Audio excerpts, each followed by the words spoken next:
In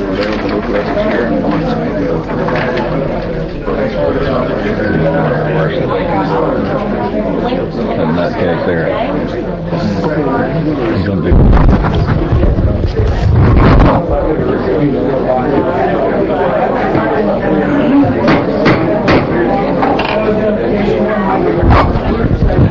let us stand.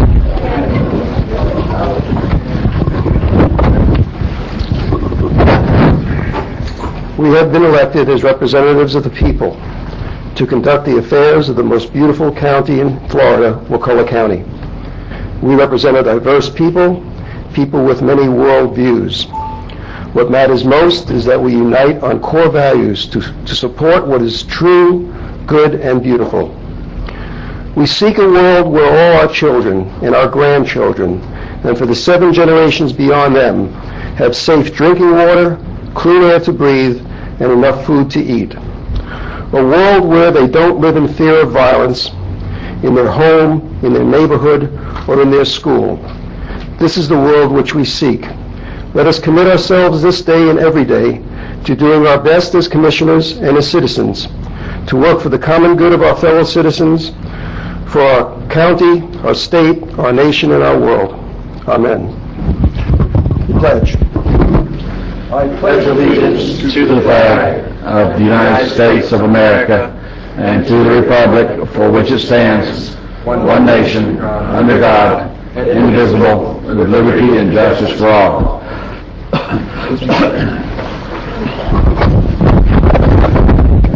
This is the regular scheduled meeting of the Wakulla County Board of County Commissioners, Monday, May 17th, 2010. The first order of business will be the approval of the agenda. Are there any additions, deletions, or changes to the agenda? Mr. Chairman? Yes. I ask that number 28 be pulled from consent just for discussion. There's a couple minor changes I want to recommend.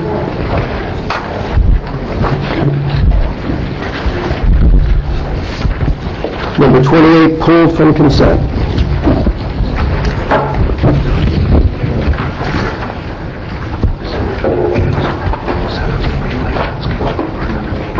Okay.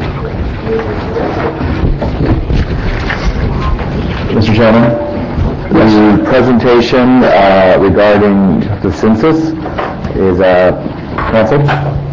Did you get an email about that? Would you like to say a few words in behalf when we get to that item? I'll be glad to. Okay, thank you. The changes that I'd like to move item 22A, which is under my consent agenda, my agenda items onto the consent agenda. If there's no objection, it's that voting safety proclamation. And I'd like to move item 31 to be the first item of business following the approval of the agenda. Which one? Number 31, which is the emergency response management. Listed first on the agenda. Right, it's presently listed on the general business. I got it. Okay. With those changes, are there any others? Then we'll entertain a motion to approve the agenda as amended. Move consent agenda to be approved as presented. Okay. Motion by Commissioner Green to approve the agenda as modified. Second. Second by Commissioner Brock. All those in favor signify by saying aye. Aye. Opposed? It passes unanimously. We're going to start this meeting with something that has been on the minds of all of us, and that is regarding the oil spill in our Gulf. And I want to preface this about saying this is certainly a terrible thing that's happening out there. But when terrible things happen, some people really step up to the plate in a major way. And I think that Wakulla County is very fortunate to have the emergency director that we have. I don't think anyone would have stood up for Wakulla County at meeting after meeting, stayed on top of the issue any more than our Scott Nelson. And before he speaks, I'd like to give him a round of applause.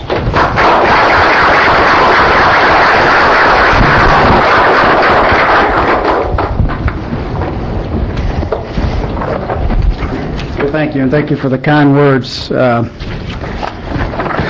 was here 2 weeks ago as this was just kicking off. We had at that point had our first series of coastal cleanups to get prepared, and as we get started, we'll go through just a briefing, and then we'll hand it over to our WRS contractor to talk about the plan itself. But it's been a long 2 weeks.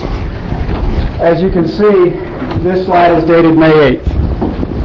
What you can see is, well, if you can see that, the line that points to Port St. Joe, it's 85 miles. On the next slide, it's today. Next.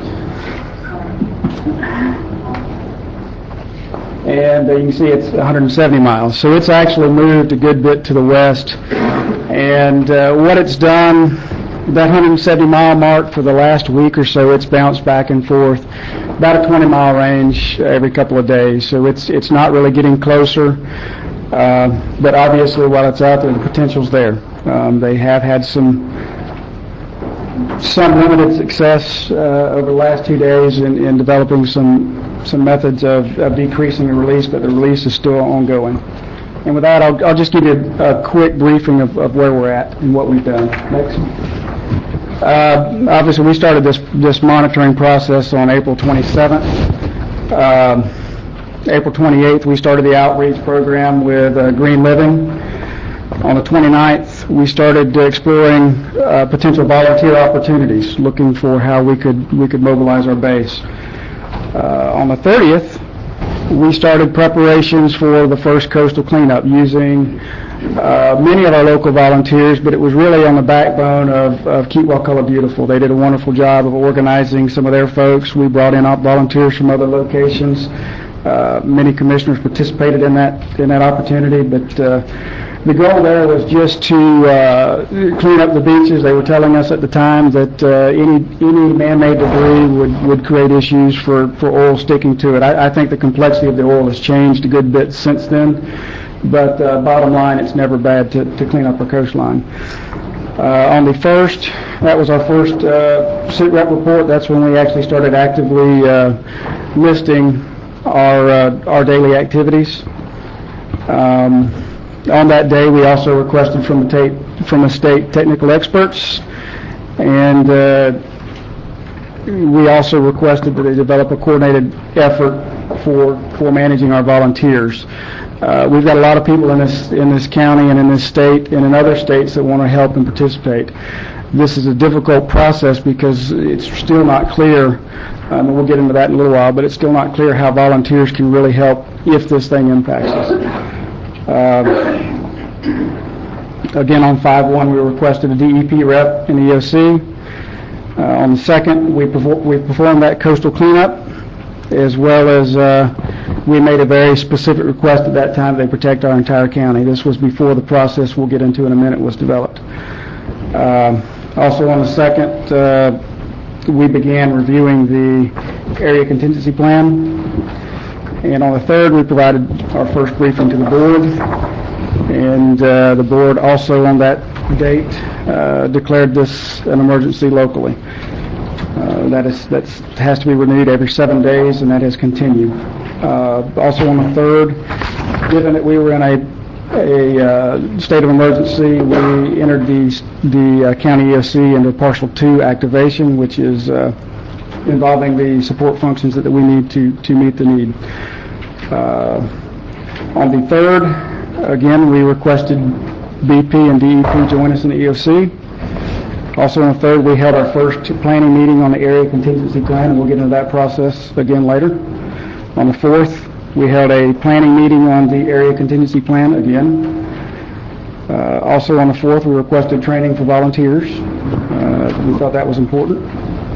On the 5th, we held another planning meeting on the ACP. Also on the 5th, we requested the ability to hire a contractor using the block grant that was provided by BP to the state. We also, on the 5th, put in a request for for bales of hay. That was just based on some other activity that was being done. That since has been looked at and reviewed, and it's not a viable option for the type of oil we're anticipating in our county, if we see oil in our county. And also on the 5th, we began requesting reviews of alternate technologies. So any technologies we receive here, we send them to the state and also to our environmental consultant. On the 6th, we requested additional protective areas be added to the area contingency plan. Also on the 6th, we began coordination with the U.S. Coast Guard on staging areas for our county. On the 9th, and this is kind of a summary of the big items we did. Obviously, we were working between the 6th and the 9th, but we requested the hiring, once again, of an environmental contractor. That was put bluntly enough that we received our environmental contractor within 40 minutes. Skipping to the 12th, we began a coordination with the U.S. Coast Guard looking at how we could utilize volunteers to document our coastline pre-event. On the 14th, we requested a detailed white paper on best management practices. Again, we're dealing with technologies and items here that we don't fully understand, and we wanted them to provide us something that we could provide. On the 14th as well, we reviewed the first draft compass plan. We sent that back, and you'll be seeing the results of that discussion on the 14th. And I just finished with who are your local players. I'm sorry if you can't see that. I probably should have made it bigger, but the folks that have been heavily involved are ESF 15, or Emergency Support Function 15. That's volunteers. David Harrison has been very involved in that process. ESS 17 is Emergency Support Function 17. That's Ag. Scott Jackson has been tremendously helpful in coordinating the training for our volunteers, as well as dealing with as a Sea Grant expert. He's got some knowledge there that's helped us along the way. So he's been in the EOC on a daily basis and has been a big help. ESF 8, our partners in the room, the Department of Health, they're standing by ready to take water samples, and they're monitoring the efforts at the state level that are going on. U.S. Coast Guard, we've had several. Chuck Hickman, Mr. Harrison have been involved in our EOC, providing support to the U.S. Coast Guard and the EOC. And obviously county admin, planning department has been very involved.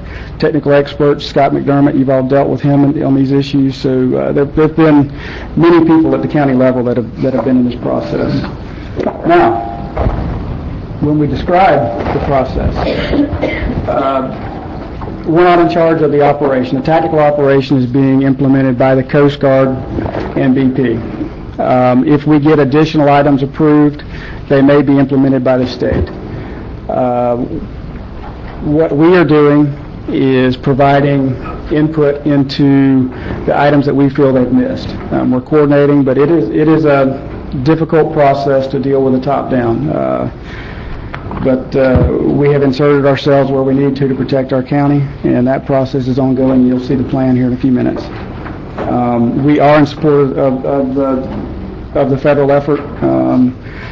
We fall under their command, and simply our role is to help coordinate when they come in to find those locations they can go to work with. And again, we're monitoring and making sure that we hold them to what they say they're going to do. And again, that's a big piece for this environmental contractor.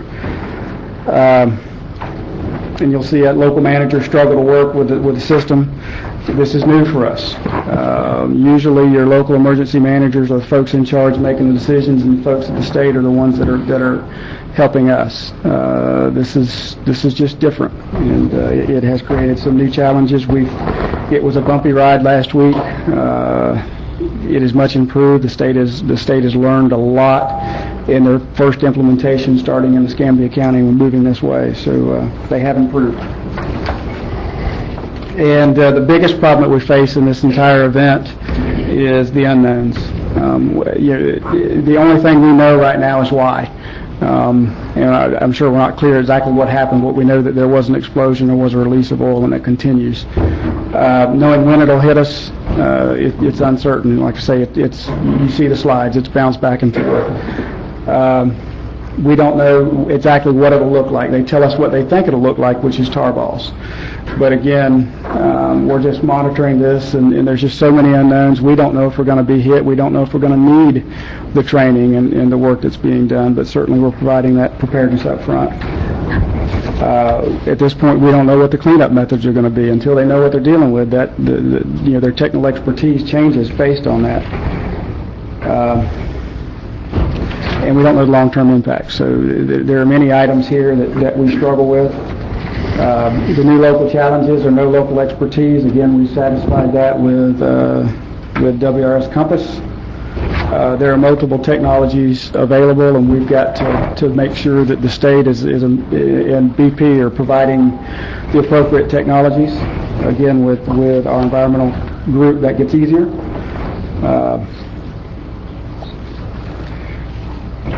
And the problem that was a bigger issue probably last week is multiple state and counties potentially competing for resources. As this goes on, more booms being provided. It's not as big of an issue competing for resources as it was last week.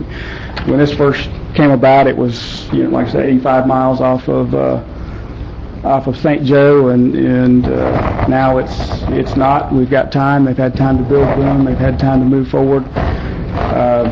So now they're staging it and getting ready in case it's needed. And another issue is just staffing at local response level. Everybody's doing the job they normally do, plus dealing with this event. And it's unknown how long that'll go. Current process, the U.S. Coast Guard is the lead federal agency. BP is carrying out the operational plan, and DEP is the lead state agency. And again, we're working through this process to improve, for our benefit, their plan. Real quickly, just to get this information out, contact numbers, volunteer information. I'd encourage anybody that wants to volunteer to continue to monitor volunteerfloridadisaster.org. And the volunteer hotline is 866-448-5816. That hotline will put you in touch with BP, and they will provide you with information on. They're looking for specific types of volunteers, and actually they're looking to put them under an umbrella. But that number will be your first step. And also a big plus that we found out today, Workforce Plus is working to register people who want to work with BP. So if anybody wants to do that, they can call the volunteer number, volunteer hotline. That will also register people for work. But they can register with Workforce Plus. When BP comes in, they're going to go there. They already have for the work they have done in the county. And they'll move forward with that process, evaluate the people they have in the pot, and hire those that meet their needs. The vessel opportunity number, again, for those boat operators that have vessels, they can contact 281-366-5511. That will get them into the system. They'll receive information, they'll input information, and be able to register for that program. That will get them in the process. Eventually they'll be called for training. We next week should be holding a meeting to explain that process, but they don't have to wait. They can call right now. They can come online. They can send me an email, and I'll send them a form. But calling this number is all they really have to do. That'll start the process. And then hazmat training, it's going on every day this week and every day next week from 8 to 12, and again from 1 to 5. And they can register. It says call 866. That number is no longer being used for that, so they can email horizonresponse@pecpremier.com, and by doing that, that'll get them registered as a Wakulla volunteer. And with that, I'd like to turn it over to Mark White to introduce the plan to you. Thank you. Thank you.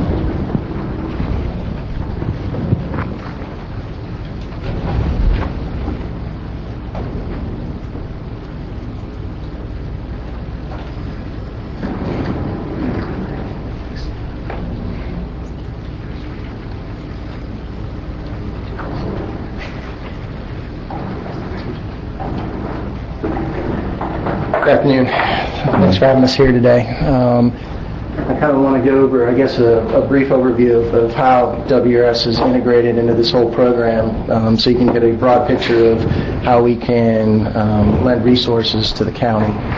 We became involved with the Deep Horizon oil spill and myself personally on Tuesday. Organization developed a contract over the weekend, previous weekend. So we've been engaged for about a week now. We've been charged with, as a representative of the state, to support the 9 coastal counties from Escambia County to Dixie County.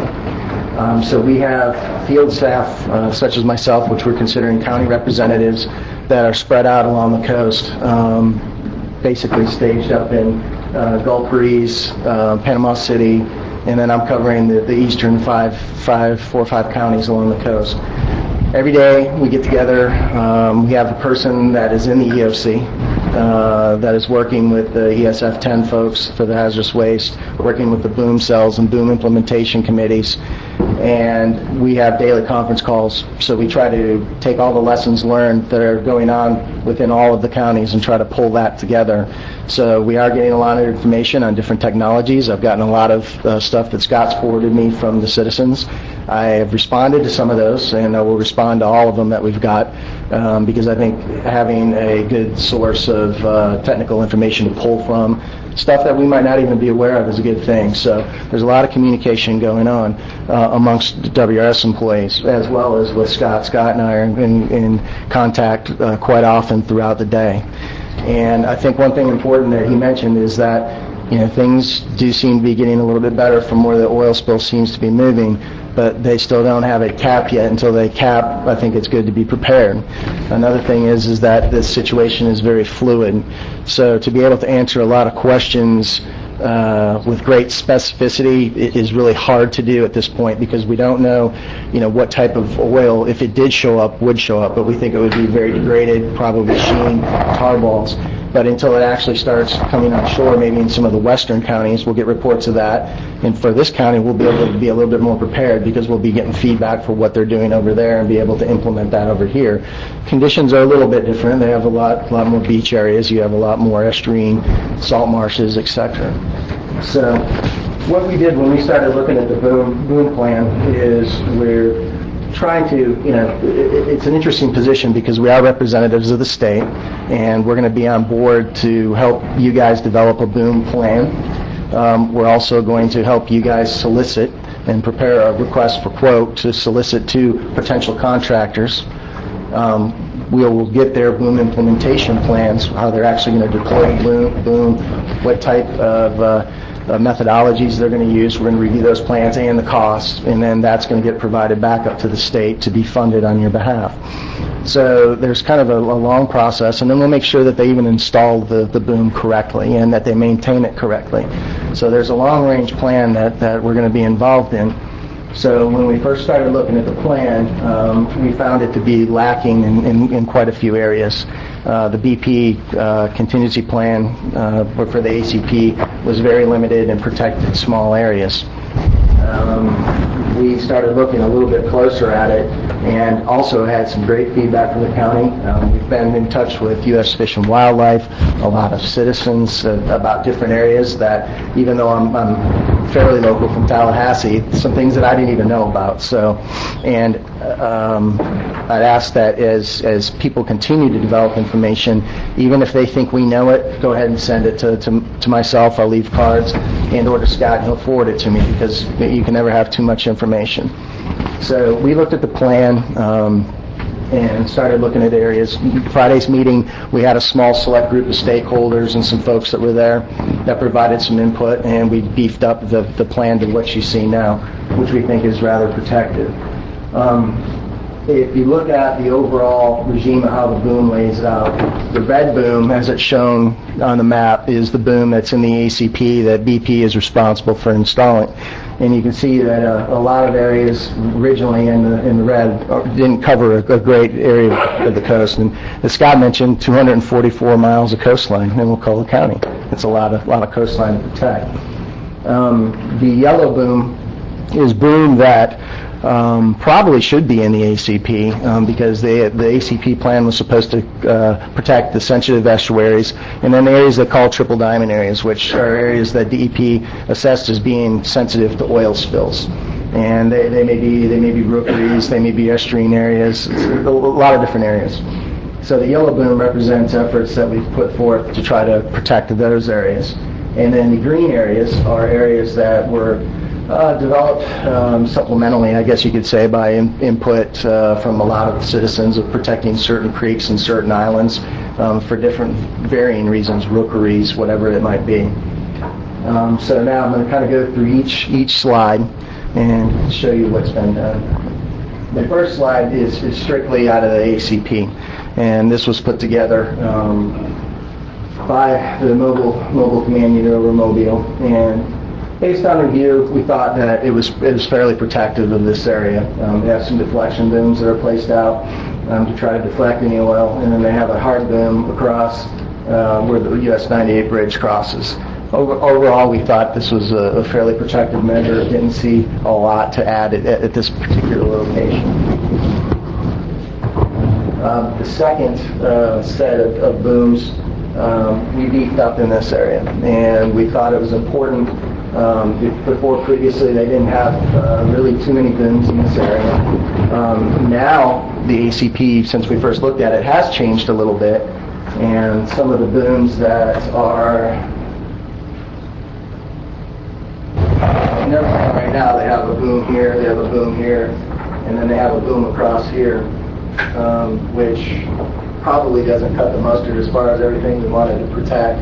So we brought some booming out here because as we brought up on Friday, we were worried about the actual coming back around the back side of where the triple diamond area was. And then we also boomed up all the way across, as you see the next slide, all the way over to Shell Point. And what that does is that protects a lot of the sensitive areas in Oyster Bay and a lot of rookeries in there. And we think if the state boom cell approves this, I think it'll be fairly protective of that area.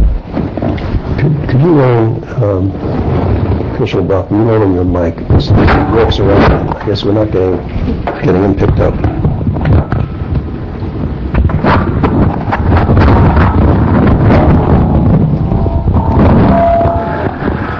Okay, so we can go to the next slide.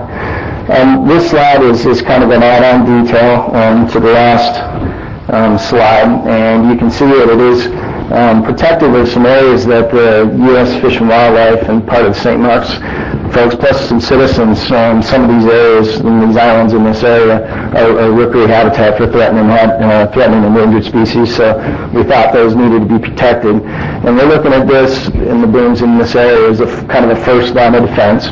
And then what was done is we put in some supplemental booms back in these areas for Spring Creek for all the springs that discharge. I think there's 13 or 14 of them that discharge into this area. And then also we wanted to block off estuarine areas that we thought would have been habitat for all the wildlife, varying shrimp, little fish, you name it. And then we blocked off this area over here. So the way that we're looking at it is if it makes it through this first line, which we believe that this would probably get 99% of it, anything else would pick back up over here. So we tried to beef it up quite a bit.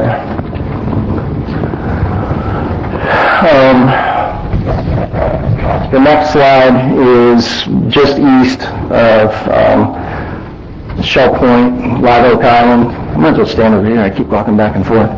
And same information here. We want to block off this area for Redfish Creek in here in the marina. We also put booming back here to, again, a secondary booming to block off those areas that we felt were sensitive. And we also decided to come across with some booming up in front of Patty Island all the way over to the other side. In addition, based on some feedback and some review of areas, feedback from the citizen review of areas, the original ACP plan had some boom coming across the St. Mark's River, which in reality didn't protect the river too much because there are feeds that run back that could theoretically bring the well back around. So we added some specific booming in these locations. Also, as a secondary protection, they picked a pinch point up the river a little bit more to put another boom just in case. So we think that's a fairly robust plan right there. So, good. And then lastly, you can see some small areas that were in the ACP plan that the DP is going to be responsible for. And then the green shows areas that we decided to boom off because of the habitated effects. And basically, everything's interconnected almost in this whole drainage basin here. So even this one, we were going to originally shorten it up to here, but we decided to go ahead and move it out because we were even worried about these feeders back in here. So, in a nutshell, that is the plan that everybody's kind of agreed upon would provide the county a robust amount of protection. I think it's something along the neighborhood of supplemental boom. That's the boom that's not red. The yellow and the green boom is about 71,000 lineal feet. I think 18 miles, I think is what I calculated it as. There's 23,000 lineal feet in the ACP. And we believe that's best bang for the buck. I think it's a good program for the state. Should be fundable, and I think it's adequately going to protect the county and the resources within the county. So that's about it, I guess. Do you have any questions? You might want to turn that podium mic away from you so that it doesn't interfere. And any questions from the board? How long would it take to mobilize this 17 or 18 miles of boom? What the plan is, and from this point forward, what will happen is the boom plan, this boom plan, minus the justification text will true. That's good. Just use the other mic. Okay. The boom plan will go to the boom cell committee. And the boom cell committee is at the DOC state, and they will review the plan. And they will look at the plan and go, it looks good, no it doesn't, we think we need to remove this, we think we need to remove that. And there will be some back and forth between the county and the state on approval of that plan. Once that plan gets approved, it'll go to the funding branch within the state that's in control of managing the $25 million block grant. At that point, they will fund the project, and what will happen is the boom will go out and be deployed. And by deployed, I mean it'll be staged in certain staging areas. If it appears that oil appears to be coming this way, there'll be a 72-hour notification. That 72-hour notification will be the notification to go ahead and place the boom. And all that boom will be placed within 72 hours. I mean, is there that much boom laying on the ground somewhere that I can't imagine how logistically how you get it here and then you store it. Help me understand that. Well, that's the hardest part right now, and that's why, conceptually on a map it looks good. They're pulling boom from all over the country and the world, as far as I understand, trying to get boom in place. Places are preparing boom, actually producing boom, and as they do, it's being brought into the different staging areas that'll be in the areas of the county, which Scott and I will have to go over a little bit further once the plan gets approved. And it's going to be a huge effort on that part as far as that goes. And like I said, everything's fluid. There's a 72-hour window now. If my belief would be that if there's an idea that that flow is starting to come this way, I think they'll probably be a little bit more proactive on that. But I don't know. That's just my opinion. Because the more lead time they can give us, of course, the better prepared we'll be. I think that's why it's important to get county individuals that are going to be able to help lay the boom out.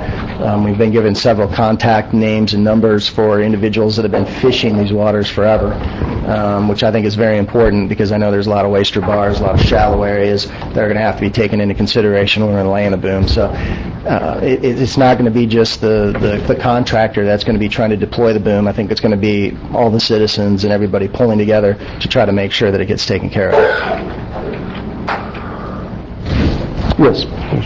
At this point, only the red boom has actually been approved. We're still waiting to hear about the orange and the green, or the yellow and the green. That is correct. And when will we know about that? I think that if I had to estimate, it'd probably be later tomorrow afternoon or the following morning. We have really no control over what the boom cell does, but we should be able to submit. The maps have been submitted. They've already seen the maps. I know that. The justification should be submitted sometime before noon tomorrow. It's just going through the final stages right now. And then I've already sent over kind of a preemptive email saying that when you get the justification, if you need actual on-site technical support, myself and Nick Nicholson, who's with me from WRS, will go over to them to meet with the boom cell on your behalf. How many vessels are you going to need if you have 72-hour notice to place all of that boom, and how many do we have identified and trained or lined up to be trained? Haven't gotten that far yet, so it would be very difficult to answer at this point. When we get the boom plan in place, and once the boom cell has approved it, the next plan is going to be to put together a request for quote. The request for quote is going to go out to various contractors, Ashbit, Crowder Golf, some of the people that are doing the booming.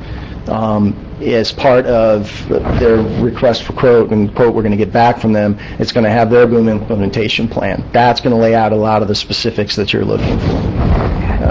Also, I heard St. Mark's is supposed to be a staging, the refinery is supposed to be a staging area, but if boats are going in, I mean, is the red boom that you showed, is it on this side or that side of the refinery? No, it's on the outside of the refinery, or where the staging area would be. And what's going to have to happen is we'll have to pull that boom out of the way. Okay. If we have to get boats in and out through there. As far as I know, they haven't done any boom yet. Or is that? Yeah, I didn't think so. And then it is down. We saw some booming up the river this past weekend, but it just covers the refinery area. That is booming, I believe, just based on local knowledge. I think that's just been there for a long time. That's not the thing we're talking about. No, that I think that's been in place for a while. I think Scott and I have been in contact, and plus we're trying to get in daily contact and try to find out, what the BP and the ACP people, their progress, because they're basically moving from west to east. And so we're trying to stay on top of that, because one of the things that we have to do is when the boom gets placed, we got to make sure that it was put in the right place, that it was installed correctly. And we're already doing that over in some of the western counties like Santa Rosa and Escambia, because that way it protects the county, but it also protects the state, makes sure the state's getting what they pay for. And that BP is being held accountable to do it right. Any further questions from the... Yes. So the boom will catch tar balls? Like, they're going to be on top of the water like oil? No, the tar balls are usually on the bottom. If you look at where a lot of the boom is placed, a lot of the boom is in very shallow areas. Nick, do you want to talk about any specific booms that we've used in those instances? We're looking at several different types of booms at this point: absorbent booms, soft booms as they're called. Hard booms will catch material that's floating, depending on the size. The size of the booms is based on water currents, wave heights as anticipated in the various areas. We've been designing these booms all day for you, trying to come up with which booms are appropriate for which locations in the county and which ones are going to be absorbent. In the very shallow areas, tar balls have a tendency to be almost not really negatively buoyant. They will travel near the bottom, they will travel on the top. They're just almost exactly the same as the water. So some of them are going to go under the boom when the boom's not on the bottom. At low tide, they'll just hit the boom. We're looking at putting absorbent booms in along there to catch them, because once they hit the absorbent boom, they'll stick, and that stops them from getting loose to come on through when the higher tide marks. We're putting out basically everything we can get our hands on to put in the water to make it work. And we're in the process of designing all that right now. Spent several hours today on it. If we anticipate that tar balls will probably be what we'll be seeing first, then when that comes, we will then put up this booming plan, would that also, because from what it looks like from the booming plan, we're basically closing the Gulf of Mexico because you're closing our port accesses. That's pretty much the case, yes, sir. And would tar balls necessarily make it so that we have to close the Gulf of Mexico? Is that the plan? Pretty much that is the plan, yes, to stop them as best we can. Okay. Obviously, we're not going to be able to stop all of them. Because it isn't possible. Yeah. Technically not possible. Right. So, okay, I just see that as I don't know how big of an impact. I really, none of us know what's going to happen yet. Yeah. But it's just, we're closing all of our ports. Yeah. And you are basically closing them. You can reopen them as long as the oil spill and the tar balls haven't gotten here yet. You can swing one open and leave a passage that can be closed in a matter of an hour or two. That's possible to do until they get here. Once they get here, you're not going to want to open those. Right. And it's been my understanding that once the tar balls start coming, from what I've heard some people say, is they'll be coming for a very long time. They'll move slowly. They can move across the seafloor. They will be coming for quite a while. They're still coming ashore in Dauphin Island, and yet when I looked at the maps today, actually did the calculations off of NOAA's projections for this evening, the actual nearest floating materials from here are approximately 170 miles away now.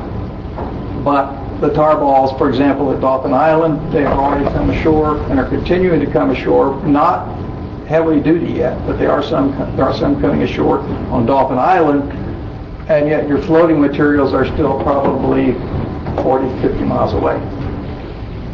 Okay. And as the stuff weathers, it tends to sink and get into the water column as opposed to floating on top. Okay. So you anticipate that once they start coming, how long do you anticipate the ports being closed? That one we can't answer. It depends on the weather and the wind, and I can't predict that one worth it. Looking at the booming map you have here, I also noticed that, for instance, a place like the St. Mark's Lighthouse has no boom in front of it. That means that at that point, it'll just collect oil on its shore? It'll collect oil along the beach line, yes. Okay. And Tar balls, which can then be easily collected by volunteer crews, or, as I understand, BP is calling it volunteer crews, but they're actually paid after they give them the required hazardous materials training. Okay. So places like all the areas, wildlife refuge, which have very little easy access to volunteers, we'll have teams of boatmen, according to the plan. I don't know who to ask, who go along and pick up the tar balls along the shore? On the shoreline and on a beach, there will be teams appointed to go clean that up, yes. Okay. But when you're in the marsh, you can't find it. It's underwater. It's in the plants, and there's nothing you can do about that one, unfortunately. And I'm just looking at your map. Yes. Is there not a way to boom further out? I don't know enough of it. The further out you go, the less effective your boom is. Okay. The closer I keep it to shore, the more effective it's going to be. Have y'all thought about, I'm not sure again who to direct the question to, maybe doing a less effective booming further out from shore, and then having your more effective booming inshore to try and help protect as much as possible these areas that you'll never find the oil in, from what you just said? At some point, there's not going to be enough boom in the world to do it all. This is the other part of the problem that was alluded to earlier. And one of your questions was kind of the techniques. Booming is just one strategy for protection. Mm-hmm. They've got plans to do dragging and collection with absorbent boom ahead of this. And part of the red you saw on the mouth of the Occolocny had boom going out. That's to deflect anything out so they can pick it up. Mm-hmm. So they've got active strategies that are not relying on boom.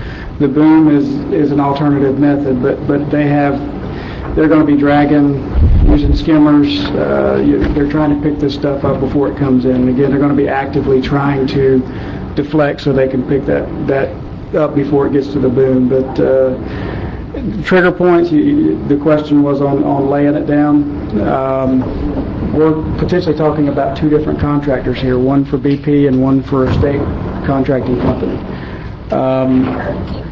When the state approves the plan, they will set trigger points and provide information on when they will lay that boom. But they've got Tier 1 and Tier 2, and it tells them when they start laying certain boom. The red is their priority, their first their first laydown of boom, but they also are adamant. You can see at each one they've got a little section in the red that they're leaving open for access. So when will we see this? How long will we see it? Those are all unknowns. But the boom is partially effective, and again, depending on what we're dealing with, but it is a measure. One last question. Do you anticipate having someone monitoring the boom to make sure that people aren't, like for instance, St. Mark's River, I mean, not to say that people... Contracts, they've been working on contracts to be lit, and they require daily run-bys. Okay. They have to be maintained lit and at night so that there are warnings there, navigation warning lights every so many feet from the boom, so that you don't run over your boat at night. These are basic requirements of safety, and they have to be monitored daily. Okay. Thank you. Thank you very much. An add-on to the question you had about the cleanup there. As part of the activities as well, there's something called they call them SCAT teams, the Shoreline Cleanup Assessment Teams. When material starts coming up on shore, starts hitting on shore, they send these teams around and they look at the type of material that's hitting, and then they evaluate methodologies that would be successful at cleaning up such things. So when you asked about the cleanup, although we don't know what's coming, there will be methods that will be put in place to try to facilitate that. So Yeah, I encourage you to have a look at the lighthouse. The lighthouse is just a tourist attraction. I mean, not that people are going to want to look at our water covered in oil, but the rocks. And let me say, our partners with the refuge are in the room. They were part of this plan development, and they also have somebody on Unified Command, which hopefully will help us get the plan we come out with approved, because there's a lot of boom in there, and it's not cheap to provide and maintain daily. So it's a big investment for the state. But they were heavily involved in the process, and I know. If I might, first of all, Sorry, thank you, Commissioner. Sorry, thank you. My name is James Burnett. I'm project leader at St. Mark's and St. Vincent Refuges. Would like first of all to say that Scott Nelson and the folks that you have in emergency management have done a terrific job, absolutely terrific job, and I have a lot of confidence in your contractors. To your advisors. With regard to how the boom protects these places, as Scott has said a number of times, there are a lot of unknowns. We really don't know how it's going to work. But all along the coast, the way that the Coast Guard has proposed that this be deployed, they're not trying to boom any sort of sandy beach.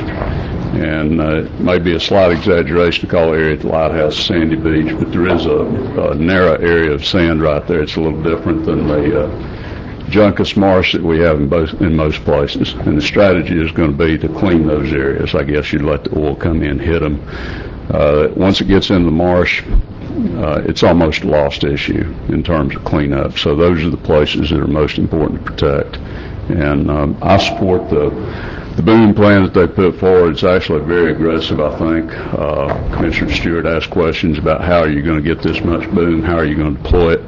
Those are real good questions. If God forbid this thing comes and we did have to boom off our areas, I don't know that we'll be able to find all the boom that is required for that, and hopefully we would. But I think these gentlemen made a choice. They simply could not boom the entire coast, and I feel good about what's been proposed and think it's an aggressive plan. Thank you. Thank you. Mr. Ron Paisaki.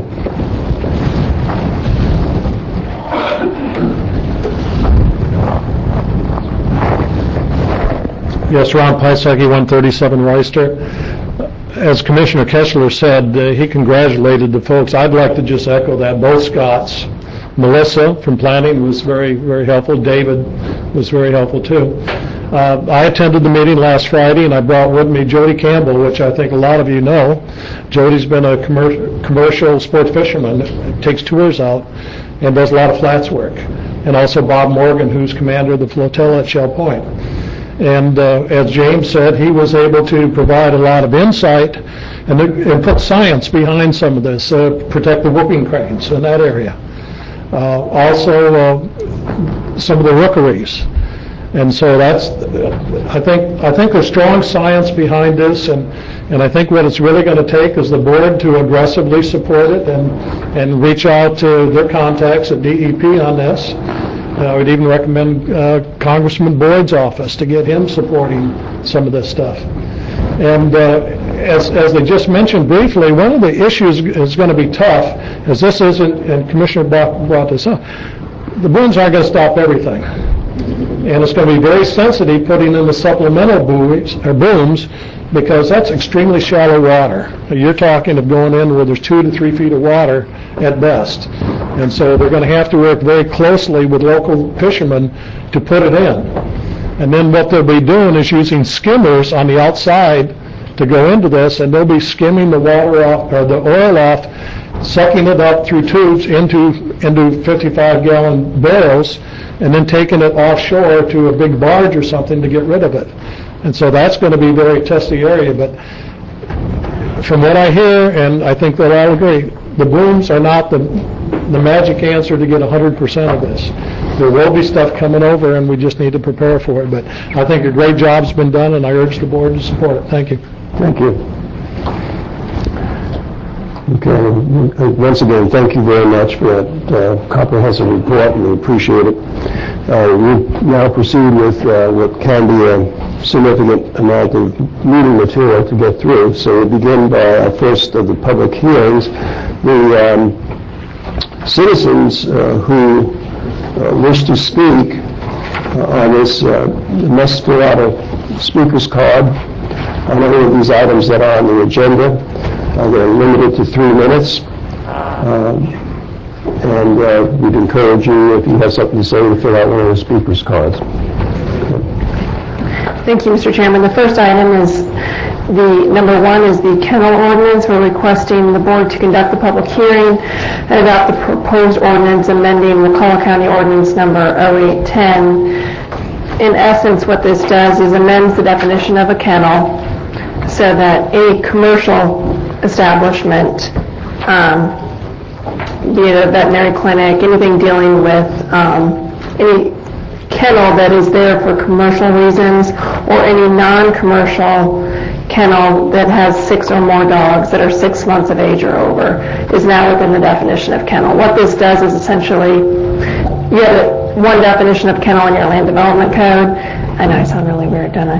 And there was one definition of kennel in your existing animal control ordinance, and we sort of melded those two together to make it a consistent and comprehensive definition. This ordinance would require anyone owning or operating a kennel to obtain a kennel license annually from animal control. It sets out the application requirements. It allows inspections, requires an initial inspection, sets out the process for revocation of licenses, a process for issuance of citations for violating the ordinance, provides that appeals for anyone who's denied a license or has a license revoked can go to your dangerous dogs appeal board, and it deletes the existing provisions of your ordinance dealing with licensing. There was one paragraph in there, and this actually expands on that, so we went ahead and deleted that portion. We're recommending that you conduct the public hearing and approve the ordinance. I move to conduct the public hearing and adopt the proposed ordinance amending Wakulla Ordinance number 0810 requiring licensing for kennels operating in Wakulla County. Second. Motion by Commissioner Arts to approve. Was that approve or adopt? To conduct Conduct public hearing and adopt the proposed ordinance. Okay, thank you. And second by Commissioner Brock. We have some citizens to speak on this issue. Okay, Jerry Peters.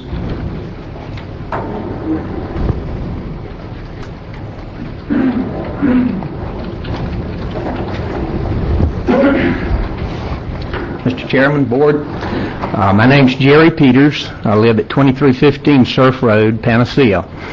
I also own property at 112 Mag Shovel Road in Crawfordville. I'm here essentially to ask you to support the amended changes to this ordinance. It has impacted me personally in that I own the property that is a rental property, which is essentially surrounded with kennels that house pit bulldogs. I'm a person that believes that you're a good neighbor and you let people use their property as they wish to use it, as long as it doesn't adversely impact other people, namely the neighbors.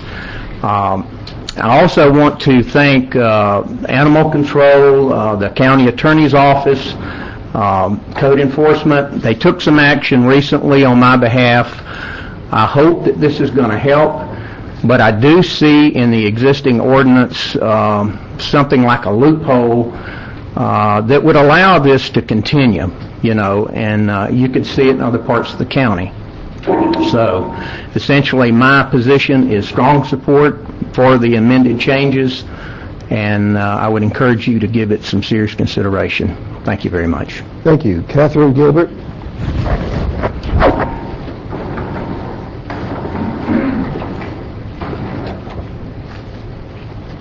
Hello, Catherine Gilbert, 338 White Oak Drive. I hope I'm not wasting your time. I've only seen the draft of this briefly, but it's my impression that the second part of what's being defined as a kennel would apply to a person's home, any person that has more than 5 or 6 cumulative dogs and cats. Is that correct?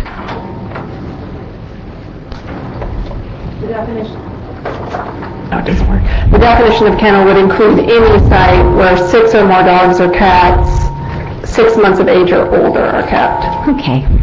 I've lived in this county for over 30 years. For part of that time, I volunteered at the Wakulla Animal Shelter. At that time, I personally had at least 18 dogs and cats. They're all my babies. I pet them at least twice a day. I check to make sure everybody's home in the morning, everybody's home in the evening. I have 5 acres of property that are fenced with electric fencing also to keep other dogs off my property and keep my dogs on. This is my family. Right now I'm down to 2 dogs, which is a blessing.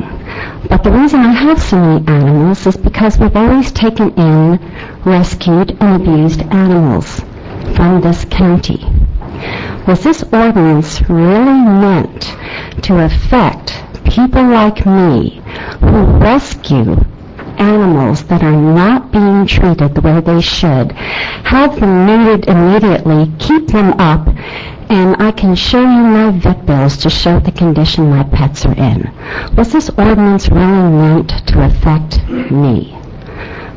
There's a problem with the definition of kennel.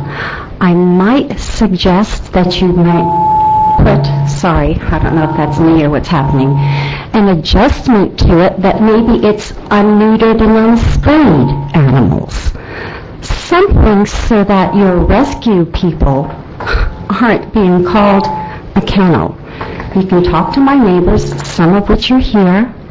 I don't believe I'm one of the people you meant to affect. I've always helped this county. This does not seem right. So what do I do now with my 2 puppy dogs and my 9 cats that go in and out of my bathroom window because we built a little in-out place for them? This is my home. There's something wrong here. Thank you for your time. Thank you.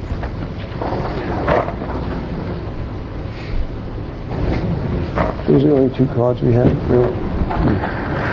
Anyone from Animal Control want to speak to this issue?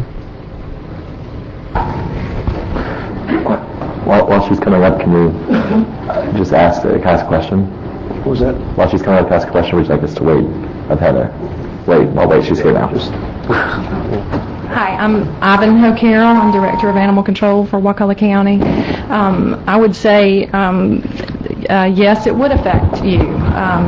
Simply because if there are 18 animals housed somewhere that we don't know about, it's all about the welfare of the animals. That's what we're trying to do, is make sure that you're doing what you say you're doing and that you're not keeping them in, not implying that you are, in conditions that are horrible. We have the kennel ordinance in place now, but we can't, you're required to have a license already, but there's no way to track it. It's an occupational license that goes through the tax collector's office. And so if I go to find out who has some kennels, if they have it under Ivanhoe's Jack Russell Terriers, and I don't know Ivanhoe's name, I can't find them. So therefore, I can't make sure that everybody's doing what they're supposed to do. Does that help? Thank you. We'll keep on fleshing this out. You wanted to address it? Well, I have a question, because I think I had looked at earlier when we were talking about it. It just requires you to register. So, as it's towards Heather, I have a friend that lives in Wakulla County that has 4 indoor cats and 2 indoor dogs. But if this passes, that friend needs to get a license because they have 6 animals, combination in of. Yes. There will also be a kennel for insurance. Okay, wait. Would it also be a kennel for insurance purposes? That I don't know about, and only can answer the question from the ordinance. But this doesn't require anyone to get rid of any of their pets. It just requires an annual registration. Okay, wait a second. Let's not talk out from the ordinance. Okay. So, could you? What is the, if I might, what is the burden to a citizen such as described previously, who rescues animals, has 10 animals on their property, and is doing a good thing for the county? What is their burden? They would need to annually get licensed as a kennel. And what would be the cost of that? There is a $50 license application fee. Would you like to fill out a card? If you'd like to fill out a card to speak. She already has, does she need to fill another one? The person is allowed 3 minutes, and I'm giving you the opportunity if you want to fill out a card. Okay. What is the penalty for someone, again, as we're discussing this? So, again, my friend who has 6 pets and 6 domesticated animals, also has, other pets, birds and goats and things. What is the penalty if they get caught not registering their $50 a year cat keeping fee? If you look at Section 8 of the proposed ordinance, there's a $75 fine for first violation, $150 for the second, and $300 for the third. Could we make the change that was suggested by the citizens of making it fixed critters, spayed and neutered, being exempted from non-commercial uses? You can make whatever changes you want. I would ask that we consult with animal control because it's really their burden to administer. Yeah. Mr. Doug Gilbert.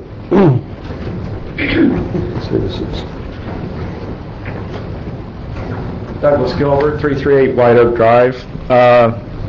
Part of what bothers us, and we're all in favor of treating animals humanely, but my insurance will not allow me to operate a kennel or to have a kennel on my property. There are ramifications to this I don't think have been evaluated in terms of the added up costs, the way people will be affected by it. I'm in favor if the county would like to have some way through, by whatever means, to keep track of the animals that are in the county and to ensure that they're well cared for. I don't believe this is the way to make everybody who has cumulatively, and you stop at dogs and cats, what about birds? They're bad for disease. But cumulatively, 6 animals seems like a lot. Unless you're sitting on 5 acres that's fenced in, it doesn't seem like that much. But I would be more than willing to provide whatever documentation is required for annual vet visits, to voluntarily register with whatever is required, but I don't want to be labeled a kennel, lose my homeowner's insurance, and be forced to get rid of these animals in order to comply with an ordinance that wasn't intended to affect me, but certainly is. And it's going to affect a lot of other people who aren't here today either. Thank you very much. May I ask animal control or the county attorney? The kennel has 2 definitions, and the first one seems seems to me like what most people would consider a kennel. And the second one, I would just like more education as to why that second one was added.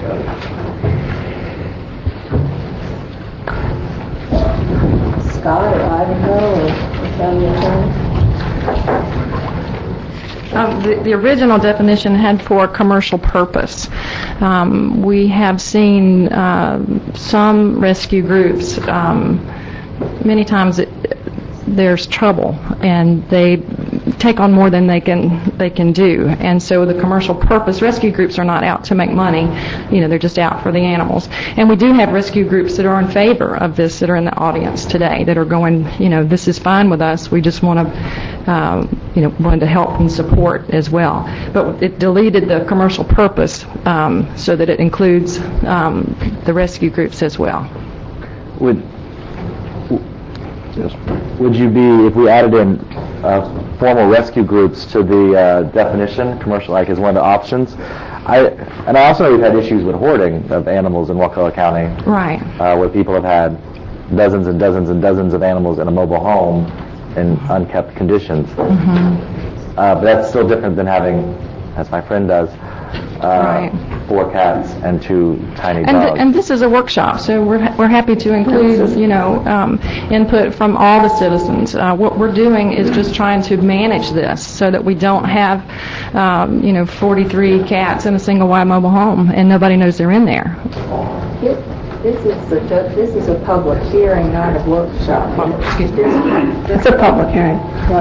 The intention, and we've run into quite a... Let's vote. Do you have a question? Yeah. So is this the second public hearing? You've already approved this to be advertised, yes. So will it would be adopted or come back for a second hearing? You can adopt it tonight. Adopt it tonight, okay. Because I'm inclined, given some of the concerns, to maybe have a workshop or have a little more discussion about how we can refine this to accomplish what we need to accomplish without getting a little too extreme, maybe. Go ahead, Scott. Well, I was just going to say this is brought upon by experiences that we've seen over the last good while, and it's a challenge that we have. I don't want to go too far and recommend an amendment by the board, but certainly if y'all wanted to provide a mechanism by which somebody could be waived the fee, or if they're a rescue group, the intention is not to draw down on the good people helping our county. The ability is to find a way or a mechanism in which to register those facilities who are at risk of not doing well. I think that's what our Director Carroll was attempting to say. Well, I'm going to withdraw my motion or change it. You want the second to be withdrawn first, or what's the parliamentary procedure on that? Do I have to have the second withdrawn first to withdraw my motion? No. Okay, I'm just checking. I guess I would like to change my motion so that instead of completing this public hearing and approving the ordinance, that we schedule a workshop and allow staff at the workshop to consider some of these issues and present some alternatives that might address some of the concerns that were raised but still accomplish what you're trying to do. I'll change my second to match. So there's a motion to conduct a workshop and to have staff propose some alternatives to this current wording. And this will be able to come back at a later date. Okay, so there's a motion to conduct a workshop on this item dealing with licensure of kennels operating in Wakulla County, ordinance number 8-10, and there's a second to that effect as well. Any further I know just as we're scheduling, I'd like to see it, I know we've been dealing with these issues for a while, I'd like to see it move forward as quickly as possible. Okay. All right. And we'll leave it up to Jessica to fit it in. Right, we don't have to pick a date right now, so. If it's implied that you've given the staff the flexibility to choose a month as soon as we can, we'll do that. And we'll try and work up some draft language that you can consider at that workshop. Good. Okay. And then there's a call for the motion. All those in favor signify by saying aye. Aye. Opposed? It passes unanimously.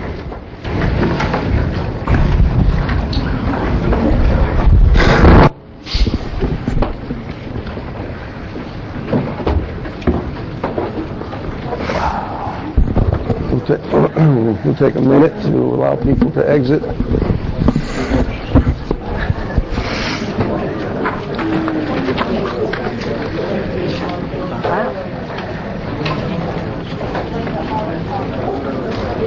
Wow. Quite a few. Everybody came for the dogs. You're all here for the critters.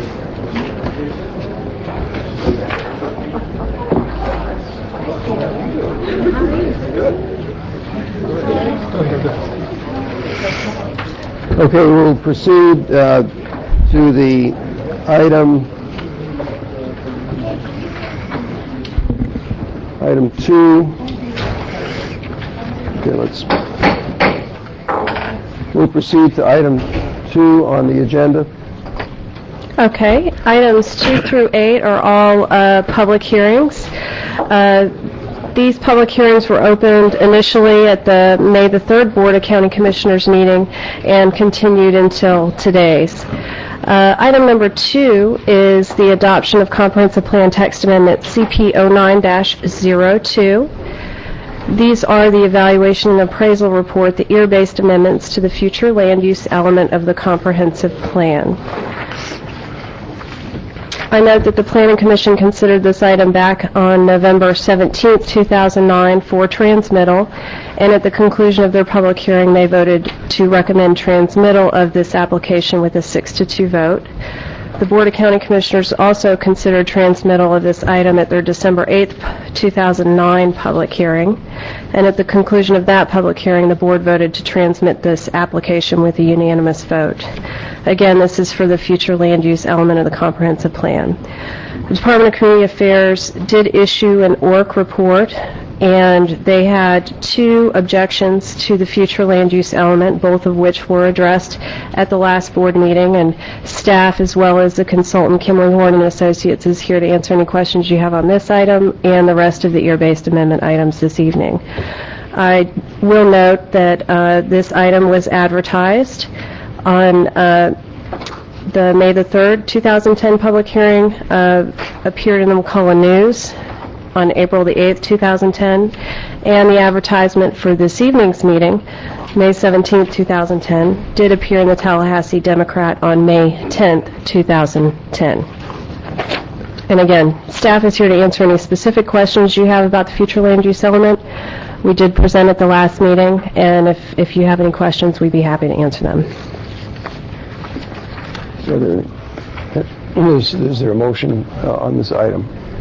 Move to conduct the final public hearing and vote to adopt the proposed ear-based text amendment to the future land use element of the comprehensive plan based upon the Planning Commission's recommendation and the findings of facts and conclusions of law made by the board and any evidence submitted at the hearing hereon. Second. Okay, motion by Commissioner Stewart and second by Commissioner Arts. Ms. Kimberly Moore.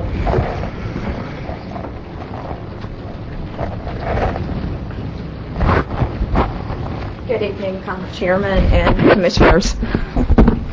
Wanted to speak briefly on behalf of the Chamber and certainly the voice of this business community, specifically related to the level of service. There are concerns.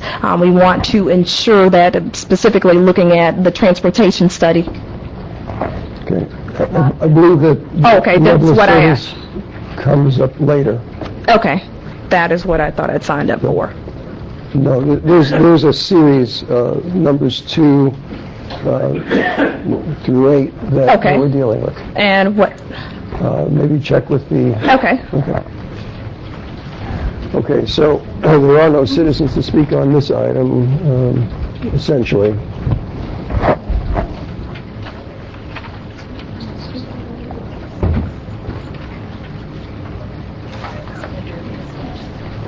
Mr. Chairman, if I may, just, and maybe we should ask Lindsay to do this, and just so the public understands, this particular one we're speaking to the 2 overlay districts which have been proposed in the county as areas in which future growth and redevelopment are desired. That's the Crawfordville Overlay District and the Panacea Overlay District. That's what this one's speaking to. So I just want to make sure And the it might public be a good knows. idea, besides the technical number, to just sort of make a general reference of what we're handling. Okay? Okay, so we have a motion by Commissioner Stewart, second by Commissioner Arts, on CP09-02. There are no citizens to speak to this issue, essentially, and any further board discussion. Hearing none, call for the motion. All those in favor signify by saying aye. Aye. Opposed? It passes unanimously. Okay. Item number 3 is adoption of comprehensive plan text amendment, CP09-03. This is for our capital improvements element and the infrastructure element of the Wakulla County Comprehensive Plan. Again, the Planning Commission considered this item back on November 17th, 2009 for transmittal, and at the conclusion of that public hearing, the Planning Commission voted to recommend transmittal of the application with a 6-2 vote. Board of County Commissioners considered this application for transmittal back on December 8th, 2009, and the board voted to transmit the application with a unanimous vote. There's several things that were included in the capital improvements element changes. Among them does include some discussion of the level of service change. We have many issues in the comprehensive plan that are woven throughout. Capital improvements element is one that does reference level of service. It also references level of service not for transportation purposes only, but also for sewer capacity, water capacity, parks and recreation, other level of service measures that were required by the state to monitor. Additionally, infrastructure element, we had some revisions to incorporate requirements of Senate Bill 360, which is our concurrency management, where we actually track the levels of service of a variety of infrastructure improvements in the county, not just transportation, but how are we tracking as far as sewer capacity goes? Are we meeting our mark? Water, and some of these other areas.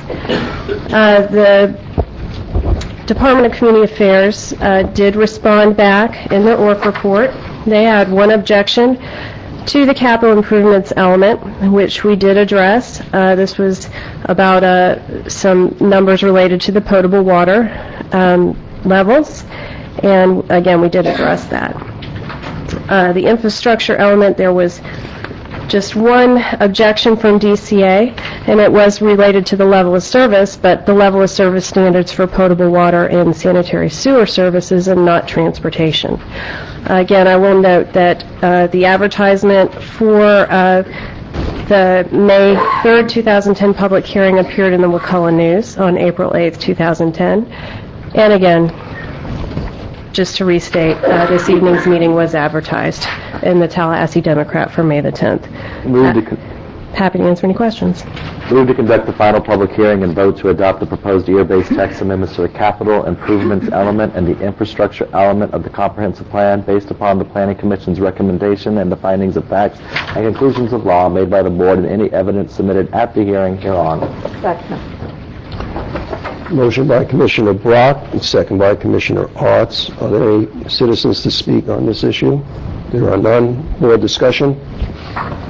I'm not going to be in favor of it, but not that that matters. It's just one vote, but I'm objecting to it. So, Is there any specific? For the same reason I said before, I think it's goes in the face of what we're trying to do with creating jobs and growth. So, I'm opposed to it. Okay. Any further discussion? Hearing none, call for the motion. All those in favor signify by saying aye. Aye. Opposed? Aye. It passes 4-1.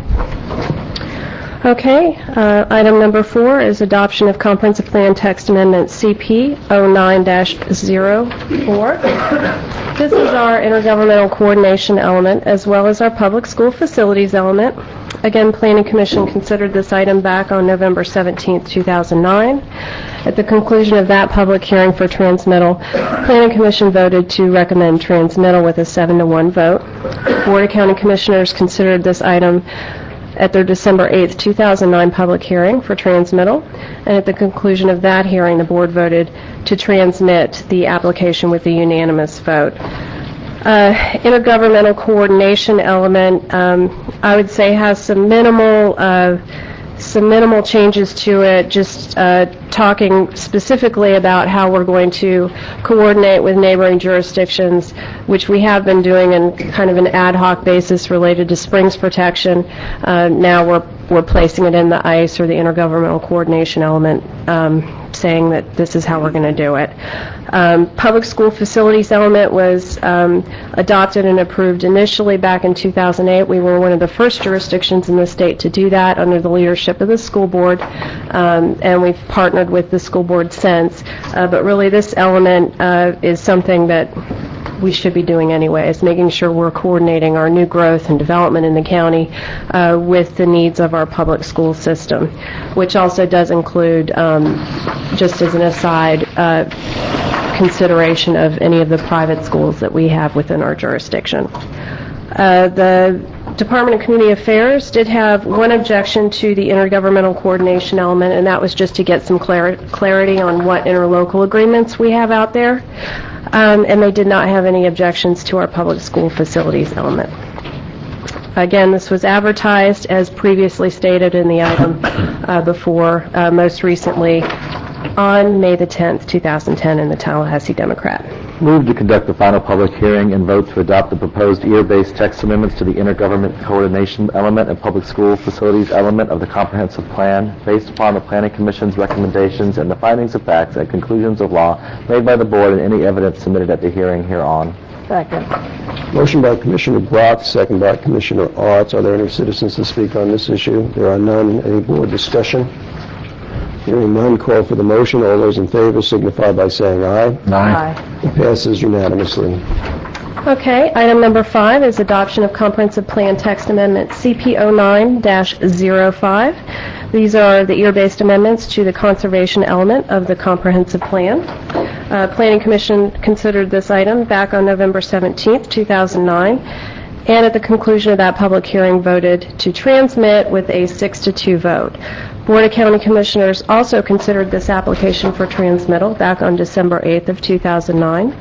And at the end of that public hearing, the board voted to transmit the application with a 4-to-1 vote. This policy, or excuse me, this element did have a few changes to it. Notably, we have changed the Wakulla Springs planning area. We've taken it. It was originally in the future land use element of our comprehensive plan.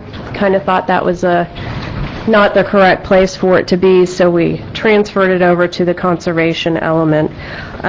We also have included provisions for natural features inventories and modified some of the language requirements to be updated with new state statutes. DCA reviewed this application and did not have any comments, objections, or recommendations on this element. It was advertised as previously stated in the other items. I move to conduct the final public hearing and vote to adopt the proposed ear-based text amendment to the conservation element of the comprehensive plan based upon the Planning Commission's recommendation and the findings of facts and conclusions of law made by the board and any evidence submitting at the hearing hereon. Second. Motion by Commissioner Arts, second by Commissioner Stewart. Any citizens to speak on this issue? None. Board discussion? I do, yes. Mr. Chairman. Lindsay, the only thing that bothers me in all this is under your analysis in the second paragraph, last sentence, and I'm for this. I've been a proponent of this all along this, but additionally, it says, additionally, language to create a comprehensive stormwater master plan for Crawford was also included. I just want us to be careful that we aren't backing ourselves into a corner that's for something we can't afford to do. Just understand that, board, that we're saying we're going on the record saying we're going to do it in due time, but we got to have the funding to do it. I just want to make sure we all know that, so when it rears up and bites us, we'll say what happened. So anyway. What's the milestone, the date for that? We can look back in here and see. I don't believe for this one there was a milestone date. I think one of the reasons for placing this language in the comp plan is we have had reference to it in previous versions, and also to increase our eligibility potentially for grant funding sources. If, as you know, in many areas, Parks and Rec and other areas, if you have particular provisions or particular goals in your comp plan, it can help you. And I know that's been a priority of the board to try to leverage our funding. But I do not believe we have a specific milestone. Right, and it's policy 2.7. It's page 6 out of 19 in attachment 1. And it says the county shall seek grant funding to complete a comprehensive stormwater master plan for the Crawfordville area to improve the water quality and reduce the amount of on-site treatment areas. So it doesn't actually require you to do it. Okay, that's all I have. Okay. No hearing, no further board discussion on this item. Call for the motion. All those in favor signify by saying aye. Aye. Opposed? Passes unanimously. Okay. Item number 6 is adoption of comprehensive plan text amendment CP09-06. These are the ear-based amendments to the concurrency management system, or we refer to it as the CMS element, and the traffic element, which we're proposing to change to the transportation element of the comprehensive plan. Planning Commission considered this item back on November 17, 2009 for their transmittal hearing, and at the conclusion of that public hearing, the Planning Commission actually voted to recommend denial of the application with a 3-5 vote. The board considered this application for transmittal back on December 8, 2009, and at the conclusion of that public hearing, the board actually voted to transmit the application with a unanimous vote. This is the item you'll probably have a lot of folks speaking to regarding the level of service changes which are being proposed. We have gone over the reasoning behind the recommendations to have the level of service changes, one of which was to encourage development and new development and redevelopment within the overlay areas, including the Crawfordville overlay. Consistency, cross boundaries, the ability to incrementally collect funds for the county to actually support infrastructure improvements or roadway improvements in the future.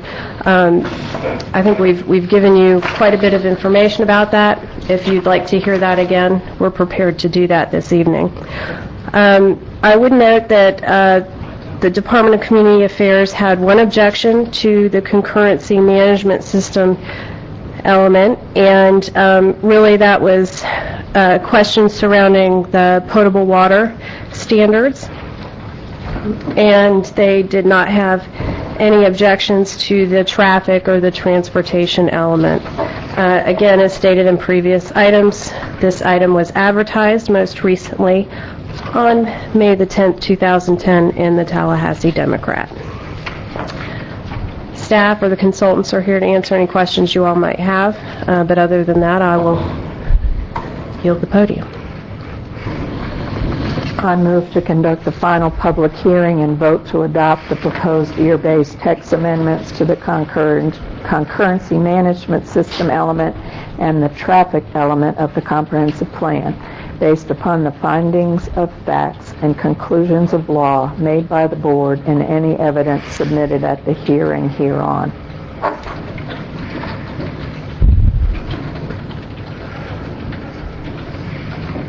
There's a motion by Commissioner Otts. Is there a second to this? Second for discussion. Motion, second for discussion by Commissioner Green. Mr. Ed Brimmer.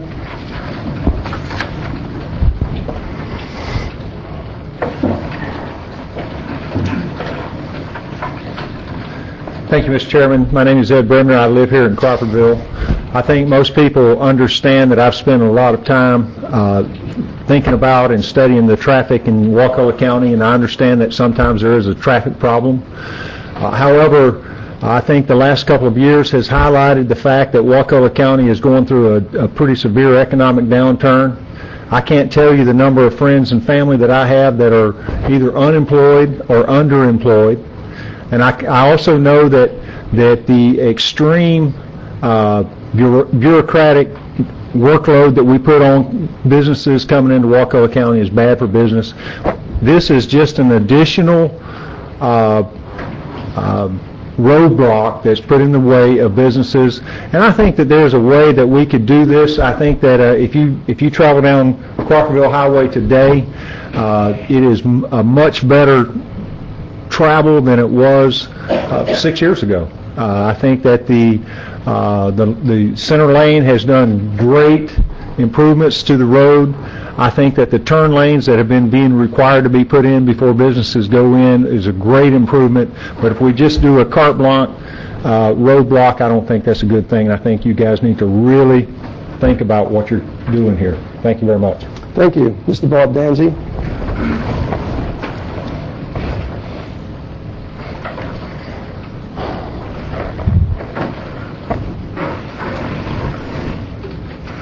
Hi, my name is Bob Danzy. I live here in Crawfordville also.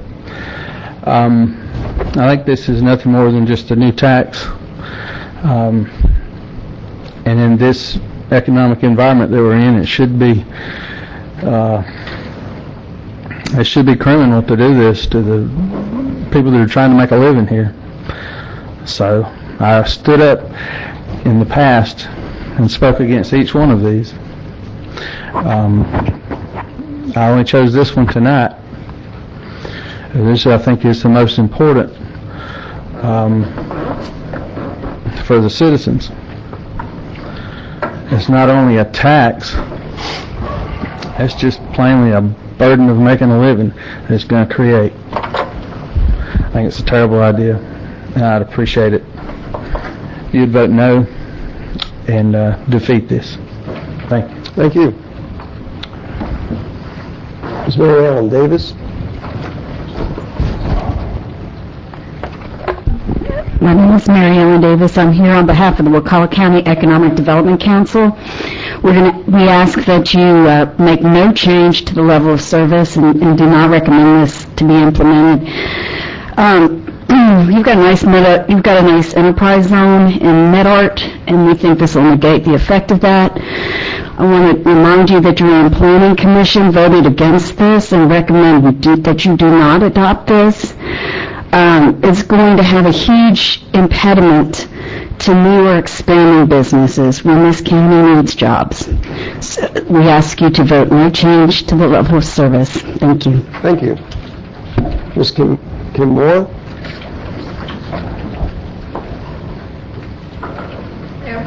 Heard of double introductions, but we'll try it once more on the correct item. I am Kim Moore. I have the pleasure of serving as the president of the Wakulla County Chamber of Commerce, address 4149 Ridgehaven Road. I, too, share in the concerns that have already been expressed. I believe the Chamber conducted and paid for a transportation study back in 2006. The primary effort at that point was to make sure that we were planning for growth, that we were looking forward for our future. We wanted to make sure that we took into account the level of service. During that time, we were probably one of the fastest growing counties at that time. Now, fast forward to where we are today, and certainly we're experiencing one of the most troubling times of our history, not just Wakulla County, but nationwide. We talked about friends, neighbors that are unemployed. Try about 10%. About 10% of the population, put that number to it, works out to be around 1,500 people that are currently unemployed, and that number continues to grow. We are concerned as a chamber, and certainly as the executive director and CEO of Workforce Plus, that business be supported, that business have an opportunity to grow, that there be choice for entrepreneurship, and certainly with the opportunity for businesses to come into this county, that there be an opportunity for jobs. I would echo what Mary Ellen's already shared, that your planning commission voted against that, and I would ask that you continue to vote against this as well. Thank you. Thank you. For discussion? Yes. Are we able to just amend to approve it and amend the level of services to not change if we wanted to do that, if the board so will, or do we have to actually re-advertise the whole thing and bring it all back? We have to re-advertise the whole thing and bring it all back. No, you can adopt with changes or not adopt. If you chose to revert back to the level of, again with the echo, if you decide to revert back to the existing levels of service, if the board desires, you'd make that change. And if we wanted to have that conversation, could we, under Robert's rules, table the original motion, have another motion, how would we go about doing that formally? To see if there was approval on the board for that. If you want to amend, I guess we have a motion and a second. If you wanted to, I don't know what's going on. Is that better? Less feedback from that. I would just do it. You're open for board discussion. If you wanted to make a formal vote, you've already got one on the floor, so there would need to be either a motion to amend or it would have to be withdrawn. I'd like to get some more input from our consultants before we proceed any further, if you would be willing to hear. Because I would just like to review some of why this is before us. Okay.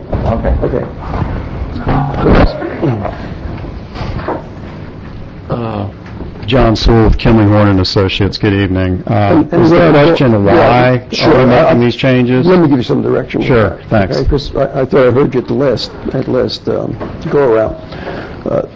What I heard, amongst other things, is that the system that we have now has gotten us into a situation where we have levels of our road that are failing, and we do not have the contributions by the people that are doing those impacts to improve those roads, even in a minor thing as far as intersections and things like that. And that the level of service in the Crawfordville downtown area, the level of service E, that segment is not being touched in the downtown. Well, that was the first clarification I was going to make, because I think there were a few folks that were actually commenting on how this would be a burden to Crawfordville, and I think what we took, going back to the question of why, frankly, we were given direction by the board to investigate some options of how to change the level of service to a higher standard for the roads based on what you were experiencing at the time on Crawfordville Highway. Basically what we did, based on that direction, your direction, was we went back and we looked at some of the options that were available, and some of those options were, changing all of the level of service across the whole county. We actually looked at that and then thought, well, that actually would probably solve a part of the problem, but it would probably put a burden on the area that was closest to going over capacity first, which is the Crawfordville area. Everybody knows that.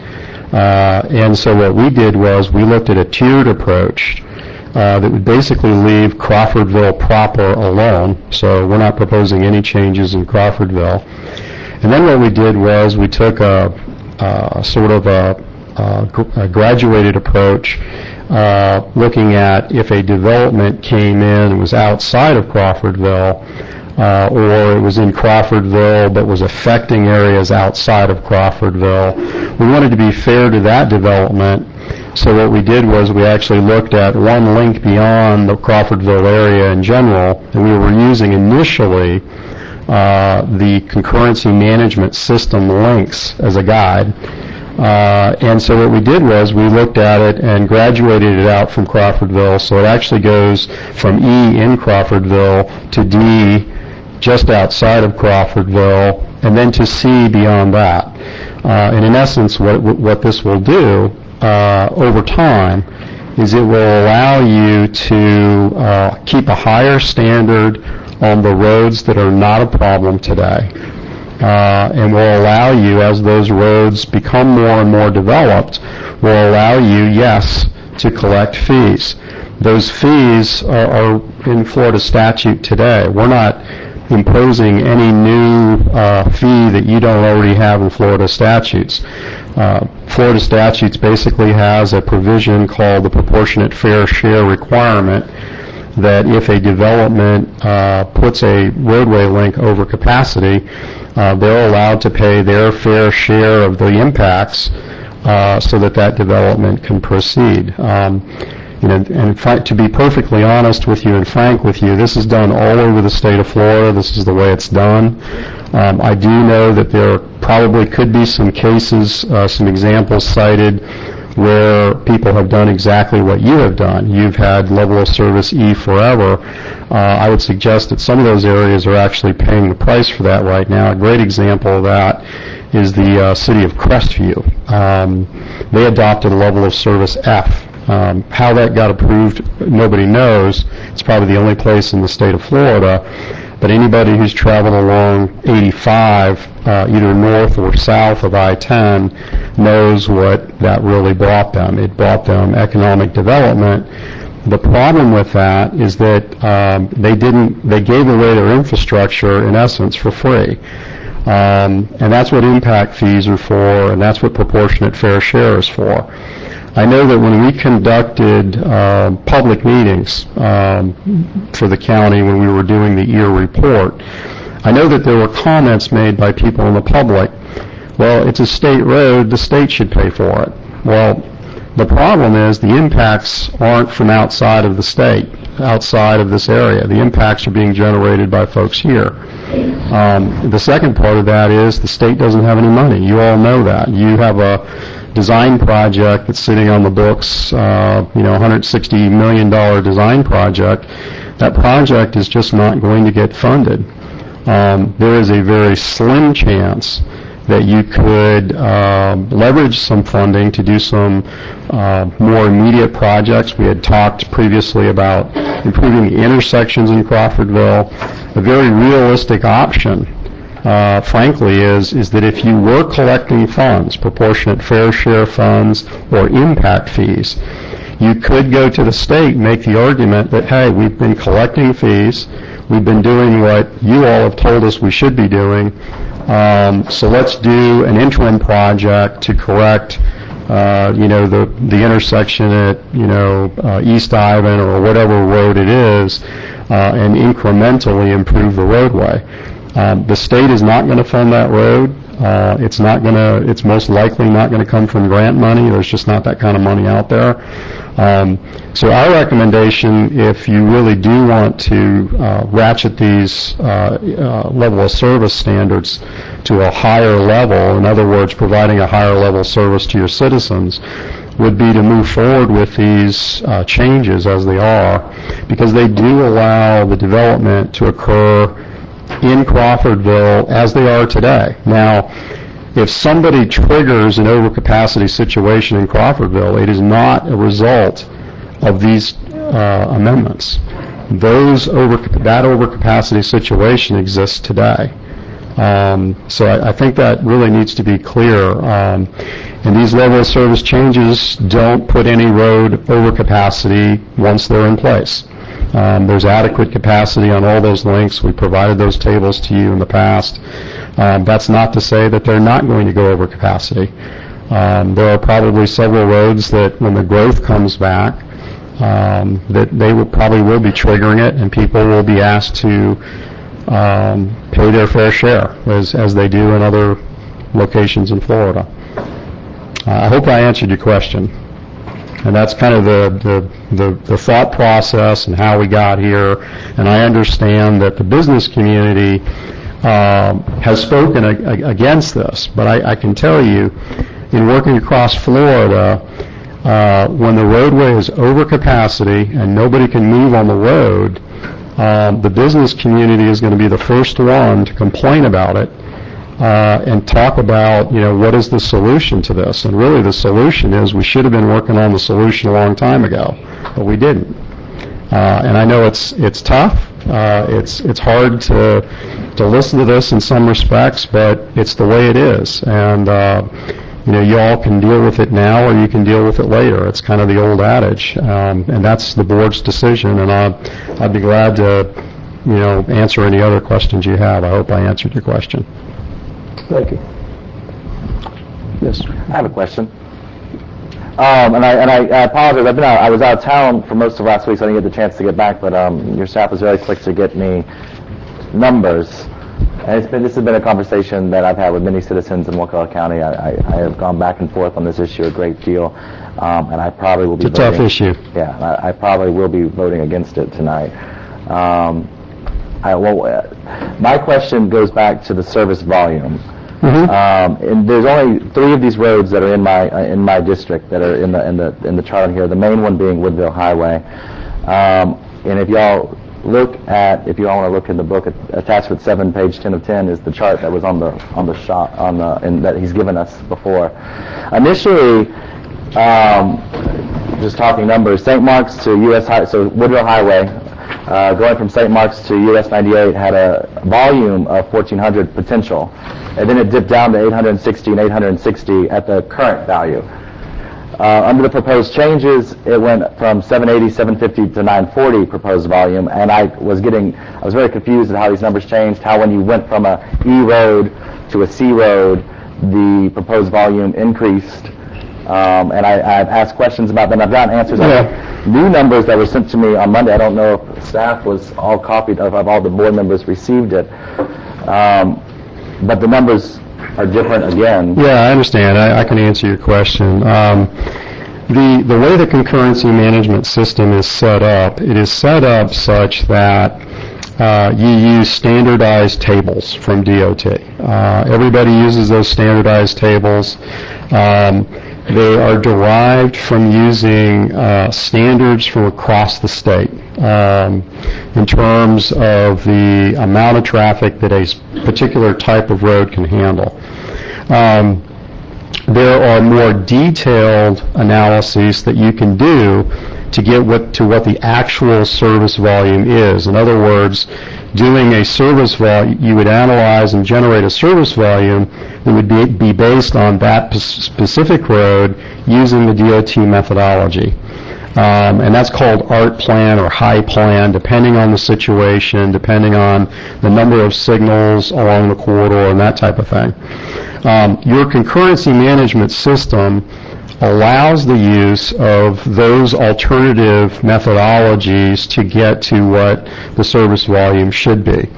The table that was provided to you last week did not include those numbers, but this was only provided to you to show you the difference in the volumes between one level of service and another. The one that's in the table, the one that you're referring to, the 960 number I think it is, that actually was a service volume as a result of a high plan analysis that was used for a particular development along Woodville Highway. And the way that your concurrency management system is set up, developers or applicants are allowed to do alternative analysis to come up with what the actual number is. In a lot of cases, those numbers can be higher, they can be lower, but in that case it was higher. In that instance, that number is typically plugged into the concurrency management system as the service volume, and the reason for that is that what's fair for one is fair for the next guy, and so typically what is done is that's plugged in so that if another applicant comes along, they can use that higher number. In other words, you're not giving it to somebody and then taking it away from the next person. Now, annually, when you update your concurrency management system, you plug in new counts.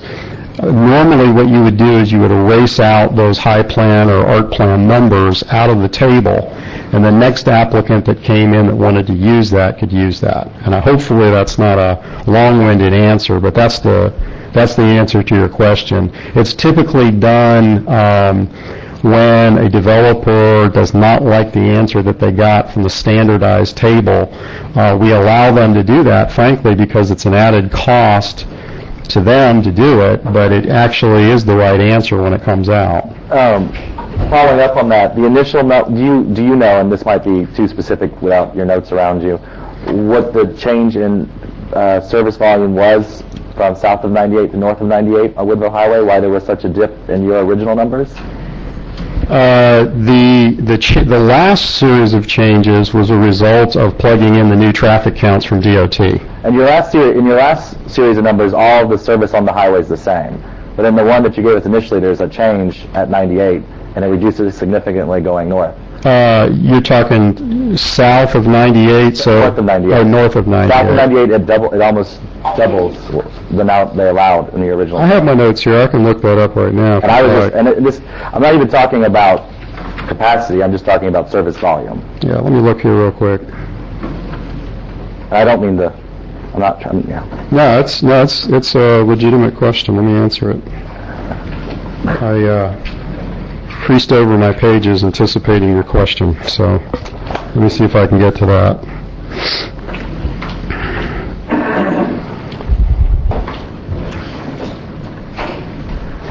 So you're talking the difference between the 700 number and the 940 number. Well, yeah. I was talking about your initial current service volume under current service volume where it goes from 1,400 to 860. Before the proposed changes. Right, that's the difference between the level of service E and level of service C. Right, well, the level of service E was 1,400, goes to 780, but level of service E was 860 and went to 940. But why was there initially a difference between 1,400 and 860 on the road? Because of the type of the roadway facility. It's a matter of the number of signals per mile. Okay. And it has a different facility type. Okay. Yeah. Thank you. I appreciate you taking the time. No problem at all. To talk about these complicated issues. Okay, there's a commissioner. There's a commissioner, someone who wants to speak. That's fine. Okay. Steve Foltz.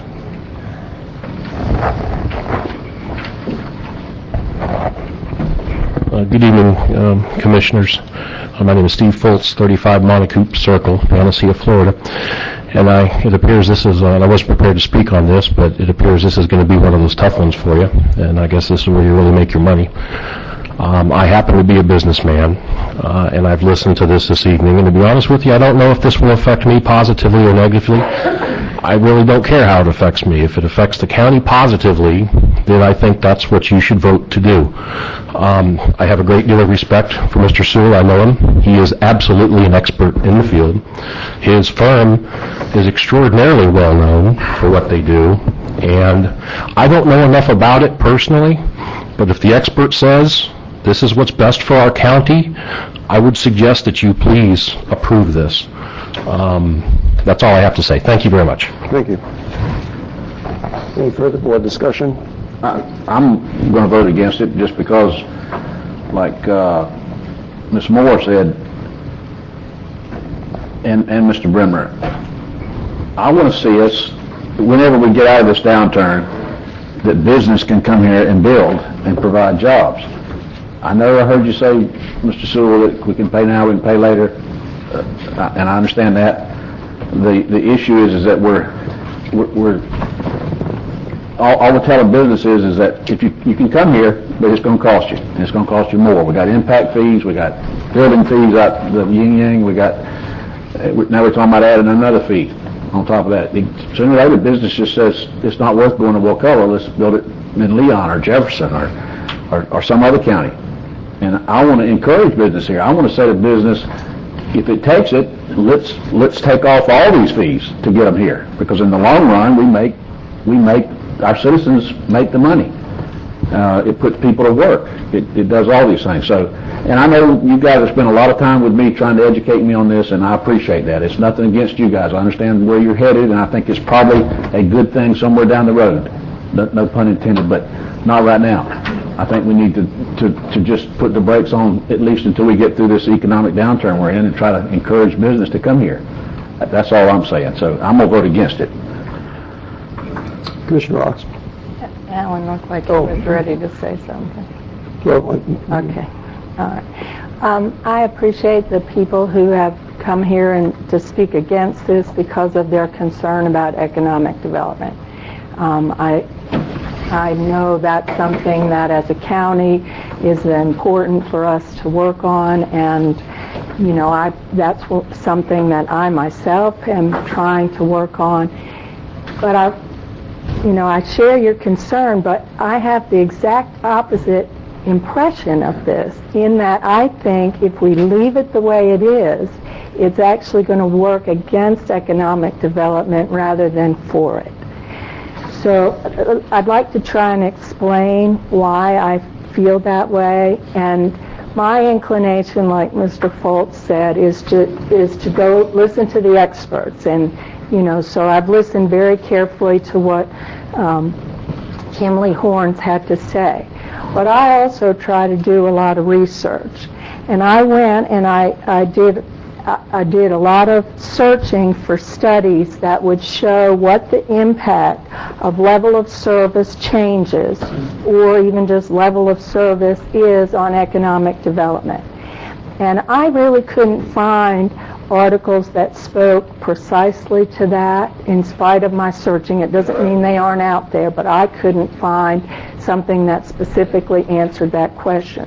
I found a lot of what I think are relevant studies and information, and just, this is all I printed out. I probably read about 3 or 4 times this much. This was just the ones that I thought were most, that spoke most to me. And I'd like to spend a little bit of time telling you some key things that I found in there. But first, I want to remind everybody about our visioning survey, because that was a representative survey of all the citizens in Wakulla County. And what they said, in an overwhelming majority, was that they wanted to see clustered development. They want us to develop our towns and our villages into thriving business and residential centers, into walkable communities, into charming destinations that invite people to stop and shop and dine, not to just drive past. We're working hard as a board to develop a downtown Crawfordville. Panacea is working hard to develop their waterfronts community. St. Mark's has efforts underway. We've even talked about doing overlays to create villages in Medart and Wakulla Station. But I think all of us need to keep the big picture in mind, because as I see it, this whole process of growing our county to be the kind of vibrant place that thrives economically, that is a place people love to be in, is going to take a whole lot of efforts, and it's what I kind of call a push-pull. And we need to be encouraging businesses to develop in all of our towns and villages, in downtown Crawfordville.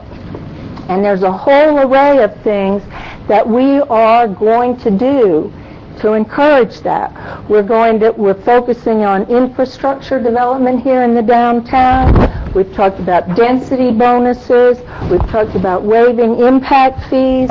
We've agreed to reconfigure our enterprise zone to encourage development here and in some of our other towns, to transfer development rights to get businesses here, maybe relaxing concurrency requirements, not in Crawfordville because it's already relaxed, but in some of our others as they develop. And that's all the pull. That's how we help to pull businesses into our towns. We also need some push to work against all the forces that create sprawl.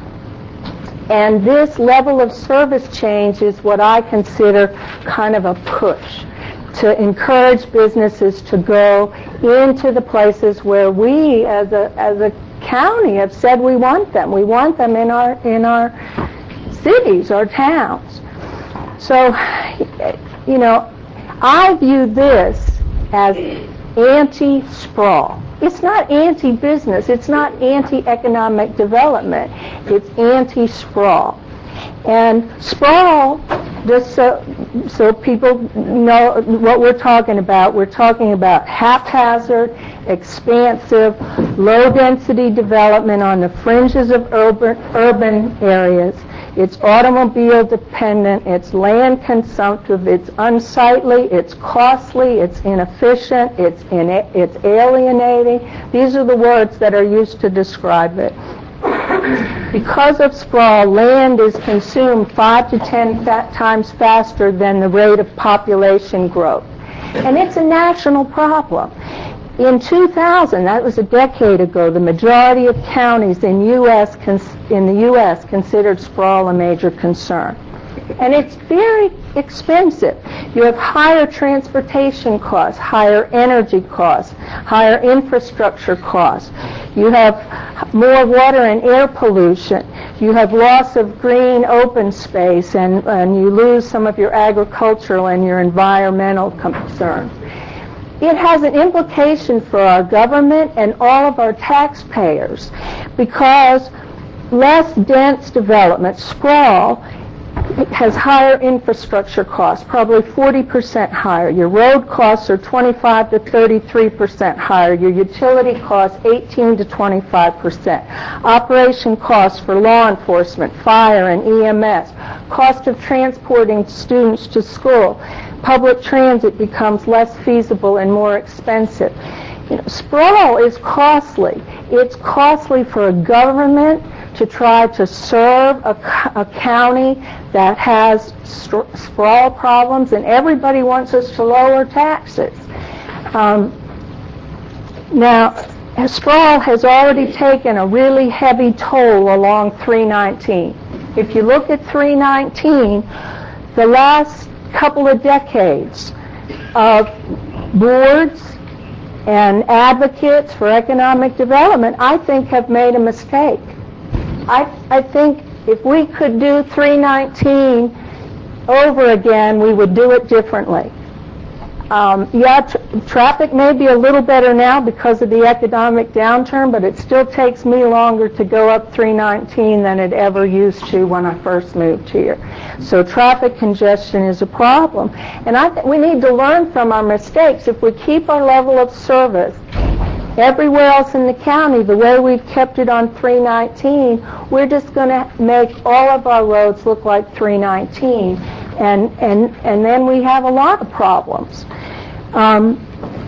Traffic congestion in and of itself has a lot of costs. There are costs to delays, vehicle operation and maintenance costs, reduced access to residences and businesses, more traffic accidents, environmental deterioration, noise, air pollution, visual impact, decreased response times of emergency vehicles, lower quality of life due to more inconvenience. And one of the studies I looked at was pretty interesting in that relatively small increases in traffic intensities actually contribute to marked increases in congestion. So we need to be very careful what we're adding alongside our roadways. I think traffic congestion, and John spoke to this for a minute, it undermines our economic competitiveness. The economy does better when people spend more time working and doing what they find valuable and less time traveling to do them. If you decrease travel speeds and you decrease access to businesses or by 10%, it decreases the production of goods and services by 1%. So we aren't helping ourselves if we encourage sprawl and traffic congestion. So, again, why do we want to repeat the mistake we made on 319 on Woodville Highway, for example? That's Commissioner Brock's It would be far better for us, instead of having sprawl the whole length of Woodville Highway, which is what this will do if we leave it alone, is to have St. Mark's have a lot of business and be a thriving town or city, and then have Wakulla Station develop, and then up to Woodville to develop, and not have all this stuff in between. Then you won't have the traffic congestion. You'll still have the economic development, but it'll be in your more urban centers. And that's what the people who several years ago told us they wanted. So, and then if we have Woodville Highway, if we leave it as it is and we let sprawl, then there's no funding to do anything to widen it or add the turn lanes or the center lanes. We're just stuck with sprawl like we are on 319. So, you know, I know people are concerned about jobs, but passing this now is not going to have any effect on jobs in the near future at all. No one is anyone who wants to open a business anywhere on any of these roads can still do so without having to pay a thing extra. But as we start to put these other things in place to attract businesses in our downtown, it will help us if we can push a little bit as well. Last thing, I saw a study that looked at rural counties, and it tried to identify which rural counties develop faster than others. And one of the factors that they identified was counties with scenic amenities, which is what we have. So if we build on our scenic amenities and don't uglify our county with sprawl, we actually have conditions that will encourage faster economic development. And if we don't stop sprawl, we are going to see job losses in terms of ecotourism, our bed tax, all of our hopes to develop that sector of our economy. So, I have thought about this, and I feel that for us to be economically successful over the long run, we need as a board to pursue our strategies of developing our towns and villages, and to vote for this because it will help us to come to grips with sprawl. So thank you again for letting me kind of share some of what I found, and thank you. Thank you, Commissioner Ross. Thank you for the amount of work that you've put into that item. I think everyone has spoken. I'll speak, and George, if you'd like. I'd just like to echo some of the things of Commissioner Ross and why. The first thing I had written down on that item is level of service E brings sprawl. And that's the way it is. And if we want to recreate 319, if you like 319, we could have all those businesses on 319 and have them distributed differently. We wouldn't have this traffic that we have. But we didn't do it. But if you want to create 319 on Woodville Highway, then you vote this down. And sprawl is expensive. No one will say that sprawl is the cheapest way to go. It may be cheaper for the developer at the moment, but someone has to pay for it. In the long end, someone has to pay for those improvements on the road. And guess what? If it's not the citizens and the state doesn't have the money, you're stuck in traffic. So if you like that traffic, you encourage this to be defeated. But if you don't like the traffic and you want to grow in a different way, and no one's stopping growth. We all want growth. And we can have growth by doing things that we encourage. We brought a business into this county some years ago. We gave them 7 years, no taxes. But we can do other things than just allowing sprawl. Right? Sprawl is expensive. It costs more to grow that way. And at the bottom line, the citizens are either going to pay with a loss of quality of life or out of their pocketbooks. So the ride through Crawfordville 11 years ago, all those businesses that you see on the road, a lot of them great, most of them nice to have in the county, but they could have been buffered, they could have been in an area that you could walk from one business to another, and none of that was done. It was just let it rip. There was a person that came before us, a consultant, and he was pitching that this wasn't going to affect, some project was not going to affect us. And he was pitching a level of service E. And finally I said to him, would you like to live on a level of service E road? Well, he dodged the question. When finally he admitted he lives on a level of service C. He would not want to live on a level of service E. Most of us wouldn't. And most of us would like to have our businesses in a nuclear area that we can get out of our cars and move around and visit these various businesses. I think sprawl is probably the worst thing that we can do, and we have to grow differently. Grow, but grow differently. So I'm with you, Commissioner Otts. Thank you for the work that you did. I didn't do all that work, but I know that sprawl costs, and it's going to come out of the citizens' pockets. So, Commissioner Green, you have something to say on that? The only thing that I want to say is we all know that Highway 319 is crowded. And whatever we do, we need to be doing something that's going to provide, get rid of the problem that we have on 319. We've got to do something about 319. Otherwise, we're just going to be sitting out there waiting for traffic to move like we do today. Okay. I think you want to say something? Yes, please. Yeah. I just want to follow with a couple statements, and if I'm incorrect, please, staff, correct me.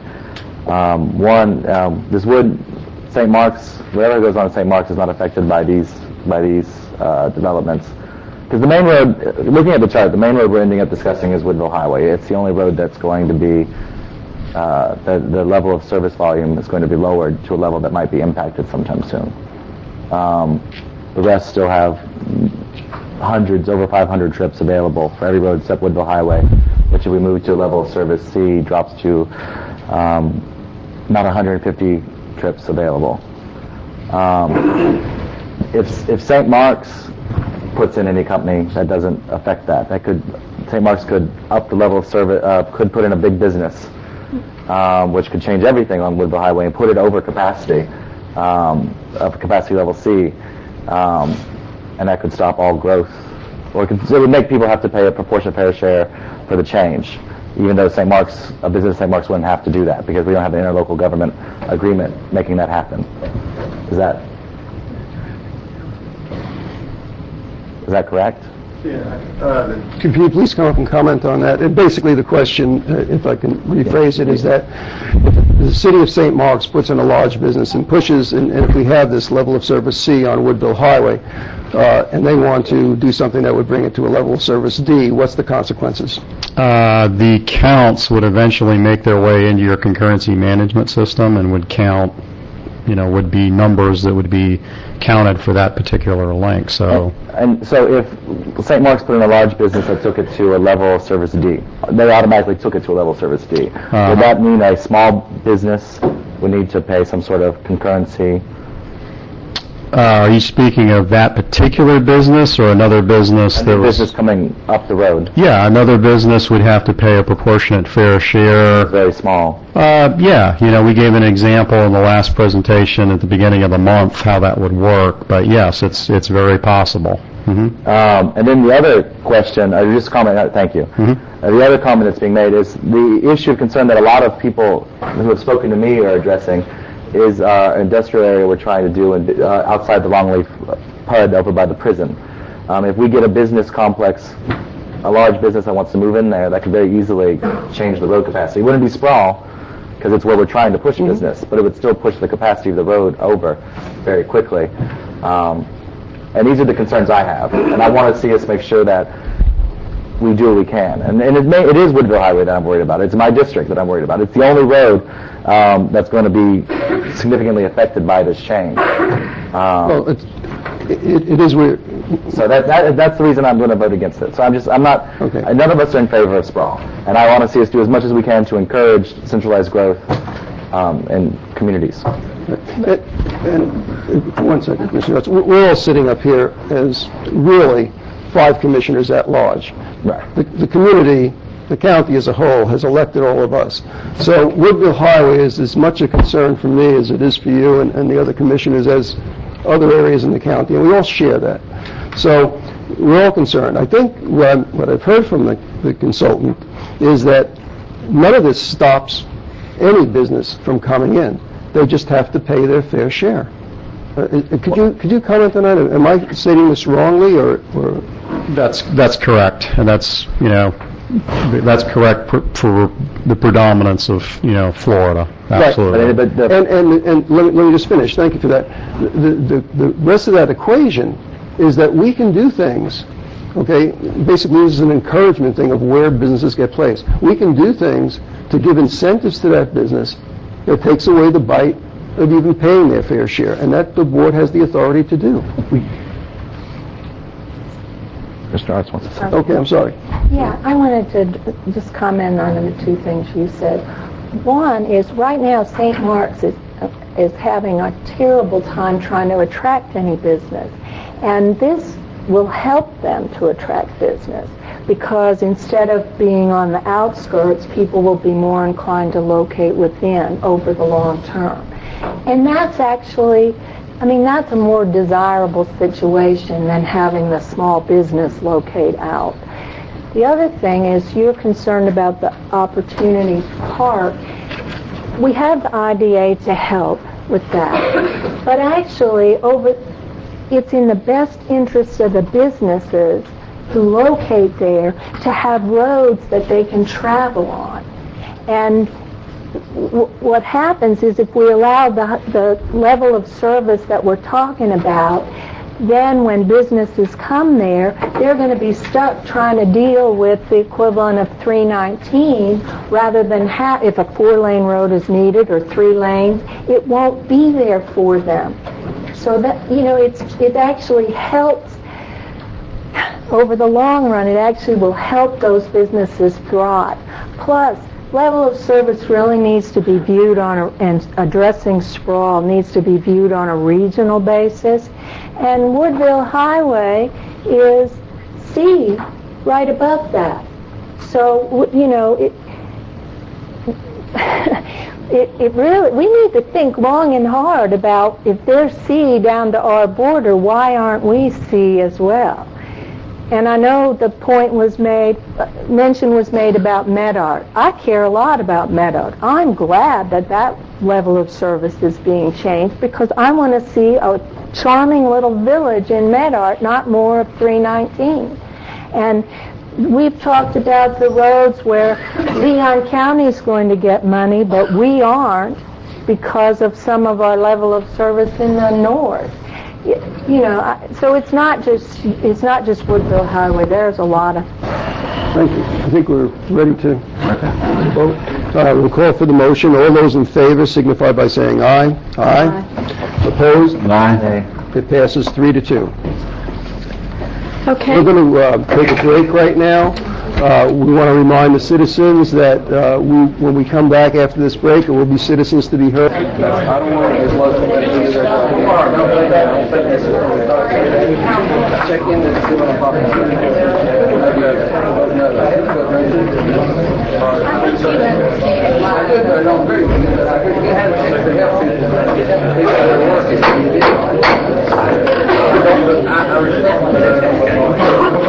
Let's begin the meeting.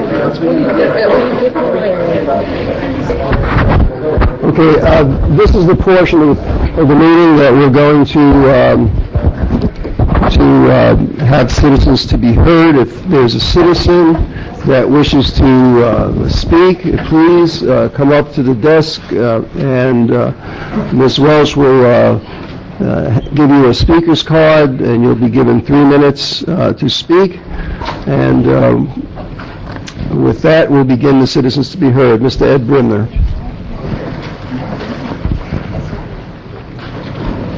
Not here. Is he outside? I don't know. Not. Lori Langston.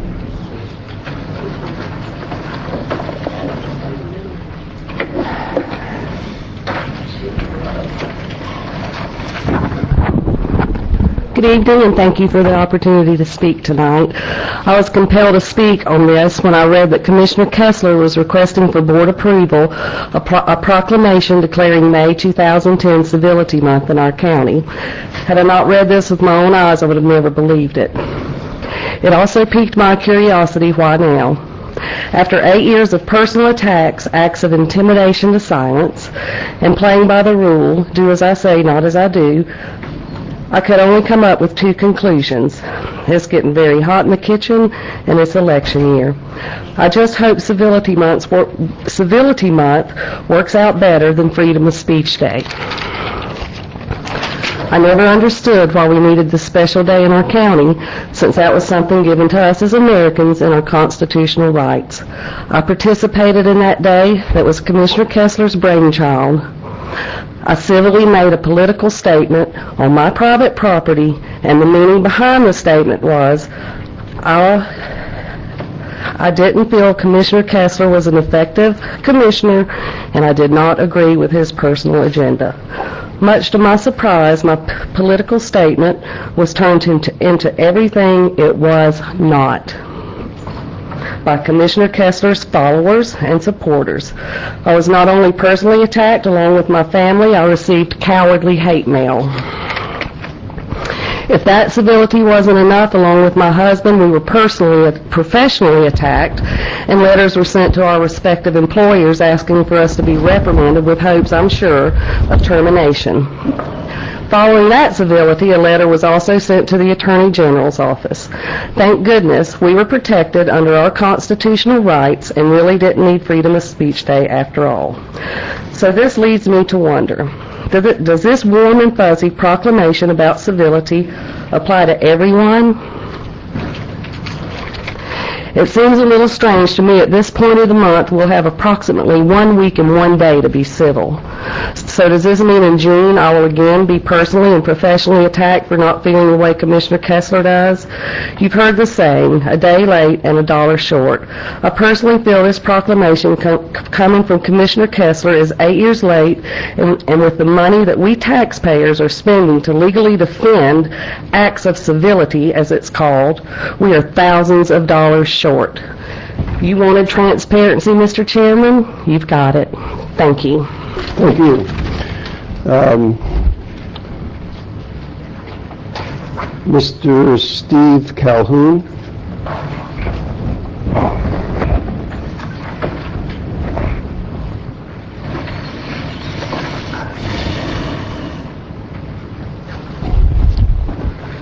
My name is Steve Calhoun, Crawfordville, Florida. Ladies and gentlemen, my name is Steve Calhoun, and I'm a concerned citizen. I'm concerned about the management of taxpayers' monies issued through the Wakulla County Weatherization Program. I'm concerned that those in local government are severely mismanaging the taxpayers' entrusted dollars. I am concerned that those who would willingly send local work out of county while ignoring local contractors that are willing and able to do the work. I'm concerned that under the guise of weatherization, the county thinks that it's okay to spend $30 on a home furnace air filter from an out-of-town contractor rather than $9 for the same filter from a local contractor. I'm concerned that the board may believe that it's okay to spend $15 on one light bulb rather than $3.50 for the same light bulb from a local contractor. I'm concerned that the board may believe that it's okay to spend $80 on the installation of one smoke alarm by an out-of-town contractor rather than $30 from a local contractor. I'm concerned that with the overinflated and unnecessary cost of using out-of-county contractors, no real weatherization will take place. I'm concerned that no one will care that these numbers I've quoted are real, they are accurate, and they are on your desk for approval tonight. I'm concerned that those who are in need of our help will be neglected for the sake of self-interest. I'm concerned that there are those in the county who are more concerned about looking good rather than doing good. My name is Stephen Calhoun, and I'm a concerned citizen. Thank you very much. Thank you. Mr. Stephen Fultz.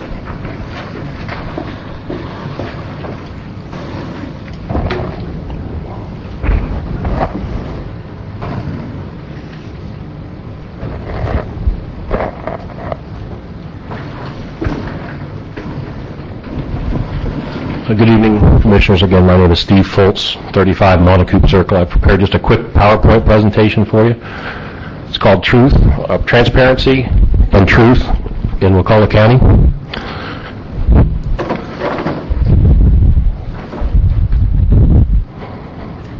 It'll take just a second.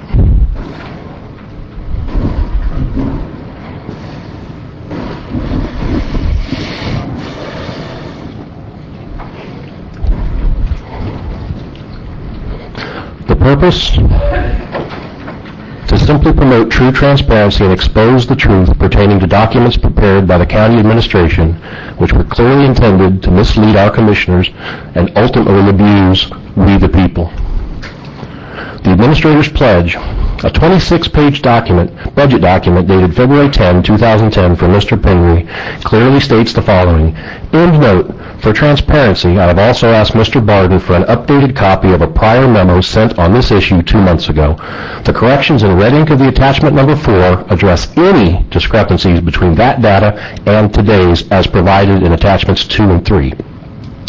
The memo's core issue. These memos were created to repress concerns being voiced by many citizens of Wakulla County with regard to the budget and accusations of top-heavy staffing. Later tonight I'll present much more on the budget and top-heavy staffing, but for right now, transparency is the issue.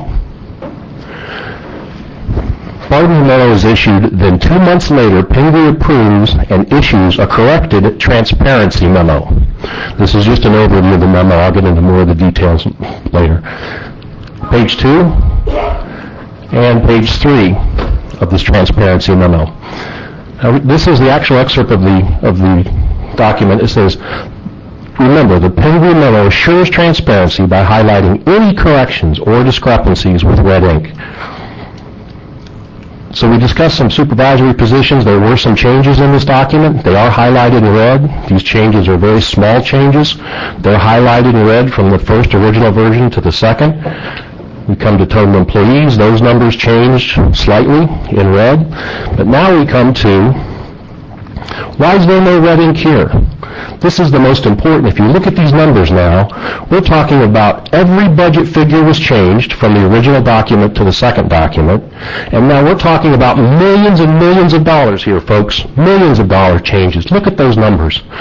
Yet they're not highlighted. They're not in red. So where's the red? Here's some more. These 2 more numbers get changed. Significant numbers. But there's no transparency, no red. Still, no red. We've got 2 more numbers that get changed. No red means no transparency. Finally, we've got the last 2 errors between these 2 documents. That's a total of 29 changes for those of you keeping track, and only 5 were noted in red. Timing is everything. The Pingree Transparency Memo was issued some 2 months after the original versions. Commissioners reading it would not have had the original to compare against and would assume the red highlights were the only changes. The fact is there were 24 other damning changes not noted as promised by Mr. Pingree. Trusting our government. How can we, the citizens of Wakulla County, be expected to trust our administrator when they are clearly either deceptive or incompetent or both? I believe we cannot. And just a little levity. Thank you very much. Thank you. Okay, now we're going to return to the public hearings.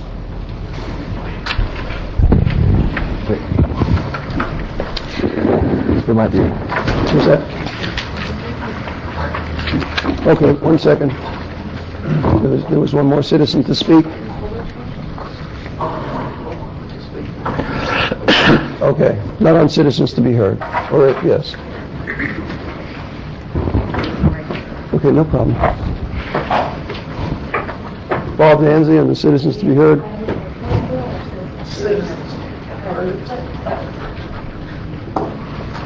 Thank you for recognizing me. Okay. And I apologize for my card not being up in the beginning. What I was wondering about was we have a metal detector, I guess, out here. I'm assuming they'll go into use at some point. And I'm just wondering if I haven't heard anything about it, haven't seen it in the paper, didn't know when it was going to start, didn't know what we could bring, didn't know. And I realize I probably can't ask questions here. But I'm asking it, and if you can answer somehow, answer. If you can, I'll live with it. But just for the people that may not come up here every meeting, for them to know what to expect and when it may go into operation, and will I be able to bring in a cell phone, or will I be able to bring my computer? I realize I can't bring something considered to be a weapon or anything, but have you discussed any rules or regulations, and if so, just a little clarification of when we can expect to start going by those rules. Thank you. Thank you. Mr. Stan, there's a Polsky. Stan Dursey Polsky, 4345 Jacksonview Drive, Tallahassee, Florida. I'm here to address earlier on the boat ramp at Oyster Bay, because it's going to be a real late item. I think it's about next to the last on the agenda tonight. But anyway, concerning the three, to give you a little brief update on that, Oyster Bay Estates Inc. developed all those two developments down there in 1975 or so. The boat ramp was put in the middle of the cul-de-sac on public property and not at the end of the cul-de-sac as it should have been done. And so this was just recently found out. So we're trying to get a clarification of it being a public ramp or a private ramp. It has been private for 25, 35 years. And when the Shell Point ramp closed down, everybody started using the Oyster Bay ramp. It's still a problem down there because I picked up a box of trash yesterday. The people go out floundering at night, causing a lot of noise in the neighborhood too. But that's another issue. My main concern is to get some definition on it. Is it public or private? And I think we've been dealing with the attorneys, and y'all have a lot of background on it. I'd like to give you this is one of the original flyers that was produced by Oyster Bay Estates Inc. back in 1979. And in it says that the people who buy lots in that area have the right to use the ramp and access to the bay. So now it's kind of a situation where if somebody puts a fence on my property, I can deal with them and say, look, your fence is on my property. We both need it, but if you give me a quitclaim deed to your fence, then it becomes my fence and we can use it.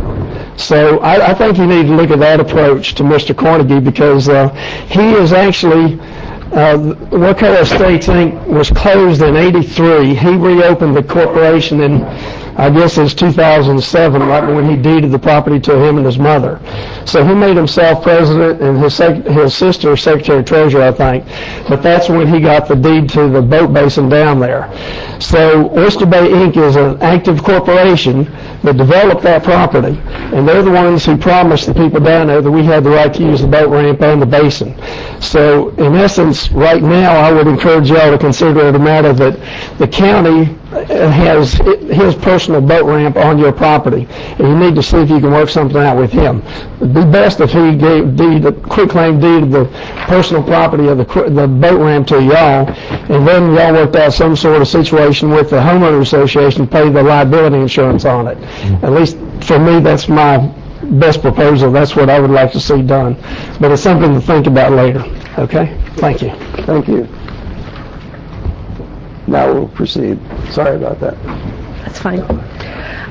The next item for public hearing is item number 7. This is the adoption of comprehensive plan text amendment CP09-07. This is the housing element as well as the economic development element of the Wakulla County Comprehensive Plan. Planning Commission considered this item back on November 17, 2009, had a public hearing for the transmittal, and Planning Commission voted to recommend transmittal of the application with a 5-3 vote. The Board of County Commissioners considered this item back on December 8, 2009, and held their public hearing. And at the conclusion of that public hearing, the Board voted to transmit the application with a unanimous vote. The housing element does include some changes to provide density bonuses for projects providing affordable housing or land donations for the provision of affordable housing.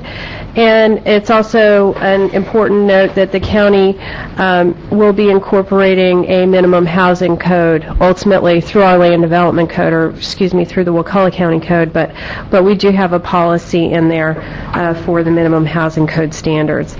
The economic development element does include the change of the growth rate projections for the county from the high projections to the medium projections, which is consistent with the DCA recommendations and the Florida Administrative Code. Department of Community Affairs reviewed the transmittal and did not have any objections or comments in the ORC report related to either one of these elements. This item was advertised most recently on May the 10th, 2010 in the Tallahassee Democrat for this evening's public hearing. Move to conduct the final public hearing and vote to adopt the proposed year-based text amendments to the housing element and the economic development element of the comprehensive plan based upon the Planning Commission's recommendations and the findings of facts and conclusion of law made by the board and any evidence submitted hereon. Second. Motion by Commissioner Roth and second by Commissioner Stewart to positively address item 7. Do we have any speaker cards? We do not. Board discussion? None. Call for the motion. All those in favor signify by saying aye. Aye. Opposed? It passes unanimously. Okay. The final public hearing this evening, item number 8, is adoption of Comprehensive Plan Text Amendment CP09-08. This is the coastal management element as well as the recreation and open space element, or the ROSE, of the comprehensive plan. Planning Commission once again did consider this item back on November 17, 2009 for transmittal, and at the end of that public hearing the Planning Commission voted to recommend transmittal of this item with a 7-to-1 vote. Board of County Commissioners considered this application for transmittal back on December 8, 2009, and at the conclusion of that public hearing the board voted to transmit this application with a unanimous vote. The coastal management element does incorporate some changes addressing redevelopment within the coastal high hazard area. Citizens being noted in there that citizens are able to redevelop their property as long as conformance with current building requirements is achieved. And the Panacea Special Overlay District was also incorporated into the coastal management element, which through a Panacea public access plan preserves public access to and scenic vistas of our coastal areas. The ROSE, or the recreation and open space element, has a number of changes in it, one of which most notably is to conform with the requirements of the Americans with Disabilities Act, requiring all public recreation facilities to provide access for elderly and disabled individuals. The Department of Community Affairs did review both elements after transmittal and did have one objection to the coastal management element, which was to incorporate an updated and correct definition to comply with the Florida statutory definition of a coastal high hazard area. And the Department of Community Affairs also had one objection to the ROSE, which was a question about the level of service standards for our user-oriented and resource-based facilities. So we have proposed that revision in this evening's item.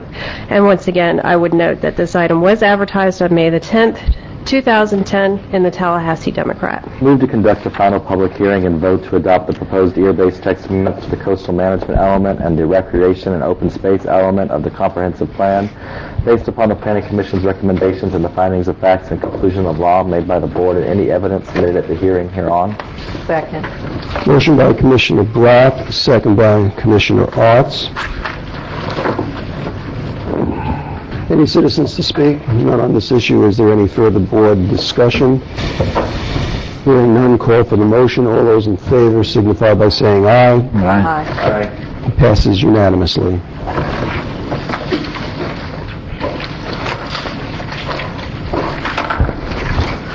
We now enter the area of the meeting on awards and presentations. Our first is an announcement of stroke awareness by Dylan Jones, paramedic. Mr. Chairman, Mr. McDermott will make the presentation.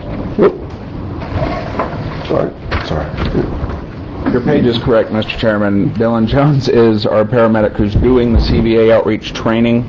Okay. He was scheduled to be here to give you a brief presentation on that. He's been held up and able to make it. However, what I do want to extend is this year, this area of Florida has been known has a higher incident of stroke rate than nationwide. And this area runs from Pensacola all the way to Jacksonville. And it is our goal this year, as is one of our goals as a department, to reach out to the community and educate them on CVAs, which is cerebral vascular accident or stroke. And our purpose here tonight was to extend to the public, to community organizations, to church groups, to civic organizations that would like to have one of our paramedics come in and do a 30-minute to an hour presentation on strokes, stroke prevention, care, and pre-hospital stabilization, and then the in-hospital treatments of strokes, to make sure that everybody has all of the information they need to act quickly. You have about 3 hours from the time of incident to where they do thrombolysis. They can give you a medicine that will dissolve the clot. But that's a very short time frame, and it needs to begin at the beginning of symptoms. So the purpose of this is to ask for civic organizations, churches, and community groups to please make contact with us, and we will be happy at our cost to come out with one of our paramedics and provide that information to your group. You can reach us at 850-745-8697 is the main number into our office, which is at 338 Trice Lane, or any of the local EMS stations, or contact with our EMS administrator. We'll be happy to schedule those presentations. So you'd be willing to go to churches, civic organizations, whoever requests to give a presentation? Yes, sir. Very good. At no charge. Thank you. All right. Yes, sir.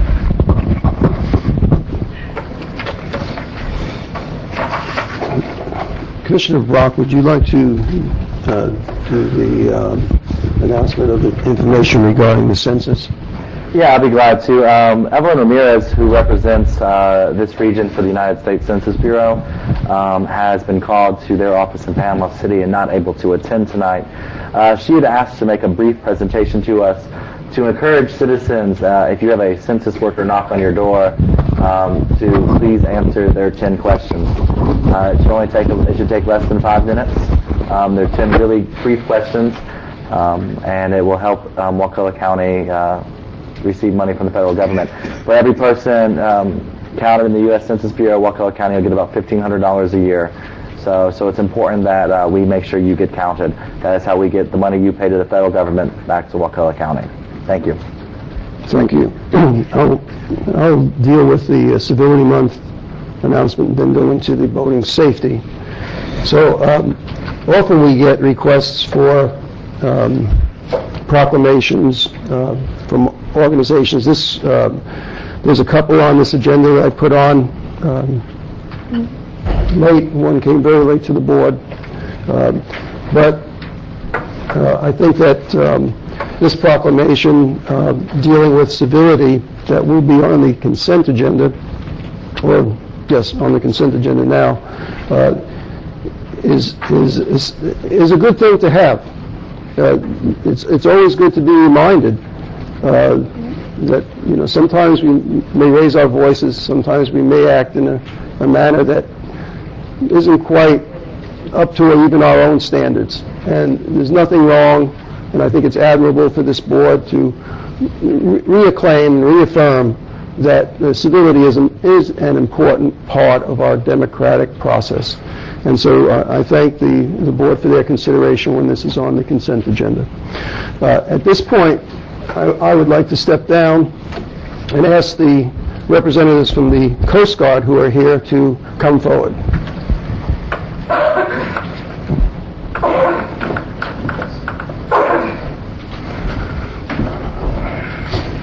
And Coast Guard Auxiliary.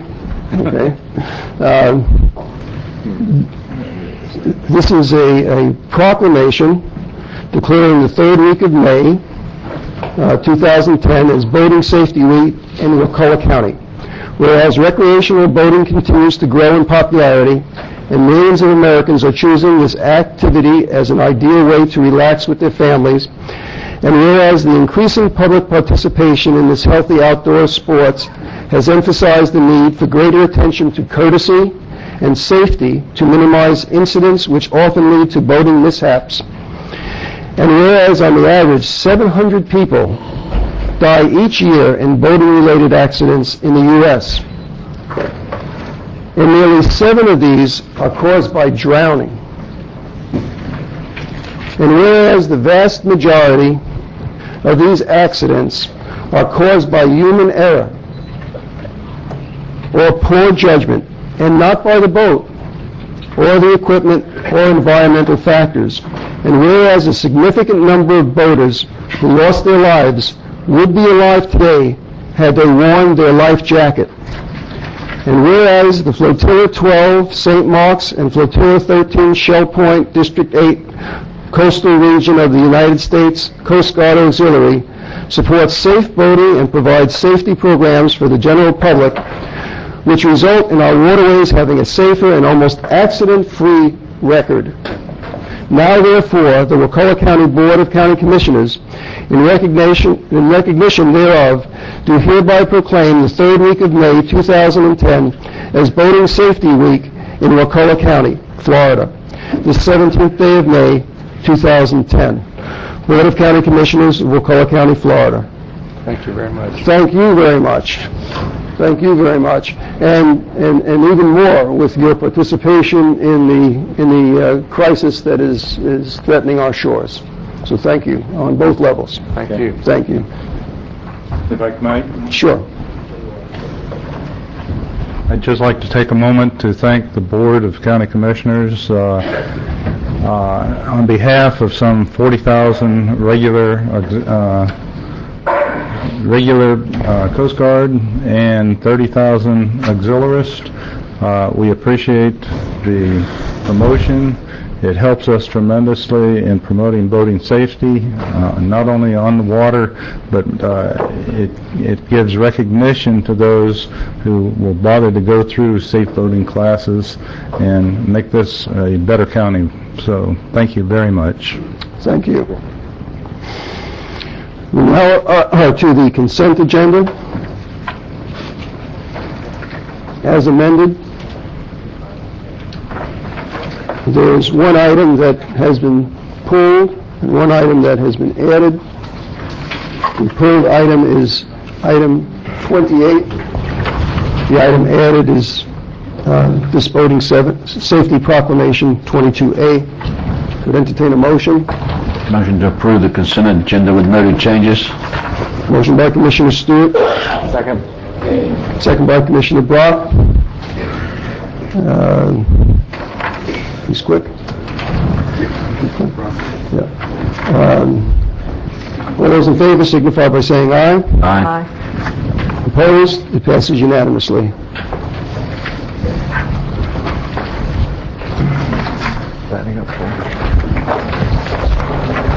Now we'll deal with item 28.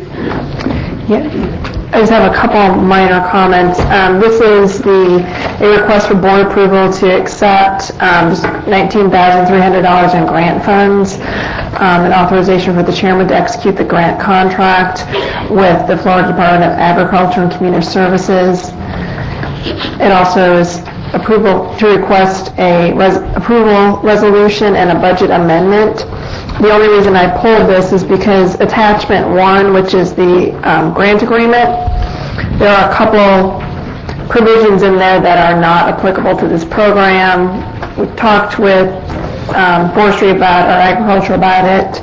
They indicated yes, those aren't applicable, but they're still in here, so I'm requesting that we just go ahead and strike them, initial it, and get it approved and send it off to them. The two provisions specifically, if you look at attachment 1, page 8, the two paragraphs immediately following paragraph H on that page, the first one says that the county is supposed to buy all of their articles from a nonprofit agency for the blind or severely handicapped. the next paragraph says the same thing, that you're supposed to buy everything from a corporation that's for inmate rehabilitation. Neither of these are going to be applicable to this agreement. I move to accept the $19,300 in grants funds, authorize the chairman to execute the grant contract documents as amended, and approve the resolution and a budget amendment. Motion by Commissioner Brock, second by Commissioner Arts. On item 28, with the changes made. Any citizens to speak on this? No? Any further board discussion? Yes. Yes, I just wanted to remind the board that we had previously agreed that we wanted to spread this work around to our local nurseries and tree installers, and it's my understanding that our county attorney is working with our bid process to make sure that that's accomplished. We can limit the number of successful bids that any one vendor gets. Okay. Thank you. Thank you. So with that, we proceed to the vote. Call for the motion. All those in favor signify by saying aye. Aye. Opposed? Passes unanimously. Mr. Chairman, the next item is item number 15 on general business, which is board approval, phase 1 of the courthouse project bids, and a guaranteed maximum price option, or GMP, and authorize the chairman to execute. I do note that the clerk and friends are here, and appreciate their patience. I'd like to turn it over to the clerk to walk you through the item.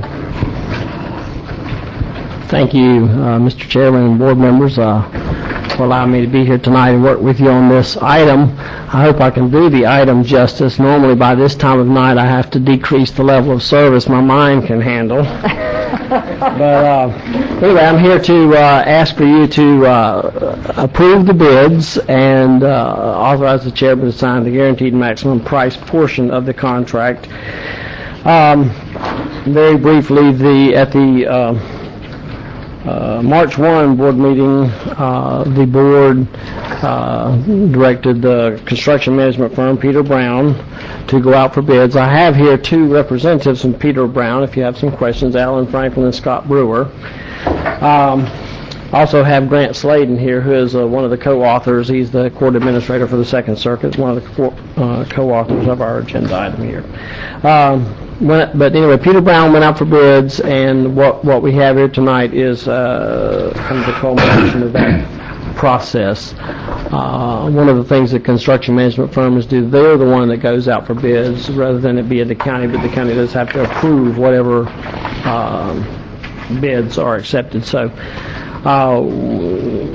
with that in mind, and with the agenda item that I have there before you, I'll be glad to answer any questions that you might have. If I can't answer it, I'll see if I can call one of these other fellows to see if they can answer it. And so, at your pleasure.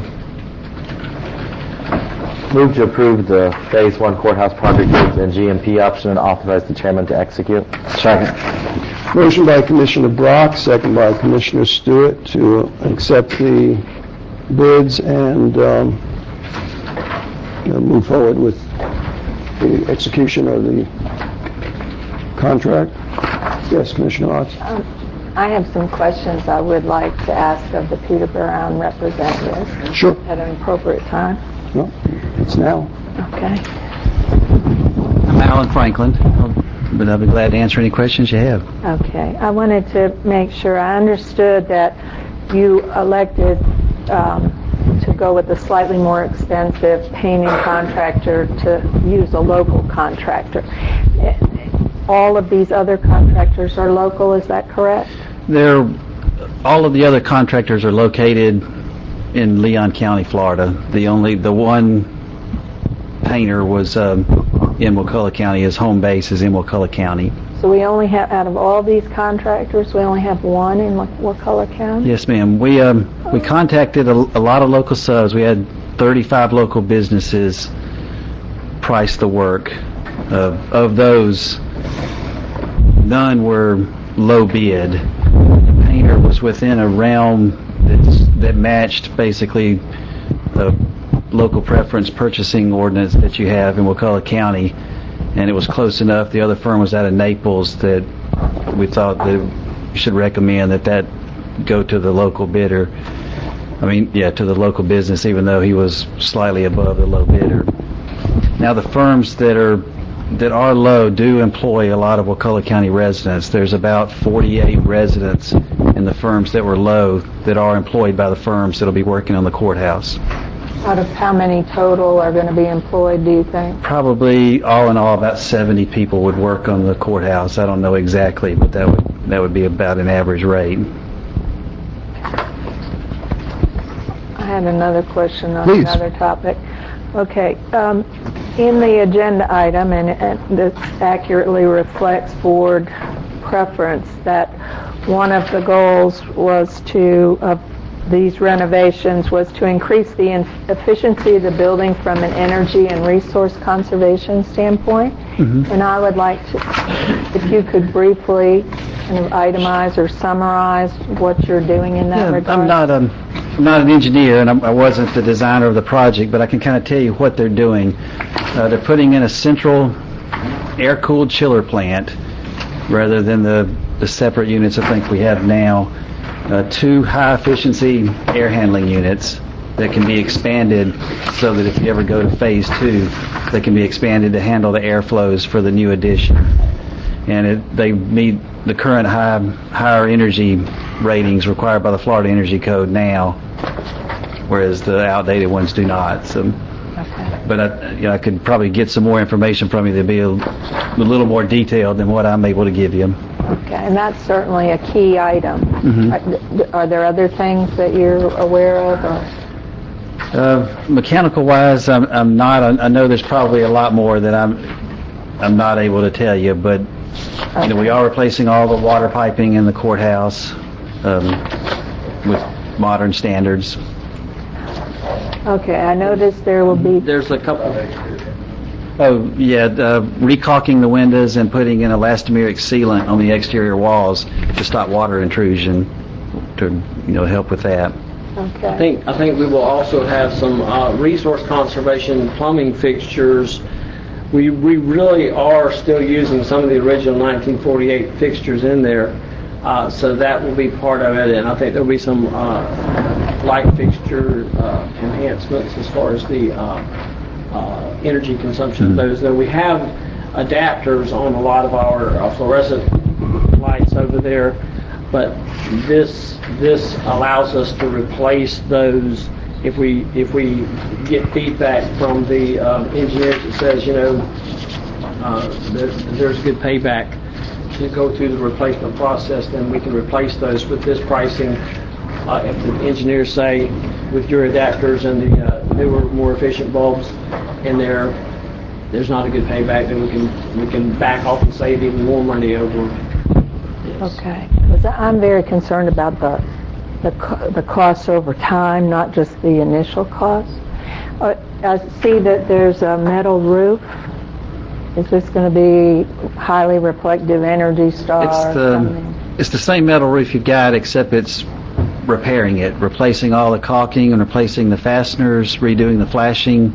There's some leak problems on it now, so we're not replacing the metal roof. Okay.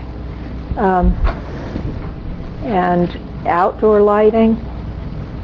What are you doing for outdoor lighting? I don't believe there's any new outdoor lighting. I'd have to look at the drawings. If it is, it's minimal. It's mostly interior mechanical and electrical replacement, and then the plumbing work, and then the related finishes that go with that. Okay. I don't know where we are in the ability to kind of make some refinements in any of these things, but definitely there are a number of places where it talks about indoor lighting, and you need to go with your most energy efficient, and there is a mention in here about some lighting control devices, motion sensors or whatever, timers to reduce that. Yes, ma'am. Outdoor lighting, I don't know. Go with solar if you can. depending on what you have. I'm glad you're going to do low flow toilets, it sounds like, maybe. Waterless urinals are a big hit at University of Florida, so people tell me that's the preferred bathroom, so, I'd like to see us pushing the envelope here, and if there's something, even if it's a few $1,000s more up front, if you're going to save on your electricity bills. Ideally, I'd like to know going into this what level of savings you expect to see. But we can see if we can get some numbers for the next meeting, I guess, on a couple of these things. Outdoor lighting, we could come out with an option. This has a 5% reserve or contingency fund built into this GMP that if we don't use is unexpended and money saved. But if we want to tackle something that is not currently a part of this, we can do that. And we will be coming to you at the first meeting in June to get you to approve the financing package and resolution, and also that would be the point where we would ask you to issue the notice to commence for them to officially get started with the bricks and mortar. Okay. I would really appreciate if you would review through this very carefully if there are ways to be a little more energy efficient in any of these items or water efficient. And we could probably get the designers involved in some kind of discussion like that and get that information. I don't think that would be any problem at all. Okay. And then maybe they could at least talk over whatever concerns you have and make some suggestions that would fit within the budget. And I think a lot of the things you're talking about are not really items that would affect the budget as long as we pay attention to what, just look at it closely. And it'll give Brent more money to keep employ staff down the road. I'm all for that. I'll be glad to use a waterless urinal if you will, Miss Arts.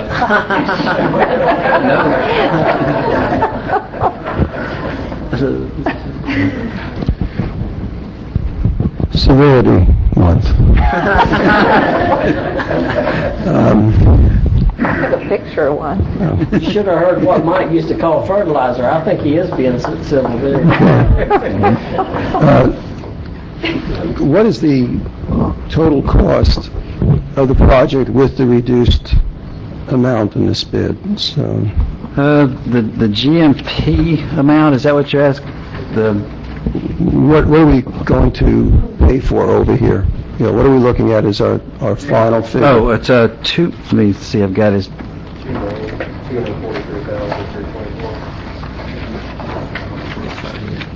Okay, $2,243,324. And does that include the exterior renovation as well? It's not the exterior upgrade options. I think that includes the elastomeric resealing and the recaulking of the windows. It does not include what we talked about March 1, the scheme 3 that we kind of picked, the restoration of the Art Deco look. Commissioners, you'll remember on that, as far as the fascia is concerned, you selected the scheme or the architectural elevation, but you gave the direction in them sharpening their pencils, which is noted here. That doesn't include this, by the way. You said for them, for us, to go after grant funding for the exterior improvements. And so that's what we're looking at, but not to do it as part of this. So when they say they saved $284,897, that isn't just because they're not doing the exterior. Gotcha. It's from the other things that they sharpen their pencils, and we're looking at grants for the exterior. And the funding for this, as I understand it, comes from various sources. So how much of a loan are you anticipating you're probably going to have to take out? I think when we went out for proposals for loans, we went out for up to $2.5 million, so we could do the whole thing if we wanted to. Now, we have some money available. We have a little bit of the appropriations money left. I think it's about $120,000 of that. Then we have some of the 1 cent sales tax money, well, built up just for the last couple of months, really. And then we have a $30 surcharge. It was previously $15 per case. You guys increased it to $30 back in December, so we've got a couple $100,000 there. So we have approximately $400,000. So we're probably going to borrow about 1.8, 1.9, somewhere along in there. And we have the proposals for the financing, which will come to you formally next meeting, 3 weeks from tonight, I believe. In such a way that will be a drawdown, so we won't have to draw and start paying interest on that money until it's time to pay the bills.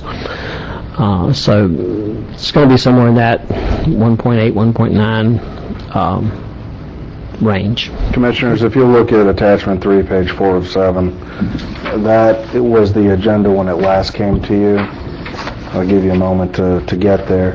Now, this, as the clerk said, this is going to change just a little bit, but you see what I'm trying to point your attention to here are the borrowing capacity details and what it lays out. And this may have changed a bit given your communication with the bank, Mr. Clerk, but what it lays out is, you know, if we tap the $30 court facility surcharge and financing of it, that'll get you $850,000, might be even a little bit better than that, I'm not sure. So when you talk about there being a delta of about 1.8, 1.9, it looks to me as about half, and half of it's going to come from the surcharge and the other half would be from the public facility component of the 1 cent sales tax. But in any event, I don't say this to get into this too much in the weeds today, but I just wanted to sort of draw you back to where you were last and to give you a little snapshot of what you're going to see at your next meeting. And what you're going to see at your next meeting is specific details that is reflective of the latest conversations with the lenders. Yeah, we'll have interest rates and other terms of those loans. Okay. I just want to make one comment. Commissioner Otts had gone to, and it was mentioned in here, the issue of hiring local and local vendors. And I don't know if we have the authority, or I hope we do, and maybe we have to maybe be more diligent in the future. We say we want to hire local, but we don't go out and give a local preference. At least that's my understanding. And I think that this board is giving very clear direction that we want to encourage hiring local, and that any contractor that deals with the county, although they're their own contractor going out to try to get their bids, I at least would encourage to have a local preference part of that evaluation so that we can lean in that direction without there being a raised eyebrow. Well, okay, I just want to make that statement. The other funds on the that you had mentioned, I guess two things. One is when we say that we look at other capital projects, is that meaning, at least as referenced here, do we mean to not do other capital projects, or? No, sir. I think since the board gave the direction to not go after the Scheme 3 or the fascia, you're now in a position where you're going to be able to afford this project as it's been refined without tapping other capital projects. That's my initial assessment. And two other questions in that area. Yes, sir. Maybe whoever handles them. Is one, does this compete with funds that may have been able to go to the community center? Only if you were looking at having a delta in the community center. In other words, where this taps lending against the public facility portion of your 1 cent sales tax, okay, over the next however many years. If you had a need in that community center beyond the funds you have in hand, to do whatever you want to do there, it potentially could butt up against it. But I note two things. Because we bought the community center we actually have leftover money, if you will. Now, we don't know exactly what we're going to need, and that extra $450,000 may not get it done. But it's the way we used to do it. You knew you were short. In other words, if we were going to build on that 3 acres, you didn't have enough to even build the facility in the first place. That's one.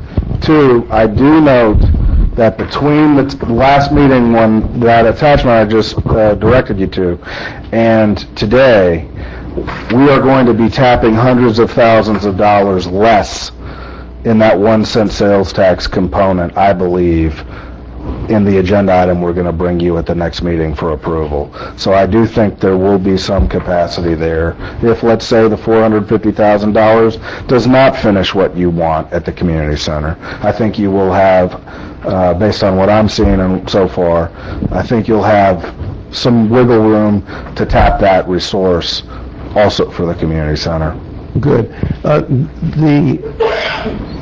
The original scheme for financing the community center, sorry to move in that direction, included potentially a loan.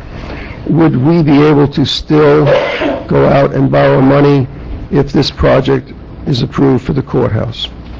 I would reserve the right, if you would allow me, to answer that in full at the next meeting, because it's the next meeting when we're really to get into this. Okay. But I will tell you, upon my initial review, there should be, based on what I'm seeing, capacity left in loaning against that public facilities component of the 1 cent sales tax, should you need it for the community center. I'm feeling confident as we sit here today that to a certain extent, and now if you want to, take out $1 million plus, no, but if it's in the hundreds of thousands, I think that would be a potential. How's 600,000? You're getting close, but you could get there based on what we're seeing here. Right.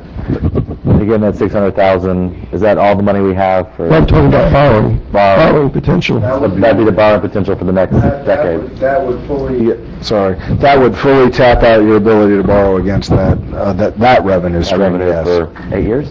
For the remainder of your tax, yes. That's an 8-year amortization, is what you're saying. Okay. In trying to put all this stuff together, and I went over to the courthouse, and Brent tried to make me drink out of the water fountain, and which I wouldn't do. But I led the horse to the water. But the horse wouldn't drink, and luckily so. There's no doubt that this courthouse needs to be fixed. I mean, this is 40-some-odd years. It hasn't been touched, or certain infrastructure in it, and just the water pipes alone, it's not good. So I totally there. What makes me nervous is the commitment of doing these big projects, and it makes me nervous from a fiscal standpoint. Look at the courthouse having that infrastructure which is allowed to get to this extreme, and it is extreme. And we look at the Welcome Center, and we were supposed to make up a list of all the buildings we have and how much the maintenance. Have we done that?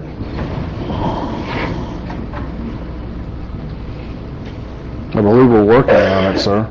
And I think I know where you're going. No, I'm not going to steal your thunder. No, the reason I'm asking that is that, you mentioned the budget, because, just borrowing limits that are now coming down on us, and I don't know how much more exposure we have with buildings that we have to maintain, with equipment that air conditioning, etc., that we have to replace.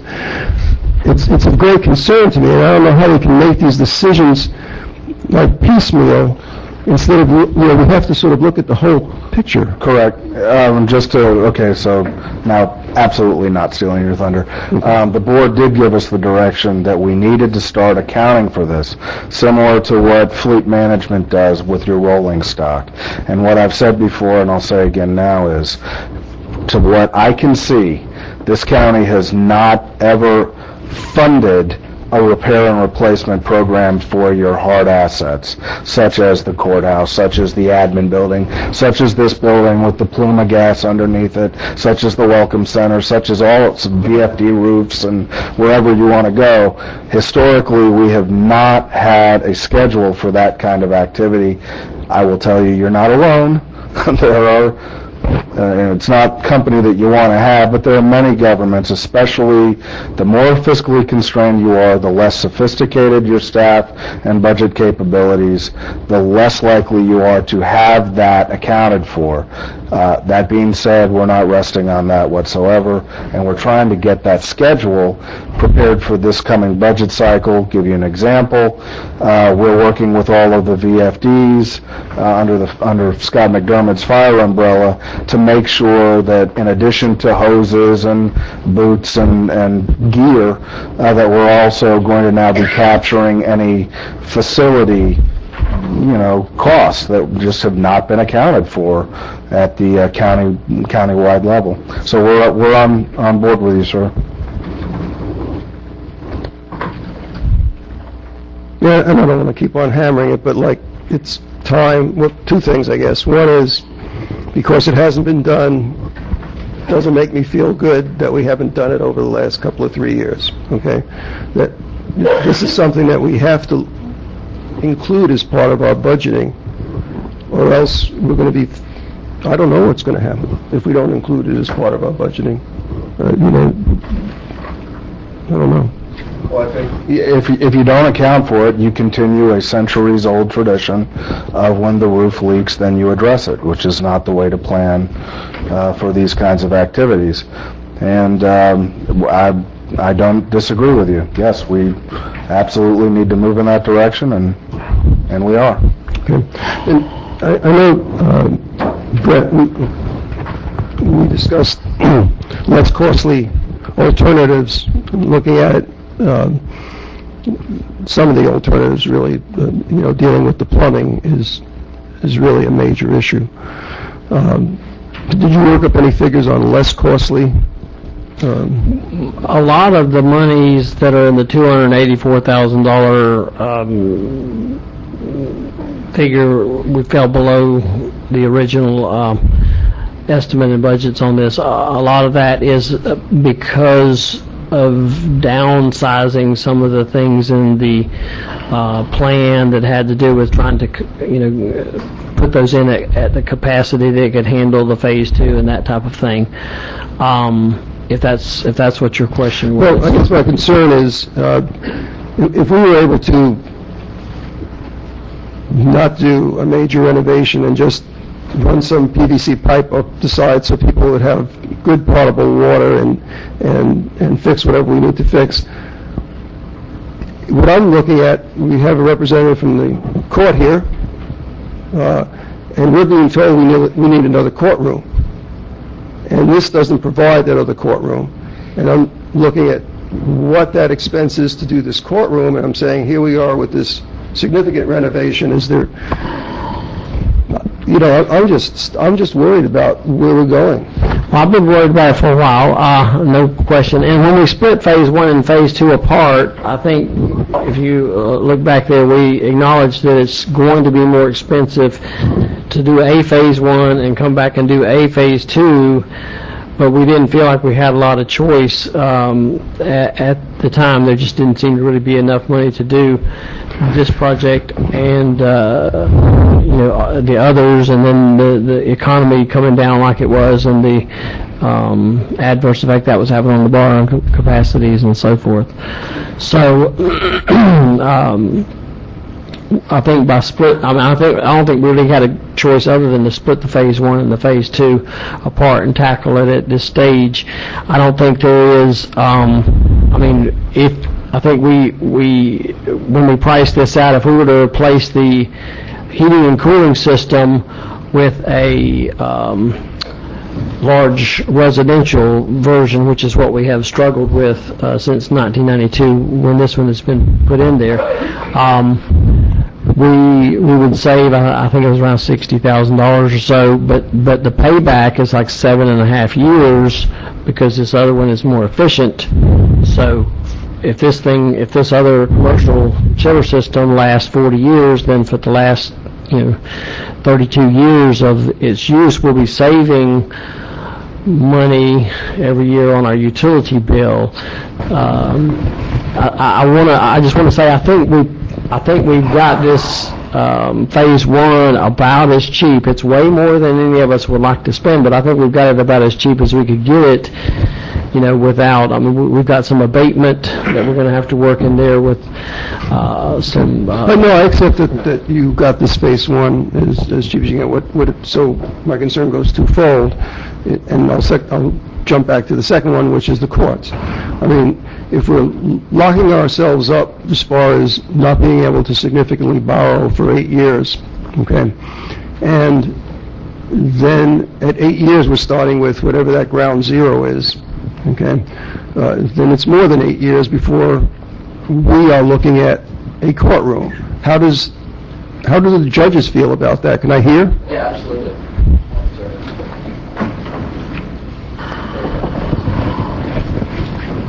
Good evening, sir, and fellow board members. I'm Grant Sladen. I'm the court administrator for the Second Judicial Circuit. I'm here to represent the court, which are the judges of the circuit. The judges would ideally like the entire phase one and phase two, but we're very cognizant of the financial limitations that y'all have, and we believe that the essential thing is to have a functional working courthouse with restrooms that are fully functional, a safe building, an energy efficient building, and the building itself, as you pointed out, hasn't had any significant renovations maybe in 40 years. Most of the infrastructure is 62 years old. It is an old building, and it just needs to meet the minimum requirements we think that are reasonable and necessary to provide a place to hold court.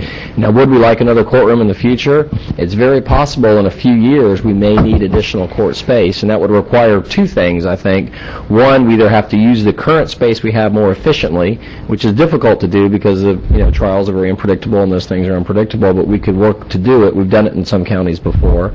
The other thing is we may have to look at alternative venues for certain events. Maybe hearing officer events or general magistrate events could be held in another place, perhaps right here. In some of our counties, we actually use the county commission chambers as a courtroom during the day, and the county commission uses it at night, and we don't do significant modifications to do that. So we've made do elsewhere with counties just like you that have had problems with financing it. So we could make do. I do believe the growth is there. I think you have a very valid point, but I think we could figure out a way to make do. The project itself, I think we viewed that Brent and the contractors have tried to make this as inexpensive as they could possibly do at this point. They've knocked off phase two completely. They've reduced phase one. They've put in, I think, the things that are the most energy efficient will save money in the long run and bring down your recurring costs in the out years. And then we've even broken off even the connection to phase two. So we're sort of saying this is it for 8 years. And I think or possibly longer. Yeah, absolutely. I think that's where it is. I think we're there just because we're there. It is what it is. Okay, well, I appreciate your assessment, and however nervous I am about this, it does give a level of comfort. All right. Thank you. Thank you. Okay, I'm finished. Okay. I don't have anything more to say. Does anyone else have anything more to say? Okay. And there's a motion and a second on the floor, and all those in favor signify by saying aye. Aye. Opposed? It passes unanimously. Thank you. Thank you. Mr. Chairman, Commissioners, next item is requesting board consideration and approval of the proposed corrective action plan and authorization to submit that proposed corrective action plan to the State of Florida's Department of Financial Services Division of the State Fire Marshal, Bureau of Fire Standards and Training Safety Program, and this is an official response to the recommendations provided in the Captain Richard Ray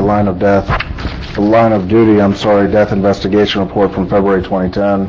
I do note that Director McDermott and Chief LaMarche are here, and I'd like to turn it over to them to walk you through the item. Yes, and a year ago, last January, we had our first ever line of duty death in our county. The State Fire Marshal's Office came through and did an investigation, and they made two primary recommendations.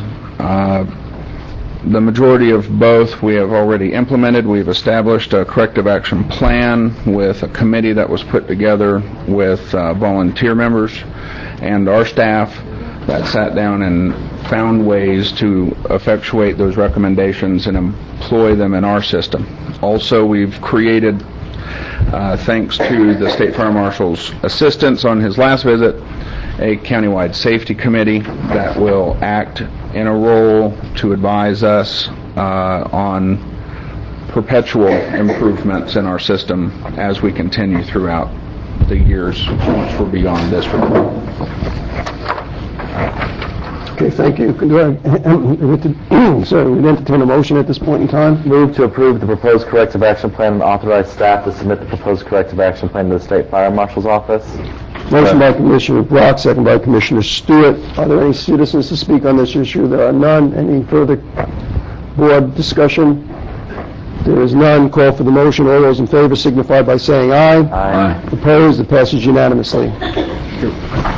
Thank you. Next item, Commissioners, is a request for board ratification of the appointment of Mark Lundberg to the administrative position for the Wakulla County Health Department. Commissioners, as you'll see in the agenda item, during the past series of months, the State Department of Health and your administrative team, get close by if you would, have engaged in a multi-stage interview process in accordance with state law. In your analysis section, you see some of the fine individuals who sat in review, I guess apart from me, I being one of them. But basically, it's representative of different individuals from the county and state leaders. The short version is, this is similar to the process that we use every time that this appointment takes place. We had, and I have to say this, we had a wonderful field of candidates. We had the pleasure of interviewing 3, 2 of which work currently. And I think all of the applicants for this position have fine present and future careers in this field, all very dedicated public servants. I just wanted to be very clear on that point. Well, 2 were forwarded to the Secretary of the Department of Health, the State Secretary, and the State Secretary determined to extend the offer pending your ratification and approval to an individual who has stepped in, and so I just want to note that Mike Senman is here, he's Deputy Secretary, right, present title? Do you want to say Mike something? Senman, Assistant Deputy Secretary for the Department of Health, with a vested interest because I live in Wakulla County. All right. So a little different for me for this one. Like the county administrator said, Mr. Pingree did participate with us. We had participation from the schools and also from the county health department. Mr. Lundberg's been with the Department of Health for over 16 years, both at the local and the state level, and I called upon him in September, I believe, to come down here in an acting capacity, and he's done an outstanding job. After the interview process with the Deputy Secretary and the State Surgeon General, we recommend his appointment as the permanent administrator for the County Health Department. Move to ratify Mark Lundberg to the administrative position for the Wakulla County Health Department. Second. Motion by Commissioner Brock to approve, and second by Commissioner Arts. Any citizens to speak on this issue? None. Further I appreciate you making it to 8:30. Thank you. Further board discussion? I have some questions. Yes, sir. So I'm obviously concerned about our health department. I'm obviously concerned about state funding. We all should be. There was a time when we had a position here in our health department providing care for the citizens. What's the outlook? What's your look over the horizon? In how long? How do we get there to get a position permanently in our health department? Currently, I'm authorized 33 FTEs in the county health department. I'm also restricted by rate. That's the amount of salary I can pay my employees for $1.3 million. Currently, I have 5 medical providers, 1 ARNP, 2 nurses, an LPN, which is my communicable disease nurse, and a medical assistant. And that's the only medical providers I have at this point out of 33. So in regard to the availability of a physician, it's going to be limited. Number one is the cost, funding for that position. I can go ahead and request additional rate through Mr. Sentman here, and also additional FTE through a process through headquarters, but I'm not sure where the funding's going to come from, because the non-categorical and the categorical cuts so far, plus my insurance costs, are about $35,000. That does not include the 34% potential cut that I might take in the CHD for Medicaid reimbursement. Mr. Sentman hasn't provided the numbers yet, but we don't think we're going to take the whole 34% cut. But still, any cut at all is going to affect our ability to provide services, and the goal right now is to maintain the staff to provide the services we have existing. Thank you. Commissioner Brock, it looked like you wanted to say something. No. I was going to make one more comment when it's all done. Okay. And I know that your hands are really tied now, especially with the budgetary constraints.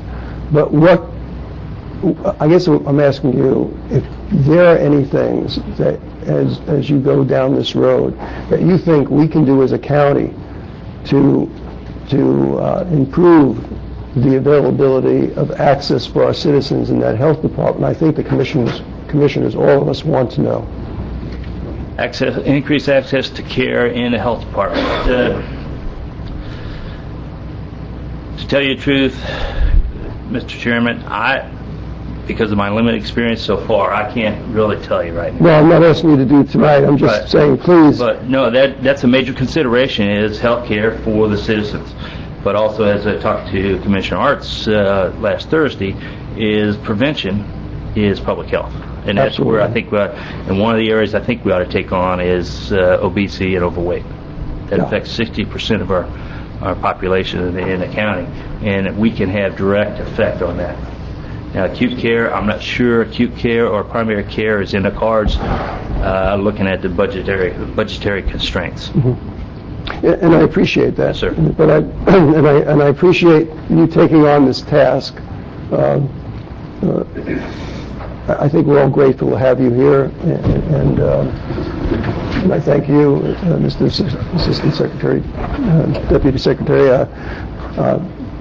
We just hear from our citizens over and over again how, that trip to Tallahassee and that sitting for 6 or 10 or 12 hours in the emergency room to have 3 stitches put in is, or whatever else. Yes, and that's what we always hear. Yes, sir.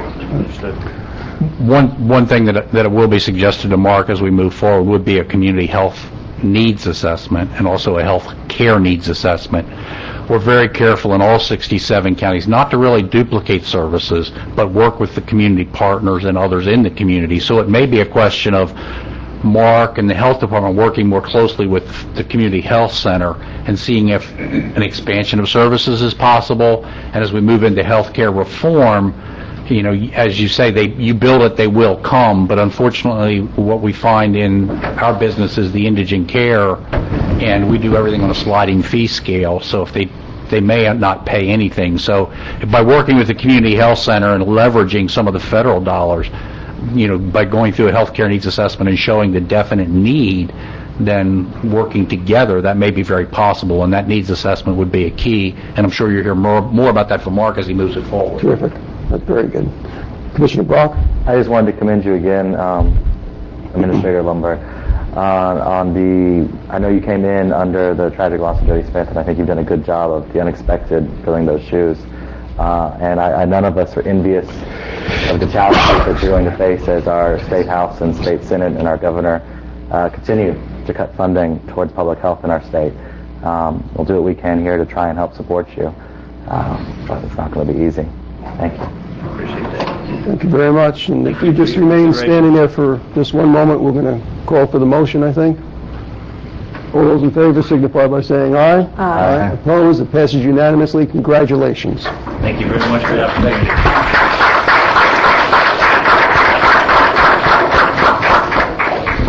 All right, Commissioners, next item, I'm going to ask Doug to come up here quickly, is requesting board consideration of a draft rock landing boat slip lease agreement and rules and regulations.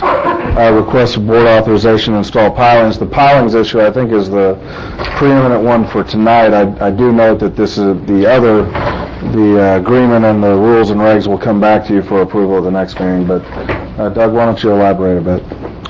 Yeah, this agenda item brings you the documents for your review that are draft documents that will allow us to rent the 10 boat slips that are at the Rock Landing Dock and Fishing Pier. That's going to allow our commercial fishermen and our charter fishermen to have a place to pursue their craft and help develop our waterfront to many of the things that our county and the Panacea Waterfronts community have been striving for.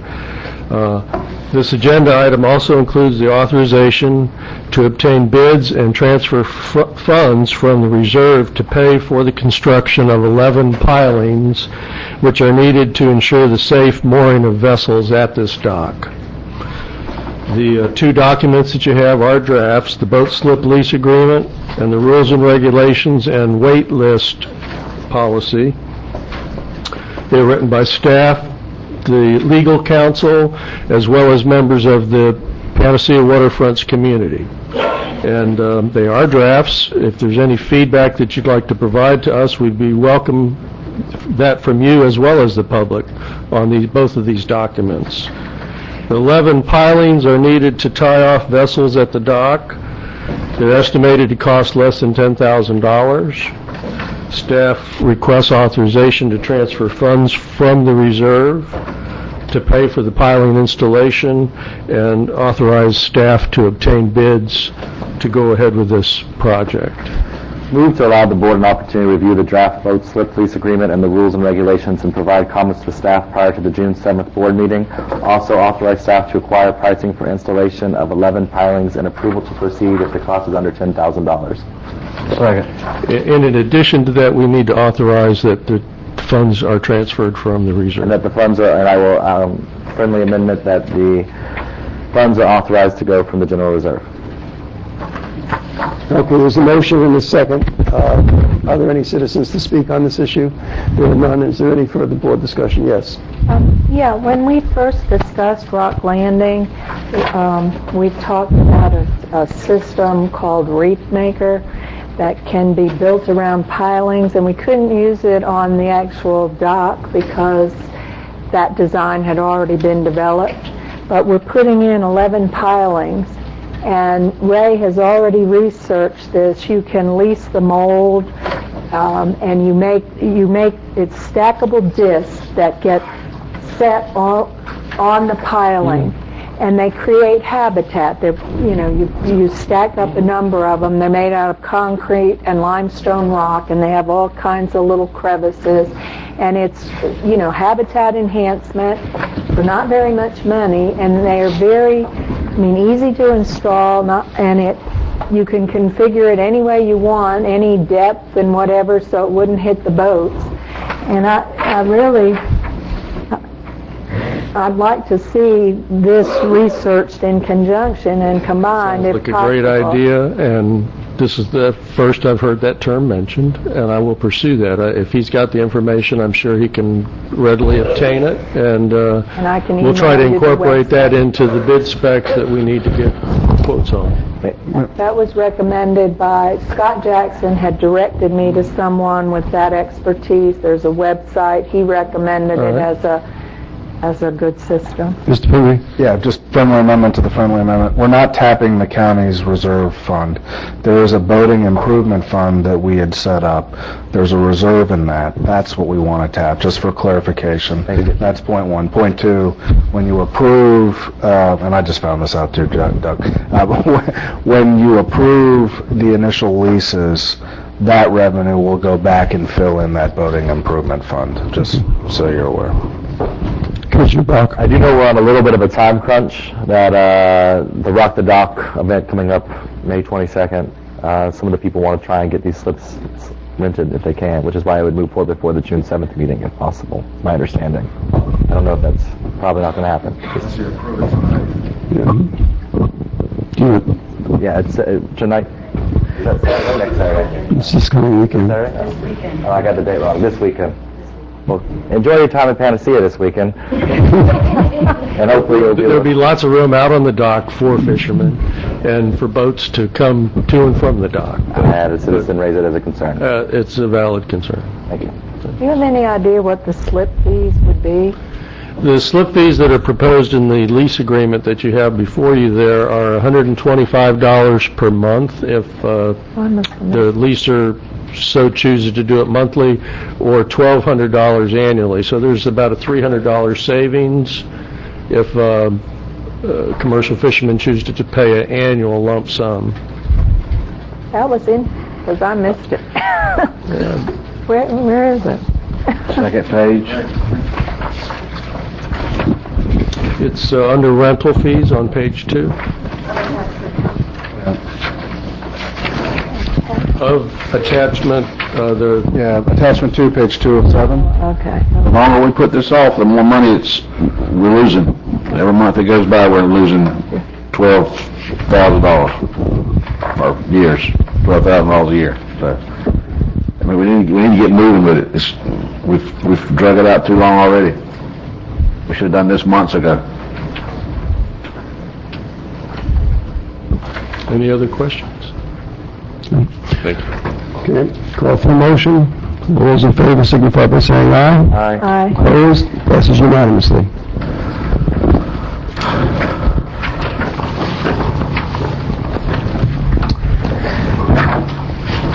Next item is we're requesting board approval of a letter agreement for an information exchange between the county and Talquin Electric Cooperative.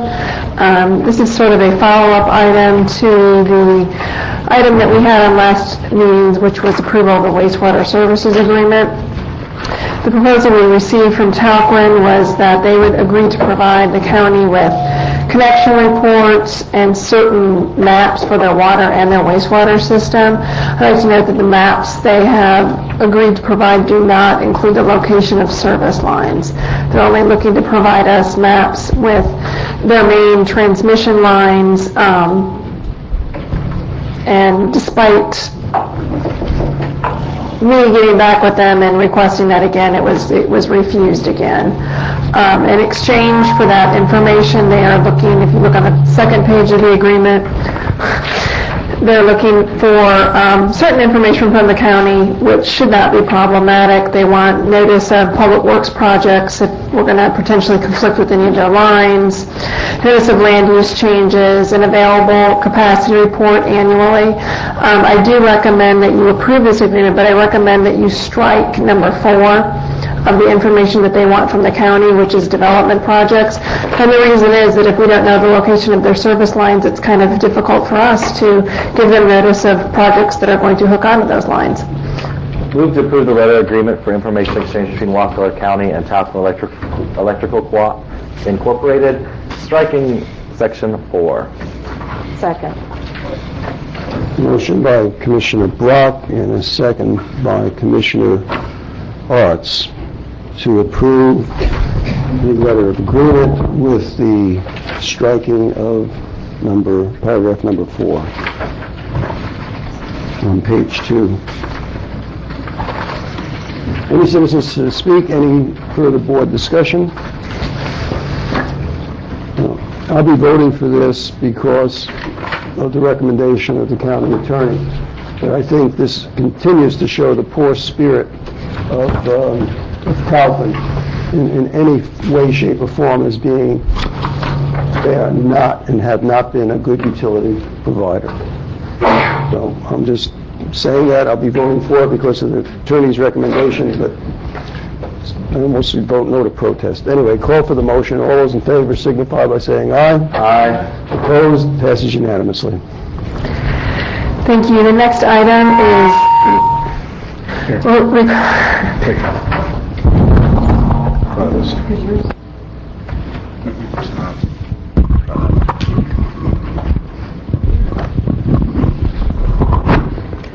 we're requesting board ratification of the May 6th Wetlands Protection Ordinance Workshop. board approval of the modifications to the ordinance, request to refer this ordinance to the Planning and Zoning Commission for their hearing, and then request to advertise a public hearing to bring it back to this board once it is out of planning. Move to ratify the Wetlands Protections Ordinance Workshop and approve modifications made by staff and the county attorney. Approve to refer ordinance to the Planning and Zoning Commission for a public hearing, and approve to advertise a public hearing before the Board of County Commissioners upon receipt of Planning and Zoning Commission's recommendation. Second. Motion by Commissioner Brock and second by Commissioner Arts. Bob Danzy.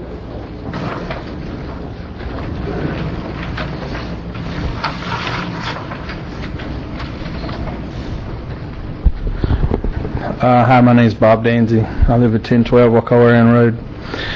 I would urge you to vote against this and to stop the madness of a new wetlands ordinance. We don't need one. The North Florida Water Management District is going to take over this and do the exact same thing that this is going to accomplish. And frankly, we won't have to deal with the lawsuits. They'll have to, if there is any. This is a very controversial subject and something that's probably going to draw fire. I don't know. I think later on the attorney's going to talk about the litigation that, and I'm assuming tell you what else going on. I don't know if she'll tell you how much money we spent or not, but I bet we spent a lot. They said in the paper a couple of weeks ago they'd spent well over $100,000 on lawsuits. This is going to bring more lawsuits, so I urge you to just stop the madness now. And I appreciate that the committee worked so hard and all those things, but I don't think we as a community can afford this and allow the North Florida Water Management District to do their job. Thank you. Thank you. Chuck Hess.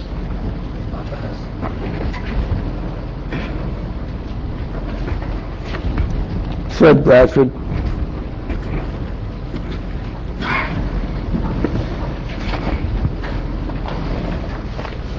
Good evening.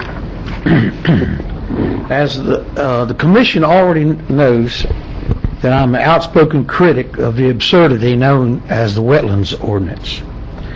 And some of the reasons is the infringement of property rights, the nearly $600 application fees, and the list goes on and on, repetition that was created by the state and federal governments on applications, and on and on and on.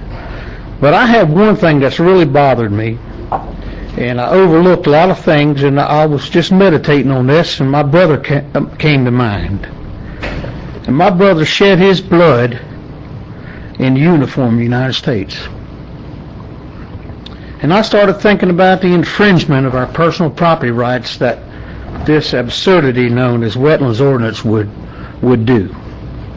And not only that, but this wetland ordinance not only infringes our personal property rights, but it turns and uses our personal property against us, which is another absurdity. So I thought about my brother's blood laying on the ground while he was in service to this country. And I thought I heard my brother's blood say, defend the Constitution. So I've got something to say tonight that's going to touch your hearts. You can look in that camera right there, and you can tell the citizens of this county if the blood and the sacrifices of our families are meaningless or if you revere them. And I mean it tonight, what I'm telling you. You look right in there and you tell the people what you think about the blood of our families defending the Constitution. Thank you. Thank you. Mr. Victor Lambu.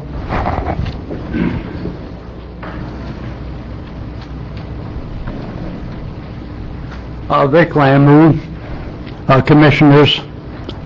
I chaired the Wetlands Committee, as you know. We certainly do need a wetlands ordinance here. Without going into a lot of detail, what we have discussed before you. You will have hearings, the P&Z will have hearings, and you'll have further hearings. I just urge you to go ahead with the process and get it on the road. Thank you. Thank you.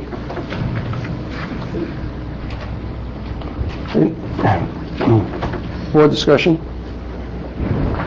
I'm against it. I've said I was against it, and for the same let me talk a little bit, Mr. Custer. You got to talk all night. Let me talk a few minutes. I agree with the gentleman who just stood up here. It's about our constitutional rights, and that's what we're doing. We're slowly but surely eroding away those rights as property owners.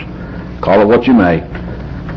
You can say it's not a taking. You can call it whatever you want, but that's exactly what we're doing. Slowly eroding away the people's rights to what they can do with their property.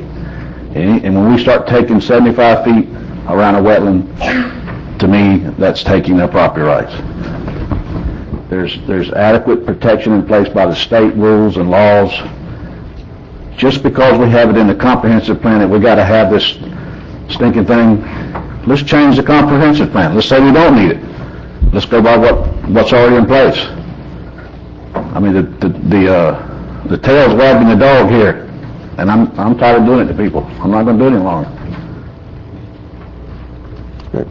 Any other board discussion? As it moves forward, I'd just like if staff might be able to prepare some just cost estimates as to how we'll implement it and fees and everything. I'm not sure if they're already in here, but that would be useful for now. Okay, that's good. More discussion this side of the table? I'll say something. I obviously differ with the Vice Chair's opinion. I think it's really critical that we, as a county and as a community, look to do better and look to protect the things that are important. We've gone over why it's important to have a wetlands ordinance.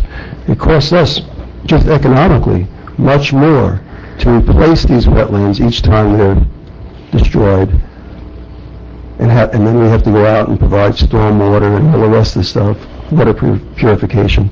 There's a lot of good reasons besides habitat, which is a major reason, but there are a lot of good reasons why we need to protect these wetlands. It's for us that we're doing it. It's for our children. Okay. Any further board discussion? All those for the motion signify by saying aye. Aye. Opposed? Aye. It passes 4-1. We have a 5-minute break. We'll take a 5-minute break.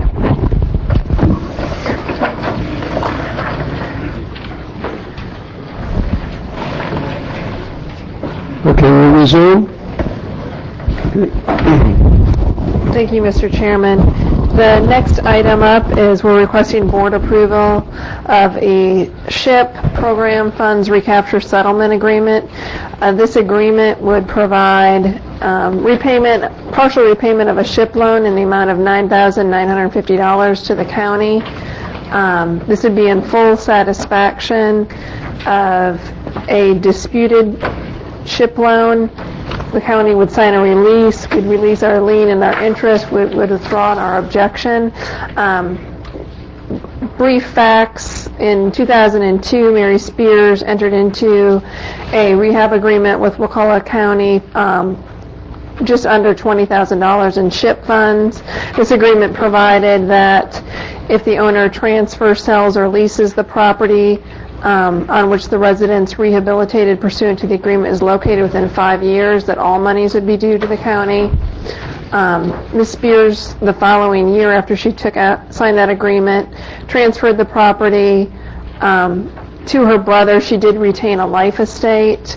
The county recently became aware of this issue. When her brother had passed away, we did have an unexpired lien, so we did file an objection. We met with the other side's attorney, Ms. Davis, who is the state's attorney, is here if you have any questions. We are recommending approval of this agreement. Roughly, the amount forgiven through the settlement agreement would be equivalent to about half, about the time she occupied the property. Although the contract does say that the entire amount would be back, in order to there are some legal issues here. You would expend time and money and attorney's fees trying to recover this, so we do think this is a fair settlement, and we do recommend approval. Move to approve the proposed State Housing Initiative Partnership Program Funds Recaptured Settlement Agreement for $9,950. Second. Motion by Commissioner Brock and second by Commissioner Stewart. Mary Ellen Davis. If you have questions, we ask that you approve it as well. We negotiated it. Just make that statement first, please. I'm here if you have questions. We ask that you approve it as well. There are significant legal issues. We're of the opinion the liens expired and that the transfer didn't take place. Ms. Beers remained in the property after the life estate deed. It was an estate planning tool. No money changed hands, and she went back home and lived there till the day she died. Then when she died, the property transferred, and like the IRS treats a transfer of a life estate deed, they treat it as a transfer without taking place until death. So we have a significant argument whether a transfer actually took place with that life estate deed. No money changed hands. Ms. Spears remained on the record and remained in the property till she died. Then when she did die, her brother did become owner of the property, but it was by reason of becoming her heir. She had no children. Her spouse was deceased. She wanted her brother to receive this property. The least expensive way to do that is with a life estate deed. And so she had no idea that she was damaging her lien. We would argue that the lien expired in 2007. Now the first time any income was earned from that property was in 2008. 2008, where it began to be rented by a tenant who rented it with an option to purchase. And we're just now transferring the property. So the SHIP lien is designed to prevent a windfall. When somebody gets a bunch of money to repair their home and then they turn around and sell it, well, sure, you need to recapture that. But in such a case as this, where she lived there till the day she died, then when she died, a legal heir took control of the property, but wasn't able to lease it or sell it, and no transfer took place until after the lien expired in July of 2007. So those are our arguments, but again, we have a sale coming up. We want it to go through. My client is willing to pay it to our negotiated settlement, and we would ask that you approve it as well. Thank you. Okay. For the board, any other citizens to speak? No. For the board discussion, call for the motion. All those in favor signify by saying aye. Aye. Opposed? It passes unanimously. Okay, Commissioners, if you'll move ahead to item number 25, that's the next item. I'm going to ask Alfred Nelson to come up. Commissioners, the title of the item is requesting board approval of contracts for weatherization services for Wakulla County Housing Division and delegate authority to the administrator to approve future contracts for weatherization services. I will cease my comments at this point and introduce Alfred by saying this item really does more than that. What this item really does, and what Alfred's going to walk you through, is effectively the last year and a half in your weatherization program. Some of the challenges that we've faced, recent discussions, I will say, and communications with the state, and frankly, how we're dealing with some challenges that we were faced with in staff turnover, and how we are moving back to exceed expectations for this program. So with that introductory, I'll turn it over to Mr. Nelson. Mr. Chairman and Commissioners, I'm going to give you a brief overview of our weatherization program as it stands today and the stimulus funding that we received. February 19, 2009, the President signed American Recovery and Reinvestment Act, which is stimulus funding. Wakulla County was notified by DCA in February that we could possibly receive $1.3 million to $3 million in weatherization funds. The Housing Department briefed the board on April the 21st, 2009, as to the receipt of this, a possible receipt of these funds, and what we would need to assist us as far as personnel and equipment. We presented an agenda item. The agenda item was ratified on the same night that we had the workshop, and we went forth. DCA required or mandated that each county that received stimulus funding for the weatherization programs go through a actual process of ramping up. And the ramping up had benchmarks that each county had to meet.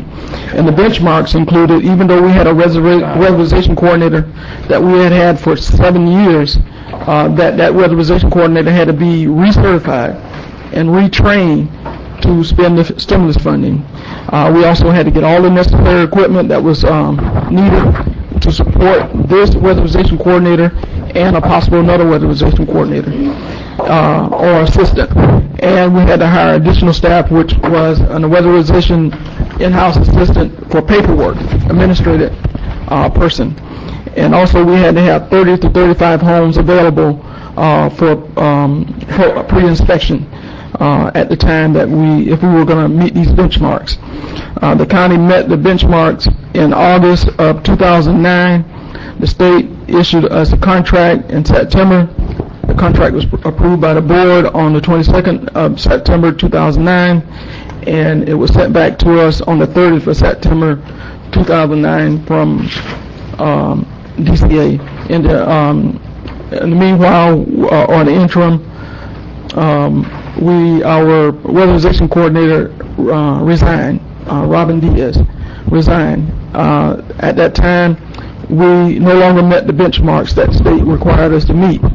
So the state actually held our funding until we hired another weatherization coordinator, and then we went back through the whole process that took us 5 months with the experienced weatherization coordinator. We had to go through that process again to get our new weatherization coordinator up to speed and certified to state standards. The new weatherization coordinator was hired, went through the training, and received a certification on the 15th of February 2010. The 22nd of February 2010, the state allowed us to start weatherizing homes.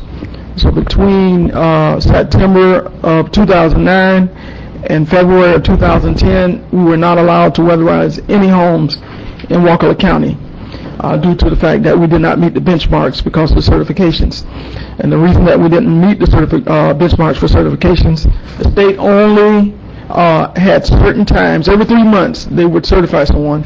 So they certified in August, so 3 months after that, I think it was around November, December, and the next certification period was in, I think, February, when we could certify someone else. So we met that benchmark. The state released our funding.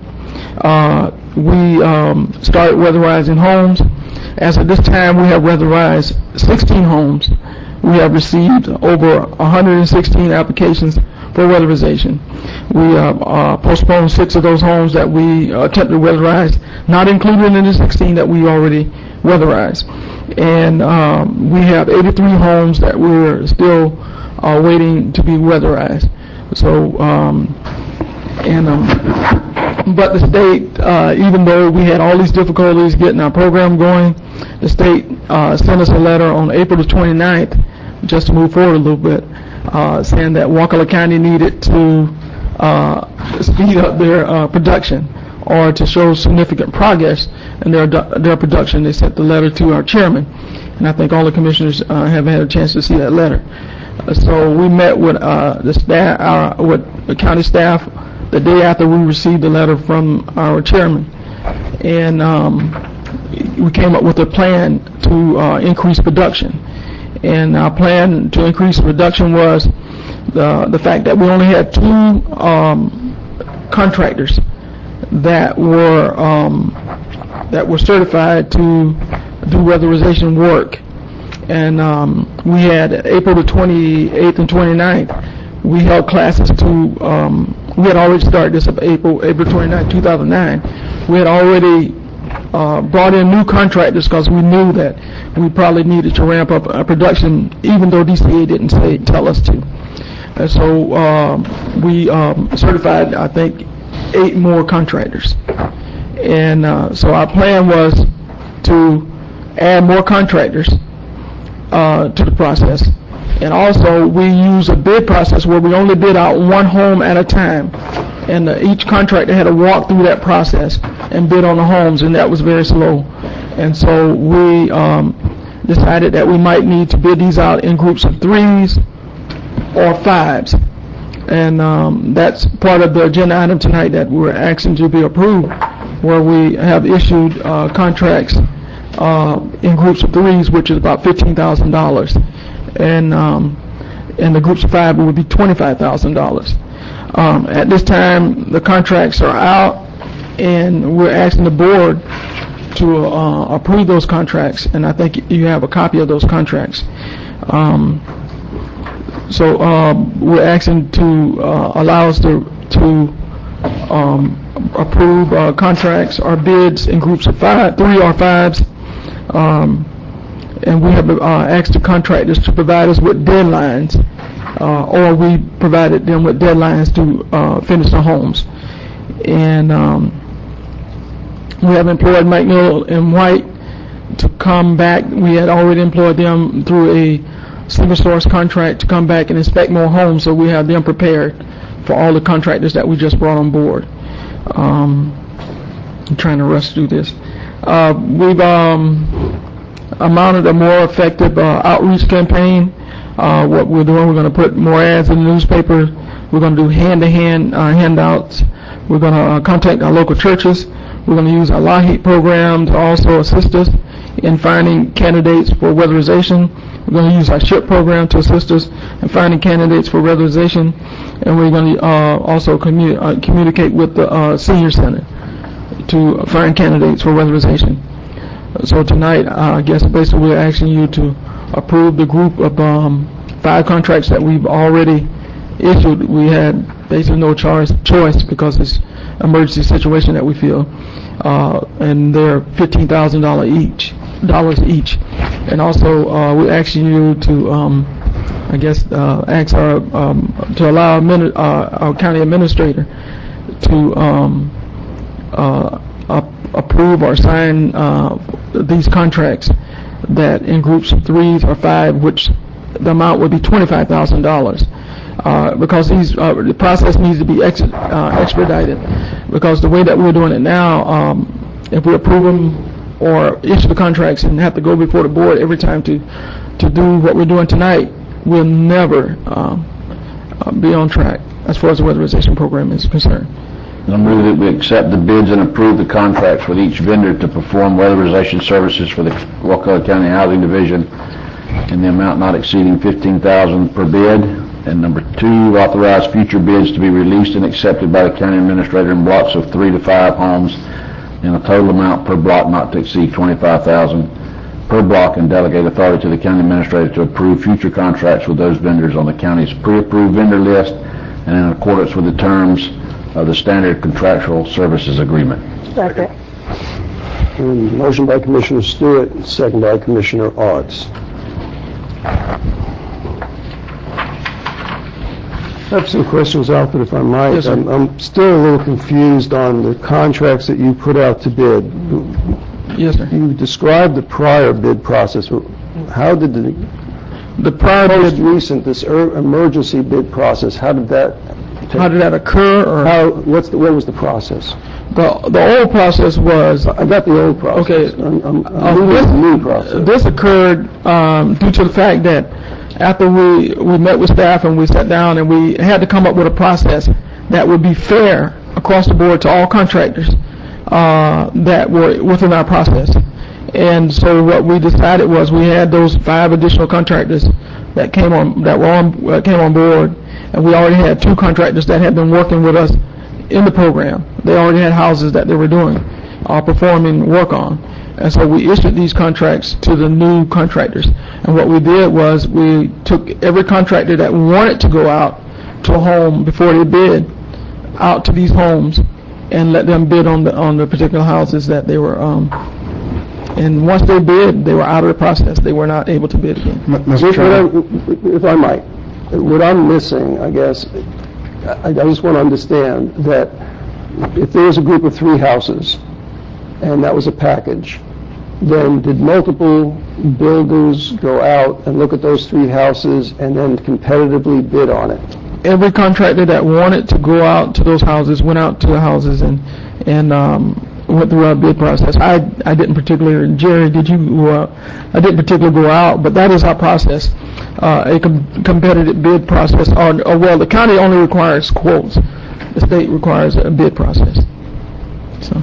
Okay, so if the state requires a bid process, then I don't understand that portion of it. But our old process, people bid on the work. Yes. Okay, that's what I want to understand now. Was there an actual bidding on these contracts that were put out? By the contractors that went out to the homes, yes. So we have these individual things, but we don't see the low bids and the high bids. There are no other ones accompanying these.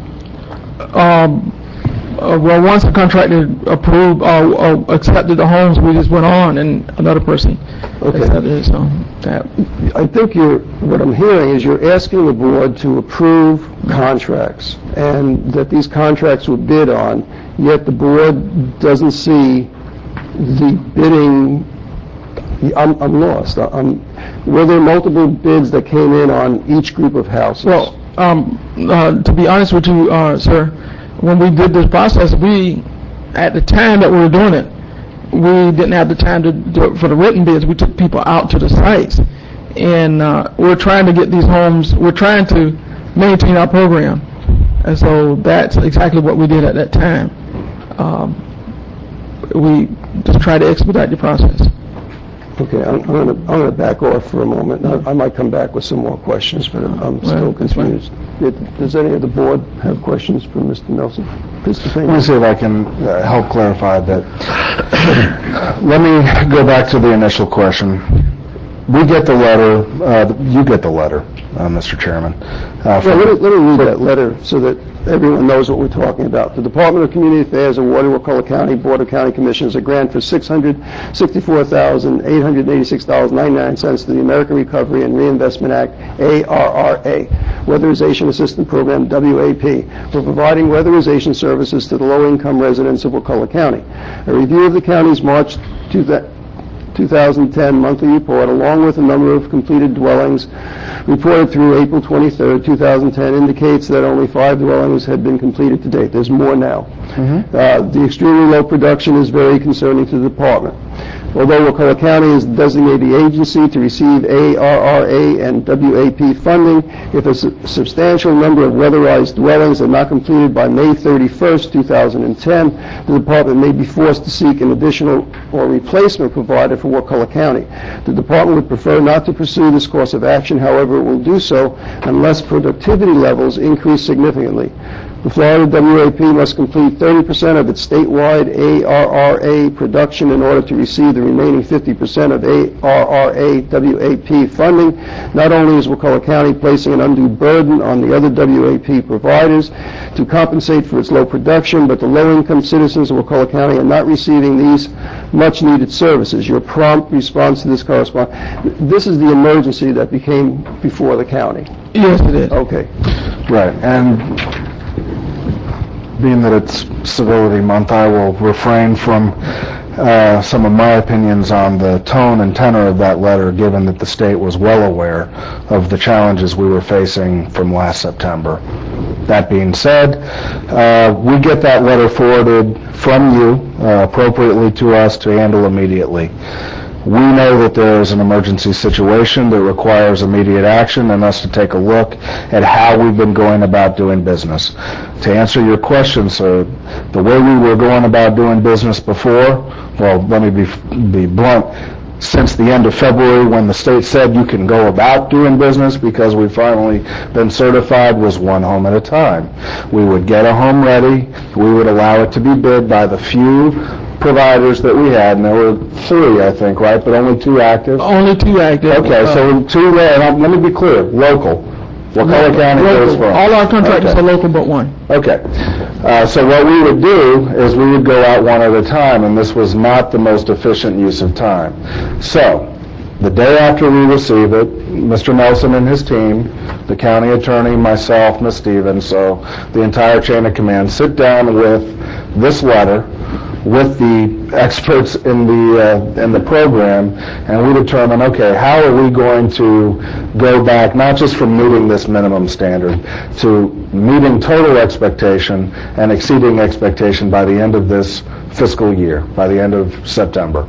And so that's the discussion we had. At that time, we looked at the existing purchasing policy. Let me be very clear, too. Option 2. The reason why that option is before you is because the purchasing policy sets limits that are very low. So to weatherize a home is usually no more than $5,000. So under my existing authority, and I have the highest level in the county, not including what can come before the board, we can only group together no more than 2 homes at a time. So that's why the $25,000 level allows you to do 3 to 5 grouping together to push some through. But let me go back to May the 6th. On May the 6th, that was the day that we all come together, the attorney, myself, and say, okay, we've got this letter from the DCA, regardless of why it came in the format, regardless of why, even though they were kept well apprised of what we were facing and the challenges we were facing, they determined to send this pretty sharply worded letter, to the chairman. Regardless of all of that, what can we do, staff and the attorney, before we get this on the very next agenda before the board? What can we do to show progress, meaningful progress? And I forget the verbiage, but you said it. They quoted something, you need to show meaningful progress, or whatever the case. What can we do to show that meaningful progress at the board meeting? Where do we bring this to? At the very next meeting, which is, of course, tonight. And so that's how that emergency purchase went forward. Now, I have to say, my recollection, Jerry, and I want you to clarify if this is not true, at that point in time, on May the 6th, we had gone from 2 certified Wakulla County vendors to 9. Is that true? Okay, and my understanding was that when we broke that meeting, you were going to take or allow each one of those 9 vendors to go out to these home sites and give you a bid. Now, whether you took it written or verbal, you were offering each of those vendors a bid on each of these homes that we're bringing tonight for approval. Is that accurate or not? You want to come up and answer that, please?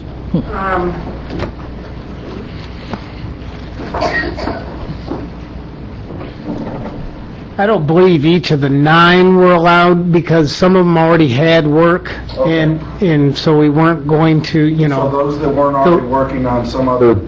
Exactly. They already weren't on that date, since you wanted them to start immediately. Right. So I understand. So of those, if the total is 9 and you back out the ones that already have a job from us, Right. so the remaining, I don't know however many there were, less than 9 clearly, did you reach out to each of those and allow them the opportunity to bid? Okay. All right, and so that, I think, closes the loop and answer to your question to a certain It's extent. still not clear if, how many, 5 companies came out? Did they bid on each of the packages, or did they only see, I'm not, because I don't see different bids in here. We briefed all of the contractors. I guess you have to look at it like I'm looking at the program. Okay. I get 5 emails saying, hey, get this program online. And I'm going out and I said, okay, you can bid, they can do a written bid or just a verbal bid to us at this time, because I want to get the program going. And so I authorize that. Go out, guys, do a written or a verbal bid on these contracts. Once a contractor has gotten 3 homes, because I want to get these homes done and to meet the agreement on the contract. We're not violating any policies by doing this.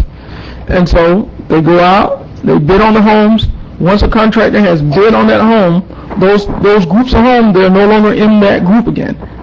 We allow another contractor to bid. That's what we did that day, and it was only on emergency conditions because we have to. It's not like it is something that we can just say we don't have to do. We have to bid these homes out and get them and get them weatherized. Yeah, I think I understand where you're coming from, but maybe it's a thing of semantics, and I don't want to be picky on it. But when I think about a bidding process, I think about 2 or more firms that are bidding on a specific thing. Did that take place here? Yes, that took place, verbally took place. Now, this is an emergency process. I want everybody to understand this. This is an emergency process to get us in line to maintain our funding. From now on, they'll be written, but this was an emergency process. So they were allowed to give verbal bids on these houses to get these contracts out to the individuals. We have the written. But our policy doesn't necessarily require us to bid on homes, only quotes on homes. You have the written contracts, sir. What you have is the written contracts. You were not provided with written bids. And what I'm hearing also is that those were received in either written and or verbal fashion. The bids, the bid amounts. Well, at least in our packet here, you have our packet, right? Absolutely. So maybe I'm looking at these things wrongly, we have the contracts. Well, I'm looking at different companies with how much they're going to charge for each one of these things. Well, that looks like the bids or something they put in there, or the quotes, or whatever you want to call them. I mean, they have, it's like, it's low flow shower head. One shower head, $16, $40 to put it in. I mean, it's here. I mean, so it looks like the quotes are here. And it is for the selected vendor. That's what I'm saying. You had asked the question. I don't see comparative data. Oh, but and what I'm saying is you're not. Verbal. You're seeing once staff, the weatherization staff, determined that company A, you won the Johnson house. Company B, you got the whatever house. Then they set out a contract, which is what you're going to approve, or set to approve anyway, tonight in an emergency format. What I'm clarifying for you, you had asked for a copy of the bids, which you're right.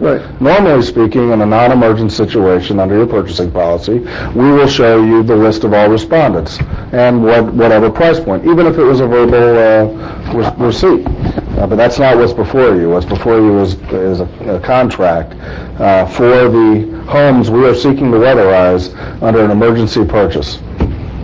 Moving forward, now let me be clear too, what I will be reviewing, if option 2 is approved, which that's the motion on the floor, I will be seeking written bids. So I will see what you're asking for tonight and not seeing. I will be requesting that from them, and that's what they're going to do. At that point, we have the 9 local builders who are certified. And my expectation is when these groups of 3 to 5 homes move forth into the community, to that group of 9, and hopefully we expand that list of local builders, that they will reply in a written format, and the low bidder will get it, so long as they're not already doing work. Real quick question while we're on this subject. On the houses, I don't know who took the quote. Was it they would go and look at the house and they say, I can fix everything in this house for $4,500, or did they walk through the house and say, I can fix that for $25, that for $80? We got a number and then boiled the low number down into. So you got a total number of this house I can do for this much money, and the low bidder for each house for the first 3 houses broke it down for you, and then you took them out of the mix, and you had the other 8 and said, what can you do here? And they all said, I can do the house for $3,000, I can do the house for $20,000. You went with $3,000 one, next 3 houses, took those 2 out, remaining 7.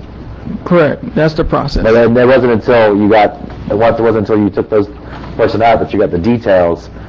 Well, they're required to do that after we. The original quote is just one lump sum. Yes, sir.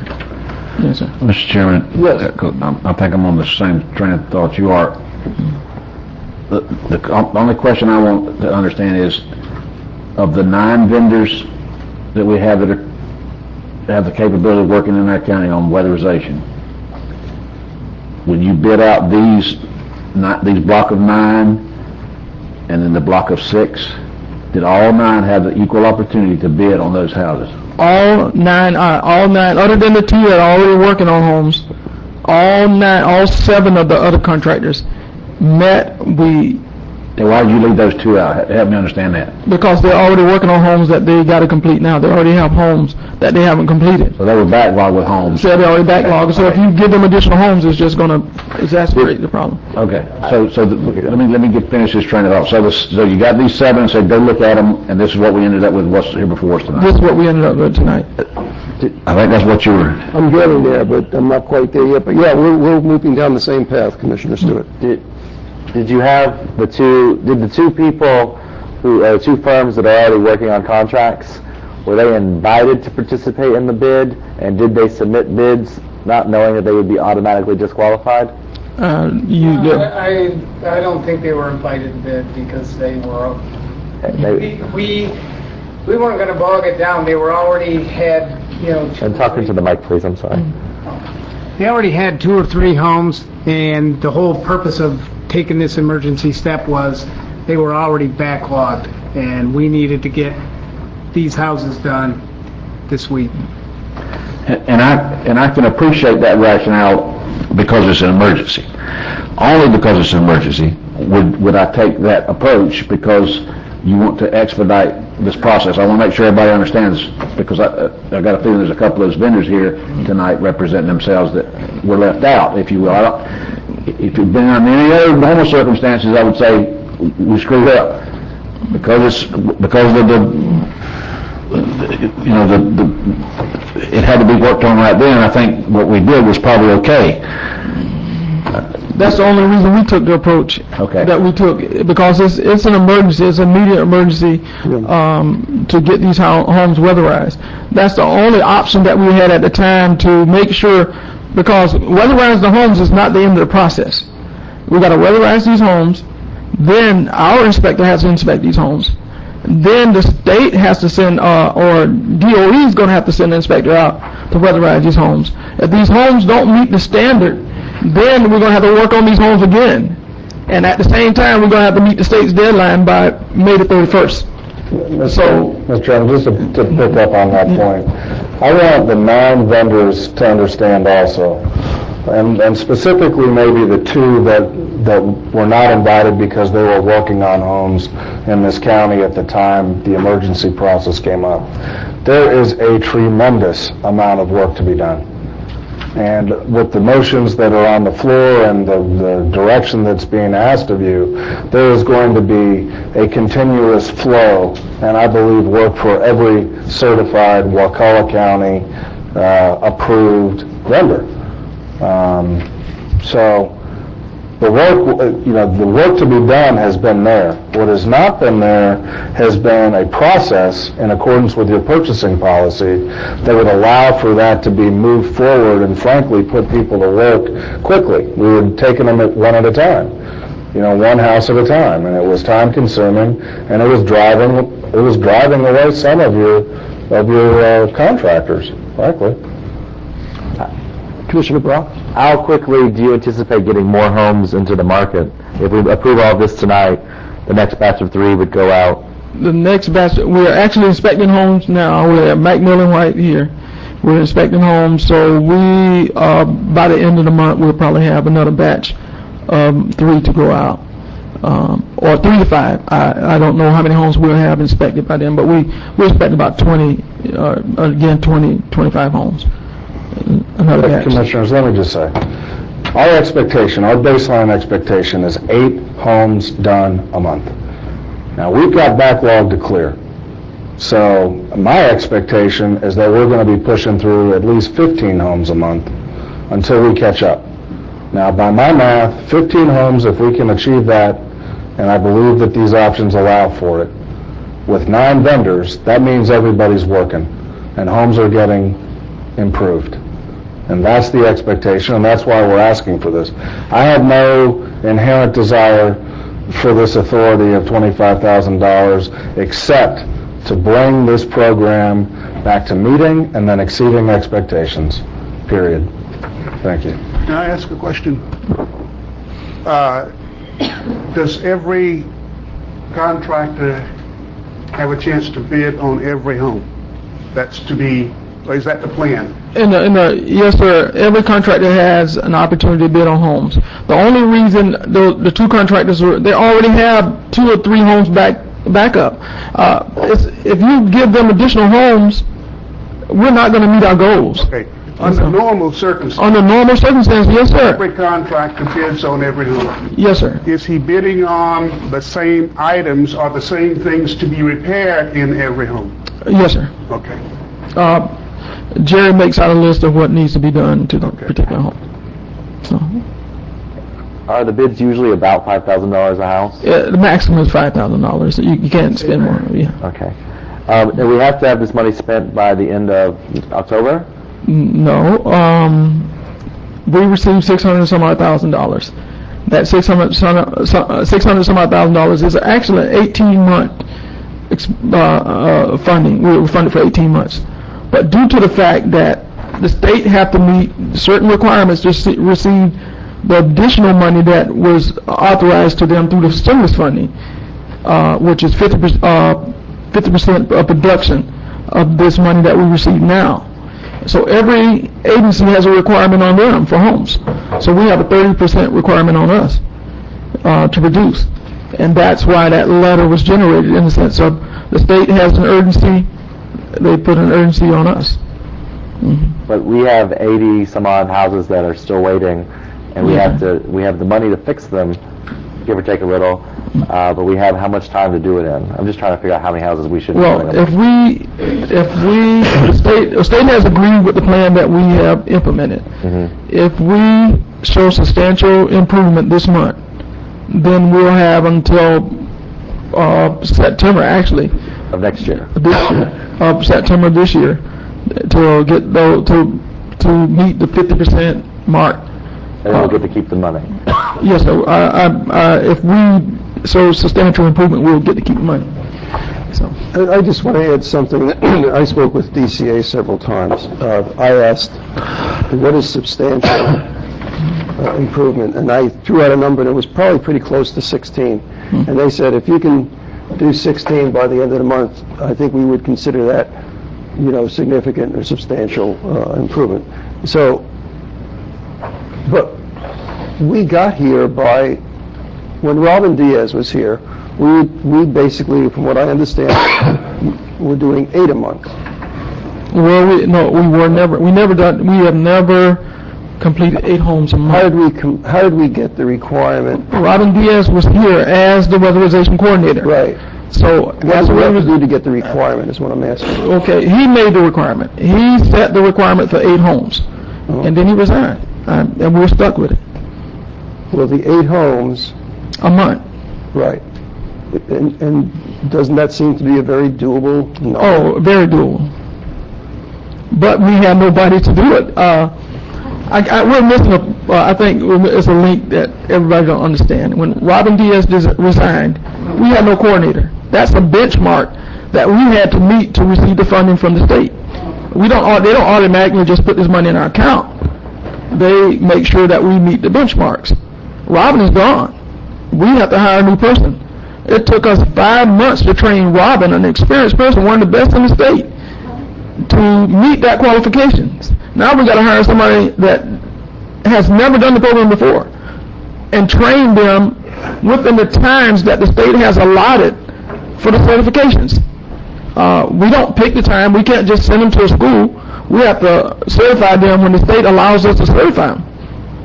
So it took 5 months for Robin to qualify. 5 months, yes, sir. An experienced weatherization person. How long did it take for our people to qualify? It took Jerry less than 2 months. So was it the same standard courses? Same standards. All right. As of the end of April, how many total houses were weatherized? At the end of April, we had 14 homes weatherized. Okay. And how many are currently, since the end of April, how many are currently being weatherized or completed as of now? We have 16 completed, and I think we're weatherizing somewhere around 18 homes now or something, 18 or 20. We've got 15 with the contracts. I think we're going to put 3 more out, And then I had five that were in process of being completed by the other contractors. So we're looking at probably everybody gets them all done, hopefully 20 for this month. That's what I'm trying to figure out. What is our number? Because you're saying your target is 12 to 16 per month. So I'm trying to figure out if you're going to make that by the end of... Weatherization isn't the end of the process. No, I understand. Yeah, and so that's why we said 12 to 16, because inspector may come down, the DOE, everybody passed the home and say, okay, it's good to go. DOE might come down, they have to check 50% of the homes that we weatherize and all of the documentation. So they can fill a home for the home not being weatherized properly or the documentation not being annotated properly. So we're dealing with those issues. That's why we ramped it down to 12 to 16, and the state agreed with that. Because your memo was 15 to 20, and then it was in the agenda item, it's 12 to 16. Yes. Okay. But so you think that by the end of this month, you're going to make that 12 to 16 for just May? I'm asking. Yes, we will have 20 homes done. Now, as Alfred mentioned, if DCA comes in, their inspector, and he says, oh, I'm disallowing this because of this or that, but, you know, I can't guess on those things, but, you know, we should be in that ballpark, yes. Okay, because I would like to have monthly updates to make sure we're turning out these numbers. And we'll be more than glad to provide you, the board, with those updates. Okay. Yeah. I guess what concerns me, and excuse me for a moment, is that I'm concerned, there's a couple of things concerned, but I'm still not clear on the process, and maybe I'm just thick, but I don't get it yet, the new process. But I'm concerned that we may have violated our purchasing policy already, and that really concerns me. You know, ends, you know, we want the ends to be good, but we can't just change things to justify, you know, ends justifying the means. And I'm worried about if we've actually violated our purchasing. I don't know what sense that you're... Well, I mean, if we've obviously changed the flow of things, we limited to, you know, arbitrarily saying 7 of these 9 things, and then we've told them to go out and do the work, and they apparently, according to the contract, the work's to be finished by tomorrow. You know, someone authorized $15,000 or thereabouts of work for each one of these contractors. I don't know that didn't violate our, I mean, I'm worried. Mr. Chairman, your purchasing policy allows for an emergency purchase, and I'm going to ask Heather to help clarify here. Okay. But we met the day after we received this notice from the state, as passed us from you. We looked at the purchasing policy. We looked at it combined or next to the way we had been operating, and we looked at it next to the requirements of the state for this program to identify 2 things. 1, how do we move forward with an emergency purchase to bring us compliant this month? And to do that, we had to act before this meeting tonight. 2, how do we craft a mechanism, also in accordance with the purchasing policy, to get us up to speed by the end of the fiscal year, but not in an emergency fashion? Yes, Section 4.7 of your policy does allow for emergency procurements. In such instances, you're supposed to go through such steps to maximize competition, which I think was done here, and then it needs to come back to the board for approval at the earliest possible. And I guess that's what I'm not understanding on the maximizing of the competition. So was there an actual bid process? Did multiple people bid on each group? Or did you just assign houses? We didn't assign houses. We took everybody out to the houses to actually bid on the homes. And after they bid on the home and accepted it, the group of homes, they went on. And they took 7 of the 9. So. Yeah, that's exactly correct. Have a record of the bids, who bid on each house, and even if it was verbal, just... You recorded the quotes. Do you have a record? I wasn't actually on the site, so I don't have the records, but I think Eddie Franklin was out. He's not here tonight. He was out on the site. If you want us to produce that, I guess he could produce it. He was there at the time that took place. I think the chairman might find that comforting or whatever. Yeah. What do you anticipate with the procedures being as we move forward from here tonight? I know we have citizens who want to hear shortly. They're going to be the standard. I apologize, I didn't finish. For including as many people as possible in the bid while limiting people who already have contracts to try and... Because I mean, if we're going to do... I mean, we could take different approaches. If we're going to do 18 houses a month and there's 9 firms, we can make them each get 2. If we want to go for the best bang for our dollar and go with the lowest bidder, we have to go with the cheapest one. And every time they finish, let them go again. They can only do 3 at a time. Like, what are your thoughts on that? Well, we did the emergency process. After reading the policies, I thought that we were in good standing. We'll go back to our normal process of issuing out bids to all these contractors, but we're going to have to do it in groups. That's the only way we can do it, and receiving quotes from each contractor. From now on, that's the process that we'll undertake, the same process that we always take. The goal of this money is to stimulate the economy, so it's to try and get it out there to all these different firms. I mean, I want to see you try, and I hope that in the end all 9 firms get a contract, as long as they're not like... All 9 firms will be in the competitive process, and we hope that they all come up with qualifying bids and get the contracts. That's basically how we've done it in the past. This is an emergency situation.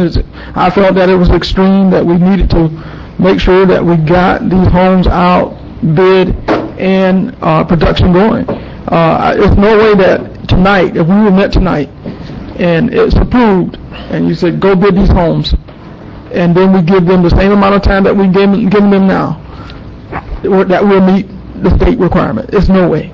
We may as well just walk back and give them the money back, or say the contract's over. There's no way we're going to do it.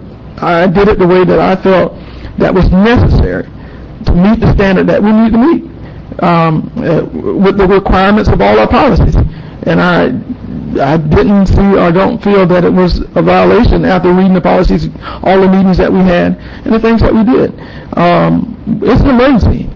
We had to do what I felt that was necessary for our program to continue. And so that's what we did. Mr. Chairman, Mr. Attorney, can you tell me in a yes or no answer, is if we approve this tonight, you having researched it, are we in good standing legally to do what we're about to do? I believe that you have a very good argument that there is an emergency, and you did follow the emergency procurement process in your purchasing policy. Okay, that's all I need to hear. Yep, I mean, I don't agree with all of it, but it's got to come out.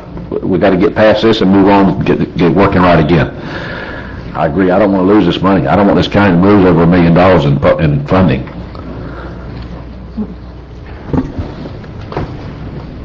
Okay. So the only person that went out to the sites with the builders was Mr. Eddie Franklin? Not only Eddie Franklin, John Taylor from Facilities Management was assisting us in a sense.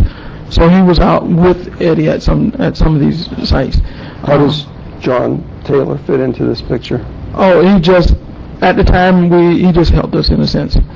Because what we had, Jerry, you have to understand the process. Jerry's in the office making sure that we get all the homes ready for the bids. And so we needed help to make sure that Eddie could get everyone out or transport everyone to the site. Okay, let's move on at least, and let's get the citizens that want to speak to this issue up here. Okay. All right. Mr. Steve Calhoun.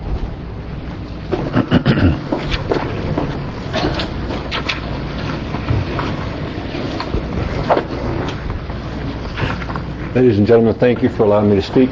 My name is Stephen Calhoun. I represent Jim Calhoun Construction. I'm a second-generation general contractor. We are locally owned and operated, and we are one of the 2 contractors being misrepresented in Agenda 25. I imagine in most meetings dealing with weatherization, the reason why we're running slow. I'm sure there had to be a fall guy, and I believe it was probably Valancourt Construction and Jim Calhoun Construction, since we're the main two contractors doing the weatherization program for y'all. We've been in business here for 35 years in Wakulla County. We've done over $10 million in sales in the last 10 years. We are not a small contracting company by any means. The size of our company is not the reason why the program was slow. It was the bureaucracy. That's no fault of anybody here. It's just the way it was set up was extremely arduous. We could spend up to 5 to 7 hours of our time before we even got the bid in to the process. The requirements were very exacting for the work being done on a house, let alone all the hours of time, 16, sometimes 20 hours of work afterwards for paperwork to get it done. That's the reason why it was slow. All the contractors that are on your new sheet, the 7 other contractors, have all been invited since the get-go, at least most of them have been, from the get-go to compete openly with fair bids on all the homes that have been completed so far. I've done 11 homes myself. I've been paid for probably 8 or 9 of them. Valancourt's done 9. I'm not sure how many he's been paid for. But we've been out there arduously fighting our way through this program. It's a very labor-intensive program. Getting the bid, a mandatory meeting at the site, a mandatory bid form to be used by the county, a mandatory priority list that we have to work by, certain standards that have to be held. These are the reasons why the program was behind. It just took forever to do it, and with very little money involved with profit and overhead. When you get done with it all, you're making squat. These are the reasons why the contractors didn't want to take involved in the project, not because you only had one to bid on. 1 or 3, it doesn't matter. If you're making $300 to $500 profit on a $5,000 job, you can't keep your doors open. The local guys, Dave and I, we decided to fight through this contract. We worked last year's program with Rob, and we said, okay, we're going to stick this out. This is what we're going to do. This is our backyard. All these contractors that are working on this are not local contractors. 2 of them I know for sure are Tallahassee contractors. The process was long and arduous. The reason why you can do so many homes so quickly now is that you've thrown out that process completely. I have the bid sheets that were submitted. You know, they're not the same bid forms. There is no state-issued PWOAs. There are no state-issued bid sheets that they had to follow by. These were an ad hoc, looked like an ad hoc handwritten proposal. I don't know, you got them? I got them. For the handwritten stuff. Would you allow someone to do this and come work on your house? You want these people representing your county? I had a bid in on 2 of the homes that were issued. I had bids in. I came in the lowest bidder on both homes. One home that went by today, they were still doing the work today. I've been out of work with weatherization since last Wednesday. I could have had that home done, but it was given to somebody else. Now I don't know how the attorney feels, but I'm not sure how well, if a challenge of votable bids at a state level project, how well that'd hold up in court. She may say it'll work, but I'm not sure. I won't challenge it. But I know that sounds real fishy to the community out there when you're taking verbal bids rather than open and competitive bid sheet. I thank you for your time. I apologize for going over. If you have questions, I'd be more than willing to answer them. So we've been in the trenches for with Robin and with Jerry. Thank you. Thank you. Let me ask you to come back later. Thank you. Mr. Steve Price. Good evening, Commissioners. Steve Foltz, 35 Monica Circle. I'm afraid I am not going to be able to be civil this evening. I wish I could. This is an absolute travesty. Let me tell you, these gentlemen have just been thrown under the bus. I have first-hand knowledge. I first became aware of this problem in January of this year. The bottom line is, Robin Diaz required more money. He wanted more money, okay, for his position. There were negotiations that occurred with the county administrator. The county administrator decided to let him go. Let him resign. There were negotiations. They came at an impasse. He was not a valuable enough employee in Mr. Pingree eyes. He was the golden goose. The reason we're all here today for this whole mess is because that man right there does not know how to manage employees. Every businessman that hires employees knows when you're faced with that situation, what you do is you say, that's okay. Here's your money. You're the golden goose. You then hire somebody else to replace that golden goose. You don't cut off your nose to spite your face. This, and I can go on, but essentially, monies from this program were used to fund the annex. that was so near and dear to Mr. Pingry's opulent kingdom. Okay? We have an annex like that. But what do we have now? We've got gentlemen being thrown under the bus because Mr. Pingry let the golden goose go. Now, I don't disagree. Maybe Robin was asking for too much money. But a good personnel manager does not let a key employee in charge of a multi-million dollar project go. I'm sorry. I'm so frustrated. I know Vaillancourt personally. His family's done work for me. They're awesome, salt-of-the-earth people. Mr. Calhoun, I don't know very well, but these gentlemen have been trod on and trod on hard. It is an absolute travesty. I'm sorry. Thank you very much. Thank you. Mr. David Vaillancourt.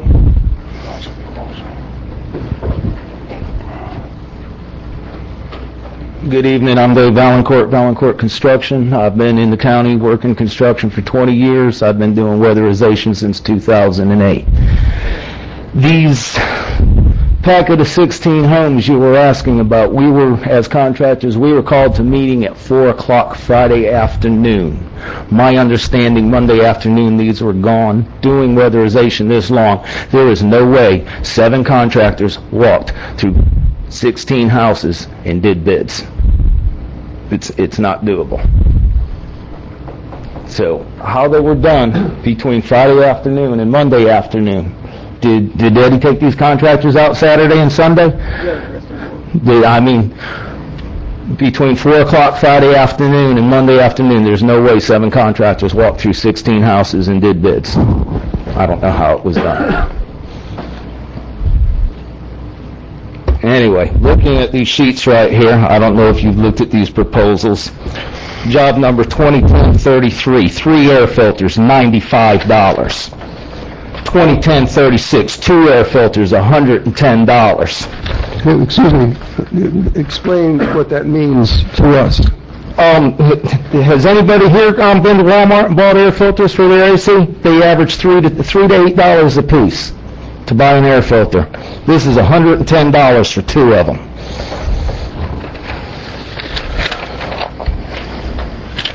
Looking over here at job number 2010-32, under disposal fees, we have $150 for materials, $200 on labor. That's $350. Folks, I can get Marpan to dump a 20-yard construction dumpster out front for $350.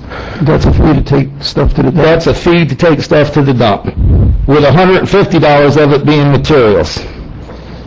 What materials do you need to make a run to the dump for disposal fees? I mean, this ain't fair. This ain't fair to the recipients receiving it. This ain't fair to me and Steve. These numbers are just thrown in here just to meet a quota. Can I ask a question? Sure, please. I hear what you're saying. How many houses do you have right now you're working on?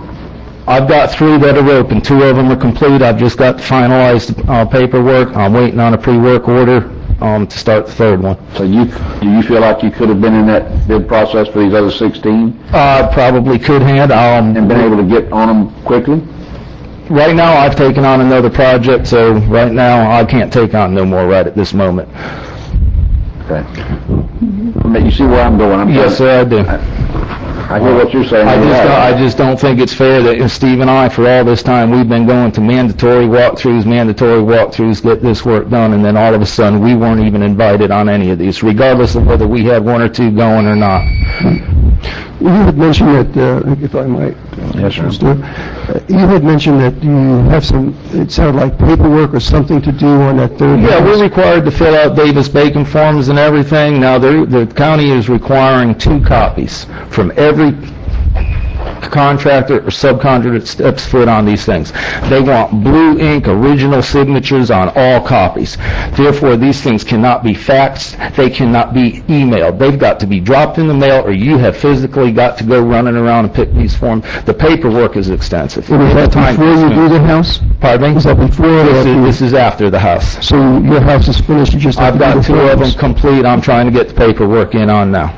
Okay, so the house, the 3rd house is finished, it's just the paperwork. The third house I have not started yet. I'm waiting. There was a change in the pre-work order agreement, and I'm waiting to get that Okay. that change It's order. not like you're sitting there with a job that you can do. I am sitting there with a job, I'm just waiting, there was some changes that needed to be made, and I was waiting on the new pre-work Who gives you that? on it. Who gives you that pre-work order? Jerry gives that out. So you're waiting on paperwork for I you to should be able have to that start? from him tomorrow morning. He asked me to come in tomorrow morning, and he's going to have that for me. Okay. Thank you. Thank you. Further board discussion? If I can just offer, hindsight's always 20/20, but please don't ever let us get ourselves to where we only have one qualified person. Let's do some in-house training where we got at least two on board. If one dies in a car wreck or somebody walks off the job again, we got another one that can pick up the load. I mean, this is too valuable to have just one man hanging. I mean, that's the only frustration I got with all this is why in the world did we just have one guy, Robin? Hindsight is 20/20. We have two now, and we get ready to certify another one. This is a new process for all of us. So we had no idea that Robin was going to leave, and I feel that the process, regardless of what anybody said, the process that the county administrator took was fair. I'm saying the individual employee has to negotiate or sit down. It has to be a process of both people, and the decision has to be made. Even though we're receiving this $1.3 million over 3 years, weatherization is not our largest program. Housing assistant is going to receive almost $3 million over the same period. So there's no employee in housing more valuable than the other one. We just did not have two certified persons like we do now. And so you have to make that decision. Nobody, were you going to pay a weatherization coordinator more than you pay the director? I agree. It's not going to make any sense. I don't want us to be held hostage by an employee who knows he's got us by the whatever, and we can't move without him. And I mean that. And Commissioner, that is an accurate assessment. Yes, sir. Okay. Can I say one more thing? And Please. The two contractors, and I appreciate them, they work hard, but those are the two contractors that we've used for over the last 2 years or so. They know we appreciate them, and I work and I do everything I can to assist them. We don't agree all the time, but I appreciate their work, and I appreciate what they do for the program. We're not trying to cut them out, but the fact of the matter is they did have things on their hands already. And I always they've been the only two weatherization contractors we had. We've always taken care of them, always done what's right by them. But they had two homes that they've been working on for a while, and we needed to expedite this process. And if that's basically, we explained that to everyone, and that's basically what happened. So. Thank you. Thank you. If we approve this tonight, administrator staff will provide us a report on who's getting the contracts and how it's proceeding. Because you'll be approving them without having to bring it back to us? Yes, I can assure you, at this point, not to be too onerous, I think every month at a minimum, you'll get a report. Probably, actually, no, I will say, you'll get an end-of-month report as to what was done, how it was done. I can tell you, without a doubt, there will be written bids that will be sought out to everyone who's qualified and will be received and will be protected for the record, should any of you wish to inspect or anyone else want to inspect. That's the way to go about doing it in a non-emergent and, frankly, in an emergent situation as well. That's my opinion. And there were two levels that I was concerned about. One was the potential for us violating our own purchasing policy, and I hear the county attorney saying that there can be made a good argument that this was an emergency. I'll leave that as it is, but could I call Mr. Calhoun back? I was given some papers about an hour before our board meeting, and and one of them deals with a bid that you said you had written, and of course you did it on whatever the proper form is to do it on. But I'm really asking right now about the prices. I heard Mr. Ballancourt give some prices. But I'm looking over here where it says like low flow shower head. Excuse me, sir. Which ones are you looking at there? I'm looking at a house in I think Wakulla Gardens. Would that be 52 Squaw Road? Yep. Okay. So I'm looking at your bid that has $15 each for a low flow shower head, and the cost for two of them is $30, and then you have a half hour of labor at $45 an hour, and you have a total price there of $52.50 to put in those two shower heads. Yes, sir. Right. Yes, sir. Is this your normal charge, what you've been historically charging the county? Yes, sir. Most of the simple light items are really consistent on our pricing. If we, after a visit of a job, we see that it may have some difficulty swapping out a shower head, it may be real old, and we may have to replace a small chunk of pipe that sticks out of your wall. Occasionally the price will fluctuate, but you could go back through most of my bids over since the program restarted, and you can see a real consistent pricing of certain line item which is during your required measure section of that pricing sheet. Most of those numbers vary very little. Mm-hmm. Okay.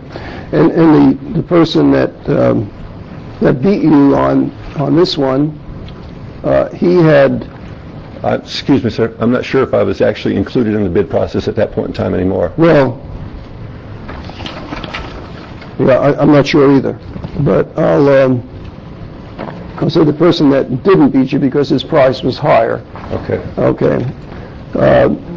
With some of the work, I'm not sure even being done, but he or she has low flow shower head 2, material cost $80, labor $160, $240 to put in 2. Well, have you ever charged anywhere near that for any? No, sir. I'm a local contractor. He's an out-of-county contractor, so maybe he pays more for his shower heads than I do.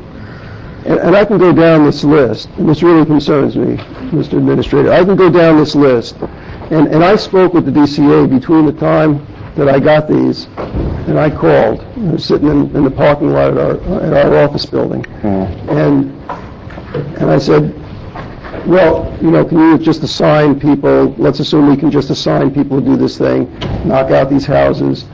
On the things that are uniform, and I said, and I gave him like a low flow shower head. And the fellow said to me, well, it's about $12 to $15.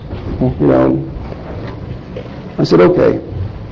But I'm looking at this, of what we're approving from the county, and I'm saying there's something terribly wrong going on here. And, I'm not mentioning this guy's from out of the county. That upsets me on one level of why you say 2 firms are from out of the county that got these jobs. That really upsets me. And then, to throw money, the DCA was upset on a couple of levels that we won't get the houses out, but then it's the low-income citizens in Wakulla County that are not receiving the needed services. And then we go and if we pay money like this, we could be doing 2 houses for the price of 1 house. And I think we have a major obligation to watch out for those taxpayer dollars. They're not our ad valorem, but it's out of our pocket. So I don't know what to do about this when this stuff's here like this. This is apparently a problem. Well, I think that your point is well taken. I think if we have, whether it be an emergency or not, if we have a contractor who is overbidding, that's a concern, and that's inappropriate, and that is not going to reflect well on that contractor moving forward. I experienced it personally after Hurricane Andrew, and anybody who would take advantage of an emergency situation to overbill, double bill, or what have you, absolutely is a concern as well, and I am sure that it's a concern that's shared by your housing and weatherization staff. And Mr. Pingree, I'm sure that they'd be concerned about it, but that raises another issue. Have they read this stuff? Have they looked at the quotes that came in from this Tallahassee builder and okayed this type of stuff? I mean, what I wanted to ask this them. thing to... I mean, they prepared the item. Okay, maybe take a seat. Thank you very much. Thank you, sir. This is one of those cases where when you do emergency bidding, this is the quandary you get in. Somebody's going to... We didn't have to approve it, though. I'm not disagreeing with you, Howard. I'm just saying that's where we're at. And we got to decide as a board tonight whether we're going to move forward with this. And if we're not, then we're going to run the risk of losing this money. If that's the way I'm understanding it. Has this work already begun on these contracts? It's already moving forward? I think it's been finished or just about, because it's due tomorrow. Because it's due tomorrow. I regret, and I'm friends, Mr. Alquitz know me my entire life, basically. I know these people. At this point, I don't see, beyond apologizing for how it went down and making sure we do it better in the future, I don't know what else we can do. I don't think it went as well as it probably could have. I think we probably should have done it better, and we've got a commitment from everyone that it'll be written, fair, and equal in the future. We'll have reports monthly. If it's going to continue this way, if we ever have another problem, if you see any problem, call us and we'll address it at that time, and we will make it better for the future. But as it's at the hour of the night and the issues that are coming up, I know we're going to have just as long conversation. Really? Yes. Oh. I'd like to call the question. You may. Okay, so we're calling the motion. Yeah, moving motion.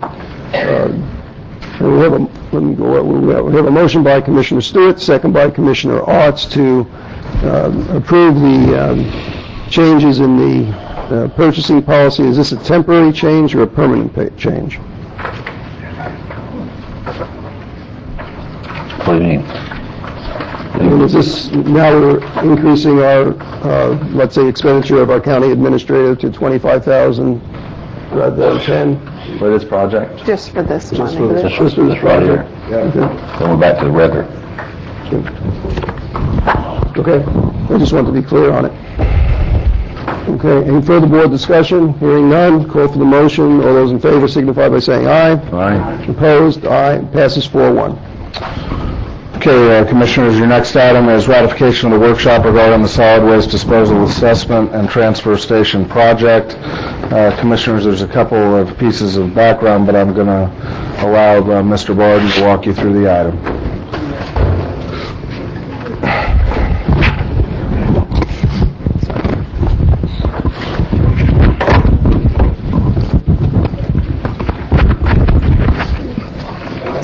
Good evening, Commissioners. As you recall, on May 6th, we had a workshop held on the solid waste transfer station and the solid waste disposal assessment. At the workshop, there was a presentation by Jones Edmonds regarding the Lower Bridge transfer station and implementation of the solid waste assessment. Presentation outlined what the assessment would fund and the process involved.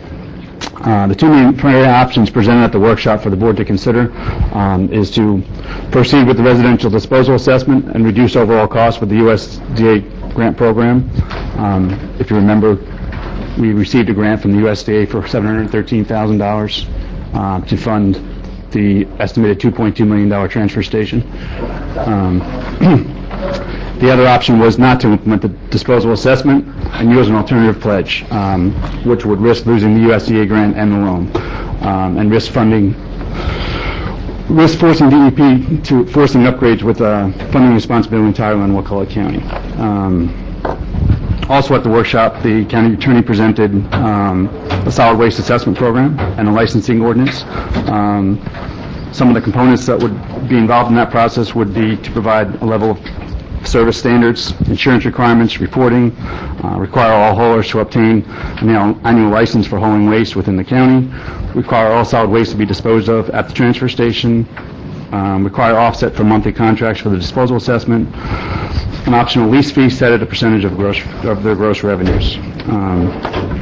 The item tonight just asks you to approve moving forward with the solid waste assessment and the critical event schedule, which is attached for your review, and then to approve moving forward with the licensing program and ordinance as I laid out previously. The recommendation is to approve options 1 and 2, and we're here for any questions.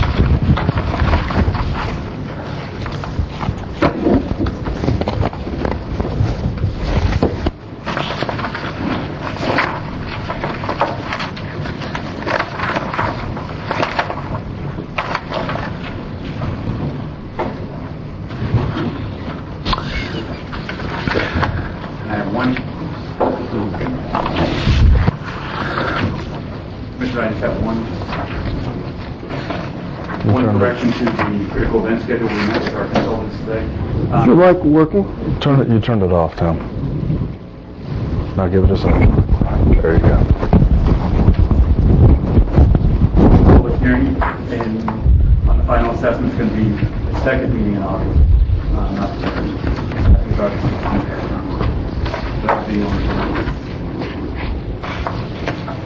Okay, so there's a recommendation for options 1 and 2. Do I hear any motion on this item? Hearing none. Is there any willingness for the board to actually discuss the possibility of a curbside service, or is everyone, I mean... I'm not. I'll fall back again, as we've discussed this before. It's $10, and you can take your trash to the landfill for free, slightly over $20, so $22 is the estimate, and you can have all the trash picked up and recycling done at your home, is the estimate right now for Wakulla County. So you'll be spending $120, and I don't think anything will change as far as our trash is in Wakulla County. We spend $240 a year, and people are getting a service for their money. I'm willing to consider that. They'll put the little guy out of business, and folks don't want to pay twice. Some folks don't want to pay twice. I like going to the landfill. I enjoy riding over to the landfill. Maybe I'm the only sick person in Wakulla that does, but it gets me out of the house, and I go to the landfill. We'll give you an excuse to go out to a park. I'm not for it, but I'll make a motion to approve options 1 and 2, ratify the workshop and approve options 1 and 2 detailed above in the analysis section of our handout. Okay, motion by Commissioner Stewart to approve options 1 and 2. That's the alternate. Ratify workshop and approve. Did you say options 1 and 2? Yes, sir. Summary of options 1 and 2, detailed above in the analysis section. Okay. There is a motion by Commissioner Stewart, second by Commissioner Green. I won't be voting for this. I would like to see us maybe have another workshop on curbside, and invite all of the local providers who already provide the who are providing curbside service. Bring back the contractors who did the study that came up with the quote. Discuss possibilities of what ways we might be able to incorporate current people if we went to a curbside service. If there's ways to maybe have 1 or 2 firms, 2 or 3 firms doing the curbside to share amongst the little people in the county, the little companies, not little people. I think there are possibilities out there, and I think it's the direction that our county should be moving in. I just want to be clear. You're talking about curbside recycling. Curbside and recycling. Curbside recycling and curbside garbage pickup. Both. Yes, that is what I am talking about. So you're gonna get a hauler to go down these little 1-lane dirt roads. I was surprised at the cost that the people said it would be, but they came back with a price that I thought was reasonable. I think that I would like to see that, and if there's a way of working something like that out with the small vendors as well. I don't know for sure, but I think that if we're going to put that kind of fee on top of a person, I think that the citizens should have the right to be voting on something like that by way of a referendum. I won't be supporting that on a commission vote. I agree. Mark that down. If What do you you tell? should mark it down, it's true. If you want to, I've talked about sending it before on the ballot before. I mean, I think it's an idea that people will, and if you want to have the workshop and discuss having it as a ballot initiative, I'm not against that idea either. I think it's an idea that people will embrace. How long have we got to do something? I mean, this money's not going to hang around. Issue, yeah. You want to...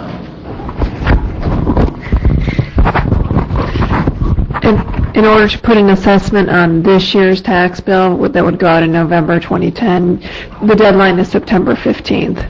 You could always, look at disposal this year and work towards a curbside collection option in subsequent years. I mean, all you're doing is setting it for this year. What day's the primary, Howard? I have no idea. It's your election. It's August 24th is your 24th. primary. I guess you're not in the primary, you'll be in the general. General's November 2nd. But that's prior to the date, so we could put it on the primary ballot. If You wouldn't have I don't want time. to do it that fast. You wouldn't have time because you have to have a 20-day notice requirement. It has to be adopted by September 15th, so your notice would have to be going out to everyone, telling them what they're going to pay by August 24th. So, that being said, that being on the ballot by August 24th, you don't think we have time to figure that out by August 24th? You wouldn't be able to have it on the ballot on August 24th and then still meet your requirements to have an assessment in place. And if we, and you are the attorney, so you understand, so if we said we're doing this by ballot, and it passed, that wouldn't be passing the assessment, we'd still have to have a meeting. No, because then you'd actually have to go out and procure. You'd have to design a RFP process, determine how many people you want to divide the county into 4, into 6, into 1, into 2. So there's a lot of steps for collection. It's feasible. I'm not sure it's feasible this year. And I'm of the opinion that if we don't do it now, it'll be another decade before we look at it again. So that's why I am. I think we should look at it. We should have the conversation. I think it's what our county should be doing, in my opinion. But when you say look at it, you mean, besides having the workshop, what's your time frame? Well, if we can't, if we have it, okay, then try to do the time frame. We're not going to be able to put on a ballot, so we're going to lose. This may not even be possible. If both of you insist on it being on a ballot, we'd be competing amongst 3 people. I have to be there. Yeah. That's the only way I'd allow that for my vote. I agree. Be on the ballot when you run again. Yeah, good times. There you go. I'm double assessing, so I'm sure all the citizens will be jumping to vote for that. Yeah, you do it well. I think the people of Wakulla County would like curbside service. So would you like to have a workshop on that? I'm okay. I think I'm trying to figure out the timeline in my head tonight while we're talking right here in front of you, and everyone can see the gears turning at 11 o'clock at night, 10:30. So I'm sure I'm looking bright. If the workshop is the most appropriate way to go at the moment, I think we should be discussing it. That's where I am. I'm going to vote against it. So if you can pass the $120 assessment without me, move forward. I'm just saying that you can. I think we should be looking at curbside. I think that at $10 a month for a household, families are still going to be burning their trash in their backyard, throwing trash in the woods because they aren't going to want to drive to a landfill. But Alan, all I'm saying to you is, how can you say that you don't want to support this, but you want to support curbside when one's got to go with the other? You got to have this to have the other. So why not vote to get this done and then let's work? I'll listen. I'm not sure I'm going to like it, but I'll listen. I'm not going to double assess people, but you can't. I just can't see your rationale for voting against this because we won't have curbside service. They're going to go out and start dumping it in the woods. We don't have anywhere to put trash. We've got to have somewhere. I would like to see the conversation continue. My focus is a little more on recycling than the curbside, but we need this for to get our loan, to get the transfer station, and I think it's important. It may help to reduce dumping. So, I think I agree with Mike. We probably need this to start. Okay, but, so I guess I'm getting a little turned around here on what exactly are we, what exactly? I made a motion, sir. Is that what you're asking? Yeah. I made a motion to ratify the workshop and approve options 1 and 2, which is approved to move forward with a solid waste assessment in accordance with the critical event schedule, attachment 2, and to approve moving forward with solid waste licensing program and ordinance which will include the following components, and those are A through E. I'm not going to read them all, but they're there. I don't, as far as this amendment goes, I don't think we'll be able to do letter D, require offset for monthly contracts for the disposal assessment. I don't think we can do that. I mean, we can put it in there. I don't know how you'll enforce it. I think that'll just have to be, I would rather see that left to market.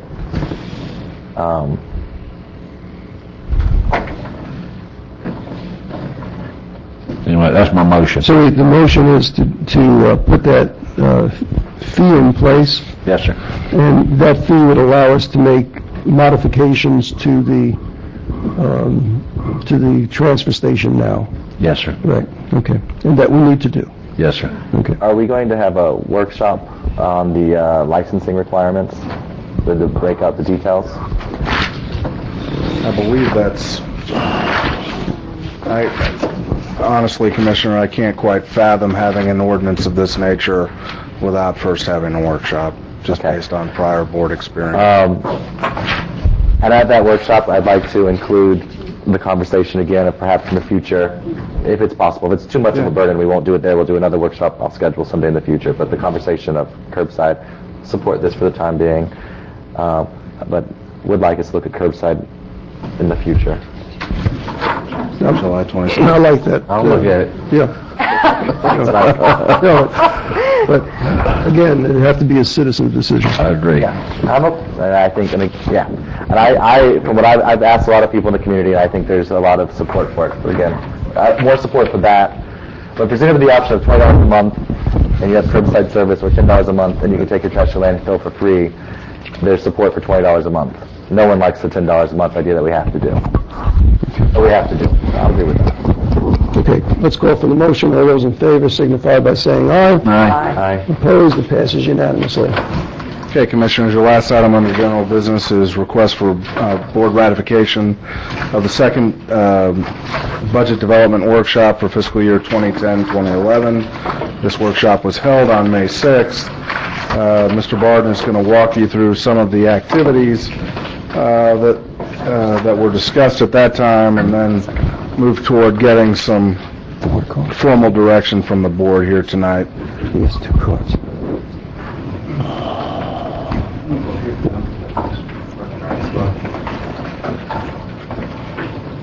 Yeah, no more than that. Good evening, Commissioners. As you may recall, we had a workshop, the second development budget workshop on May 6th. Majority of this workshop was discussing where we are mid-year with our expenditures and revenue. There was also a report from Jennifer Langston, our Special Projects Coordinator, regarding the activity at the legislature this year that directly affected or affects the budget going into the next year. There was some board discussion. There was also a plan recommendation by Commissioner Stewart. Basically, the outline of his plan was to keep our millage rate about 8.25, what it currently is this year, to make up for the shortfall that we're going to experience based on the property appraiser's reduced taxable value estimate that he gave us on May 1st. Also to direct all general fund supported programs at the constitutional officer level to reduce by 4.1% to cover obviously the $800,000 shortfall. Also to adjust the MSBU to absorb the general fund expenses for our paid firemen that we currently pay out of the general fund. And this potential savings in general fund dollars could potentially reduce the required cut to 2.5%, or savings of $405,000. Some other items that were discussed at the workshop, Commissioner Brock had requested that we try to reduce the cash forward increase that we made last year of $150,000 in the general fund. Commissioner Arch also recommended that we try to implement some incentive programs and some cash and reimbursement cost savings programs for county employees. There was also discussion of potentially increasing the local communication services tax. Currently, right now, as you staff item reported, we currently implemented at 1.82%. We're eligible to go up to 5.2%, and I've included some analysis from that staff report as to what the potential revenue could be. The board also raised a question about lowering our millage rate to a certain percentage or a certain level would it affect our fiscally constrained funding for Amendment 1. And we consulted with the county attorney's office, and apparently if we do go below the 7.625 that was the baseline in 2007, that could potentially be detrimental to that particular offset funding. So. And then the commissioners also discussed potential health care increases and agreed that 6% is probably going to be the average that we've been experiencing in the last few years. So to tie it up, I've got a list of summary requests for requiring board action. Is to direct staff to prepare the tentative budget utilizing plan recommendation 1, 2, and 3 as outlined in this ratification item. Work towards decreasing the general fund cash forward by $150,000. Address the communication services tax and use the additional revenue to further decrease the millage rate. And any millage rate reduction not exceed the 7.625 or the 2007 level in order to maintain our current level of fiscally constrained funding. And then we discussed the next steps. We're going to be meeting with the constitutional officers this coming week. And then we have a workshop scheduled for June 17th. That's going to outline the complete operating budget as well as the capital improvement program budget. I just need to note the Scribner's error in your options. For option 1, ratify workshop and approve the summary of requests for board action. Remove the step outlined portion of that. And we're here to answer any questions. Thank you. Move to ratify the workshop and approve step out. Sorry, what is it? Ratify workshop and approve the summary request for board action. Summary request for board action and provide direction on the communication services tax for direction and development of FY 2010-2011 budget. Saying that, I will also say I'd like to see us have a public hearing on it, move forward, we actually bring it before the board for a vote. I'd say at its full level, 5.22%. I think it's something we should consider and take a vote on.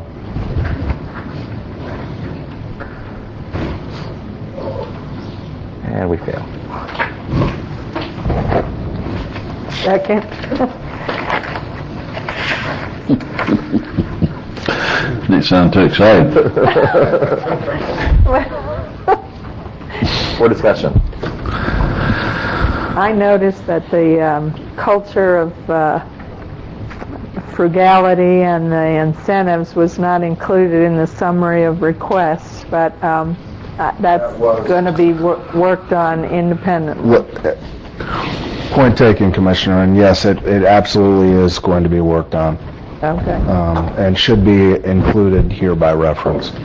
Okay.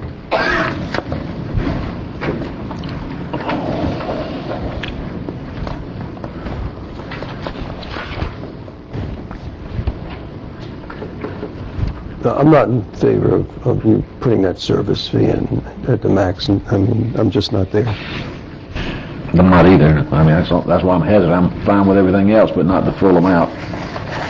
But it's just another tax. I'm not going to keep taxing people. I'm sorry. I know I heard what you said the other day about it being one of those luxury taxes, if you will, where you don't have to have it and you can throw your cell phone away, but I can't live without it. I don't know how I lived without it before, but I can't anymore, so I don't think anybody can anymore. I we've committed to not raising our millage. At the same time, we've committed to increasing our cost with all different types of things that are going on and services that we want to see provided. And we have to look to some way to do that for Wakulla County. One of my biggest concerns right now is the community center that Commissioner Kessler, Chairman Kessler brought up. That's going to have costs on the county for maintenance. We're cutting budget left and right, and we're going to have to figure out a way to put somebody to help run it at some point and put costs towards it. We have to find that money. This wetlands ordinance, if it passes, is going to have costs associated with it. I think in the near future, they're going to need a second code enforcement officer, which I think we might be able to pull from building. So we may not have to hire a new person, but I think we're going to have to be looking in that direction. We've reduced our budget significantly over time. I hope that with this tax, I'd like to see us reduce our budget even more if it passes, and it's a different way of revenue. It's a diversifying our revenue sources, which I think we need to look at. If I may, yes, we just voted to put on a MSBU on the taxpayers. We're about to approve another MSBU if we do this budget like we're talking about doing, which is going to increase the fire MSBU. I mean, where does it end? You can keep saying, I mean, it's the same old analogy. You take it out of this, it's over here. It's a balancing act, and I'm sorry, the scales are way over to the other side now where we're killing the citizens, and they don't have it to give anymore. You can not squeeze but so much blood out of a turnip, and we have done it. It's got to stop. Well, and again, the amount, and I hate this argument because I think it always has struck me as political doublespeak, but it's true. The amount of money most people will be paying, commercial businesses and things are going to go down this year because their property value's gone down. So the millage is going to stay the same and they're going to pay less, but they're asking for more services. And people don't have jobs, Alan.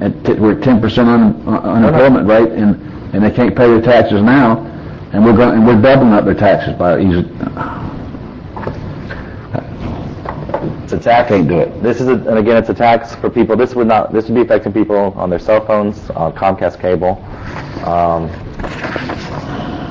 It's a tax I think we should be considering. And if you want to look at it as a way to help, and hopefully we'll be able to lower the millage even more, so that it would be not affecting those people. Well, we can if we're going to keep our threshold above the. We could lower we could keep that threshold. In strained counties. We can lower it. Right now we could lower it down to. Well, I have to turn the page. I apologize. Almost. We could lower it 3/4 mils. Almost.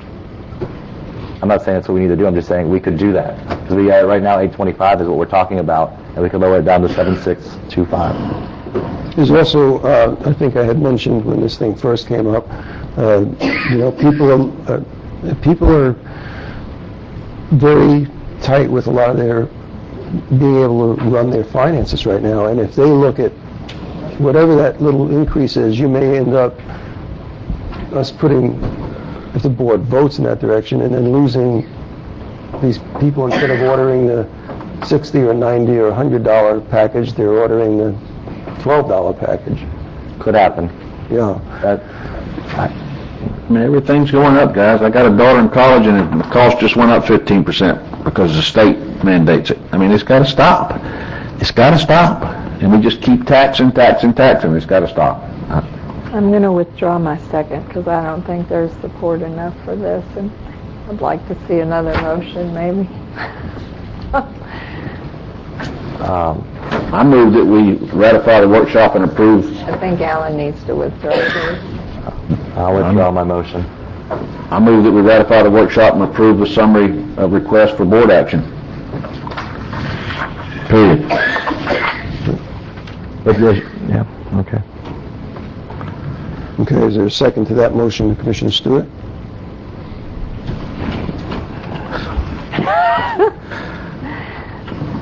Second for discussion. Second. We gotta have something. We gotta do something. Commissioner Green. I mean, this is moving ahead like we said last time with all these recommendations that we made, including Ms. Arts. It's just basically looking at it using those terms, and that's what we're doing. And let's see where it falls out. I mean, the constitutional officers know what they got to do. Yeah. Is there a level that you're willing to increase raising the communication services tax to? Anyone at the board? If you don't want to raise it to 522, start high, negotiate down. Are you? I had a suggestion that said don't go to the max. There was the halfway 353, which was suggested, which would save us $250,000. Or it would be the equivalent of $250,000. It wouldn't necessarily save it. Depends how we decide to handle it. Again, I'm going to point out we have a community center and other things that are going up in cost while our money is decreasing. And we try very hard not to fire staff. The health department is anticipating cuts. Sorry, large cuts though. I mean, I think our new administrator played them down from the conversations I've had with him. No, they're going to be significant. They're significant, and there are cuts coming from us too. Yeah, there are cuts coming from us and cuts going from the state. Our costs are going up because our state legislature continues to decrease the burden that they have on people and give us more costs on the local person, on the local county, shifting the taxing so they don't have to raise taxes or cover the expenses they used to pay. They're shifting it onto us so it becomes our burden so they could be popular politically while hurting the actual citizens. We just found out today, Mr. Bose told me, that because of our government telling us this new health care reform act, now our insurance, for those of you who take the comp plan, whatever you call it, cafeteria plan, reimbursement plan, we're not going to be able to get our over-the-counter medications paid for anymore. That's a lot of people that work for us get that. That's money in their pocket. It's $25 when you go buy cold medicine or Tylenol or whatever. Guys, we got to start looking out after Joe Blow out here that's making $10 an hour trying to make ends meet. Enough's enough. Somewhere we got to suck it up and live with what we got. And if we can't open the doors on the community center, then we can't open the doors on the community center. Or we do less there. I don't know what the answer is, but it's not to just keep taxing.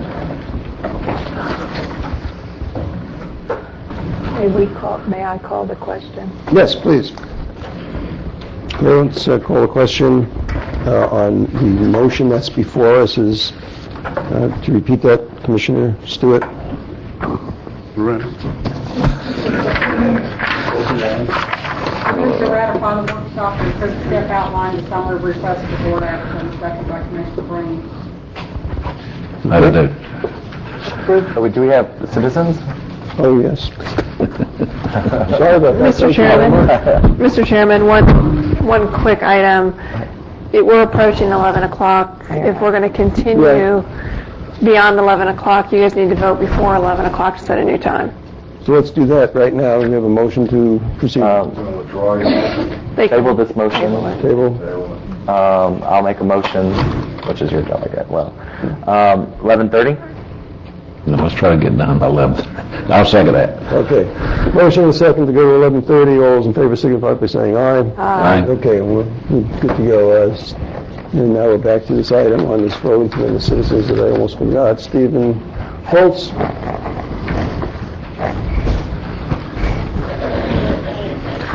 Good evening again, Commissioner Steve Foltz, 35 Montecoupa Circle, Panacea. First of all, I'd like to apologize for my emotions last time at the podium. I get emotional when I see things like that happen, and you know the history of it, the genesis of it, and it's just very frustrating.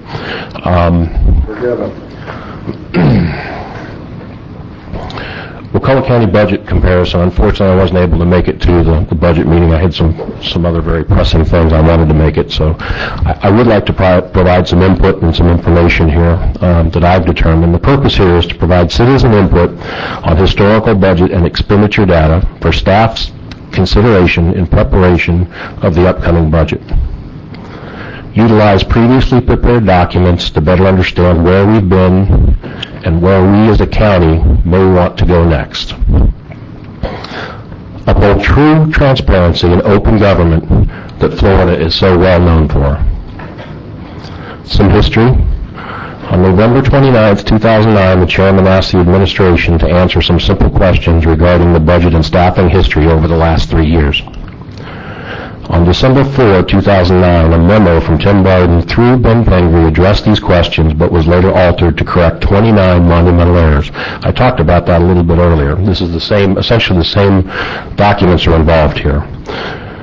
On February 10, 2010, Mr. Pingree generated a 26-page memo to personally address the budget and staffing history over the last 3 years, his tenure as the administrator. My information source, all data presented here, is the most current corrected data taken from Mr. Pingree's 26-page document dated February 10, 2010. At the end of my presentation, I'll provide each of you with a hard copy of all the documents discussed here. I'll be more than happy to convene at a later date in the event additional clarification or discussion is desired.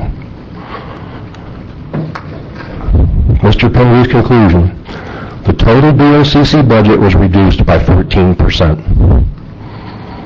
The number of county staff was reduced by 0.44%. You folks have these documents. They were provided to you previously. You've had them. Because fire, animal control, and airport personnel were added during the last 3 years, Mr. Pingree made adjustments to provide a true apples-to-apples comparison. You'll probably remember the document is very, very, very complex and very confusing. This is very important to note. All analyses presented are based on Mr. Pingree's own apples-to-apples data contained in his 26-page February 10th, 2010 document. First impressions, this appears outstanding. A reduction of the BoCC budget and reduction of staff too. The 26-page Pingree memo proves this is indeed the case, right? Not quite. Deception by omission. Mr. Pingree very deceptively chose to analyze only 2 categories. BoCC budget, which went down 14%, and total staffing, which he says goes down 0.44%. He proudly pronounces these as the key facts, while omitting the truth he most certainly knows. Conspicuously missing. And again, anybody in business knows what to look for here. Mr. Pingree's 26-page memo never brings to light the most important question. That is, what is the personnel cost and its trend? Personnel cost is your employee payroll plus benefits. Where is the personnel cost over the last 3 years? It can be found buried deep in the attachments of Pingree's own 26-page memo. Personnel cost, that's it. It's kind of prophetic that the increase was $841,722 with the same number of employees. Yet the total number of personnel is actually reduced according to Mr. Pingree's memo. Top-heavy hiring. The ultimate result of top-heavy hiring is that Mr. Pingree is now surrounded by a cocoon of high-paid staff whose jobs depend on keeping him safe and secure at the expense of other hard-working county employees and the taxpayer of Wakulla County.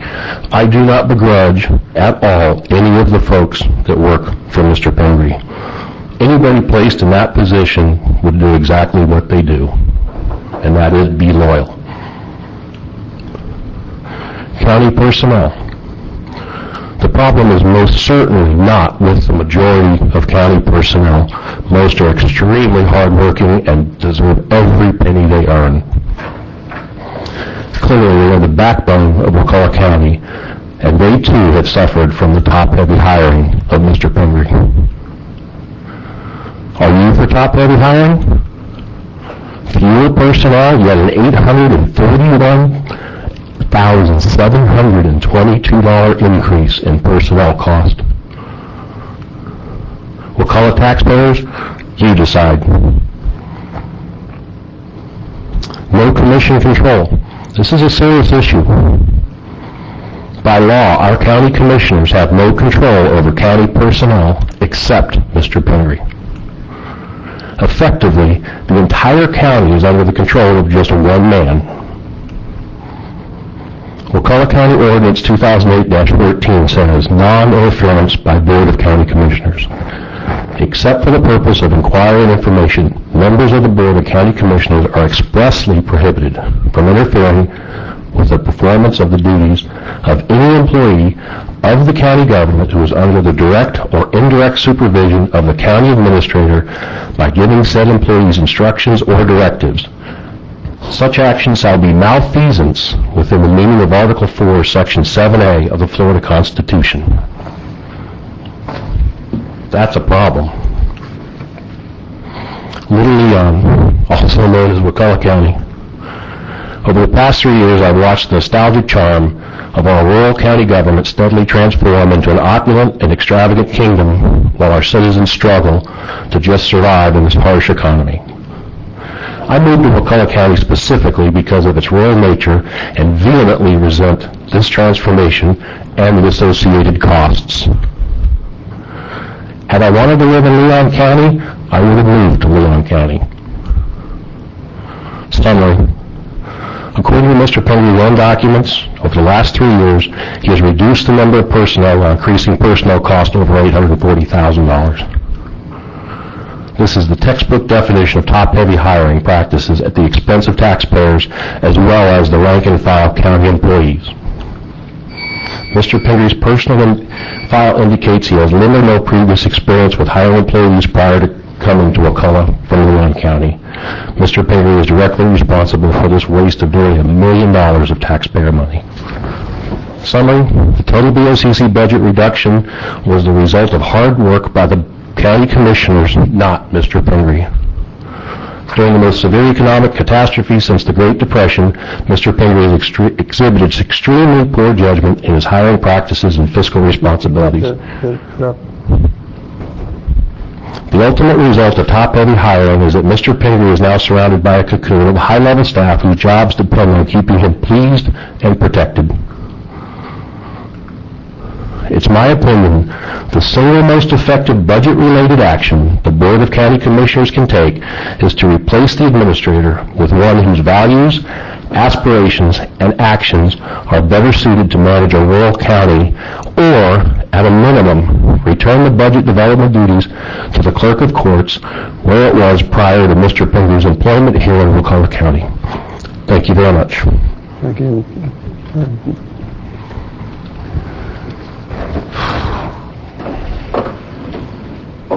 Thank you. Thank you.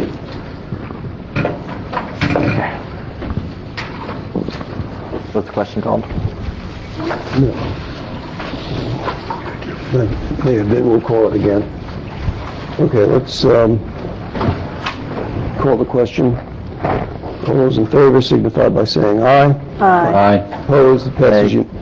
Oops, sorry. It passes 4-1.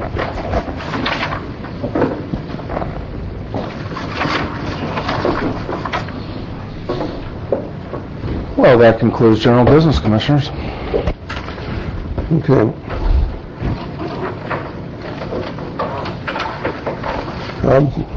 22, I still have one item, and what this item is about is, it deals with a resolution to oppose the pipeline that's being proposed and permitting. Basically, right now, the Buckeye plant dumps into the Fen Holloway, and there's a projected plan to put a pipe that would reach out into the Gulf and deposit their effluent from the plant into a new spot into the Gulf. What's happening now is that at least the Fen Holloway, which has been turned into a sewer, deals with whatever little purification and the transit that it does. You know, it takes whatever time for it to go wherever it's dumped in. And I think reading this resolution will just say this, and this came late to me, and that's why I pass it on to you. There's a meeting on the 20th. They'd like, the Clean Waters would like our county to get behind them, as other counties have. And this resolution would state, whereas it is vital to our well-being that we protect the water quality of our shared water bodies and the health of our seagrasses, and whereas we are all stewards of our natural resources, whereas Buckeye, Florida has economically and environmentally viable alternatives to the pipeline that will deliver pollutants to our Gulf waters, and whereas the Gulf of Mexico is presently under siege and additional unnecessary pollution is unwise and dangerous to the overall health of the Gulf, and whereas Wakulla County will likely suffer economic and environmental damage from Buckeye's proposed pipeline, whereas the Gulf fisheries are important to the economy of Wakulla County, and whereas Buckeye's discharge has been pointed as a cause of a large die-off of grass beds in the Gulf, and whereas evidence points to Buckeye's discharge as a source of the black goo that landed off the beaches of Wakulla County, now therefore be it resolved at the County Commission of Wakulla County that the board is opposed to the permitting of the proposed Buckeye pipeline. That's the resolution. Motion to adopt the resolution opposing the permitting to allow a pipeline to dump Buckeye pollutants. Thank you, Commissioner Stewart. Motion by Commissioner Stewart to adopt, second by Commissioner Brock. There's one citizen to speak, Mr. Victor Lambu. Vic Lambu, I'm sure you want me to talk about 10 minutes this time of night. I'll make it short. You're putting, the county has plans to put booms to protect ours. This would be equivalent of the city of Tallahassee with their spray field. If, say, they couldn't dispose of where they are, building the pipeline down the Wakulla River and putting it out in the Gulf. And that's what's happening in Perry, and I'm sure you wouldn't want that to happen here. Thank you. Thank you. Okay, there are no further citizens, so that we'll call, as a board discussion, we'll call for the motion. All those in favor signify by saying aye. Aye. Opposed? It passes unanimously. Thank you very much. Commissioner Stewart? Thank you. I just want to request that you have an item in your book that's, I have a conflict with those meetings on June 17th. And if we can just move everything from the 17th to the 24th, I would appreciate it. If y'all don't want to go along with that, that's fine. I just won't be here. I can't be here. There's a motion by Commissioner Stewart to move the workshops that are on June 17th to the 24th.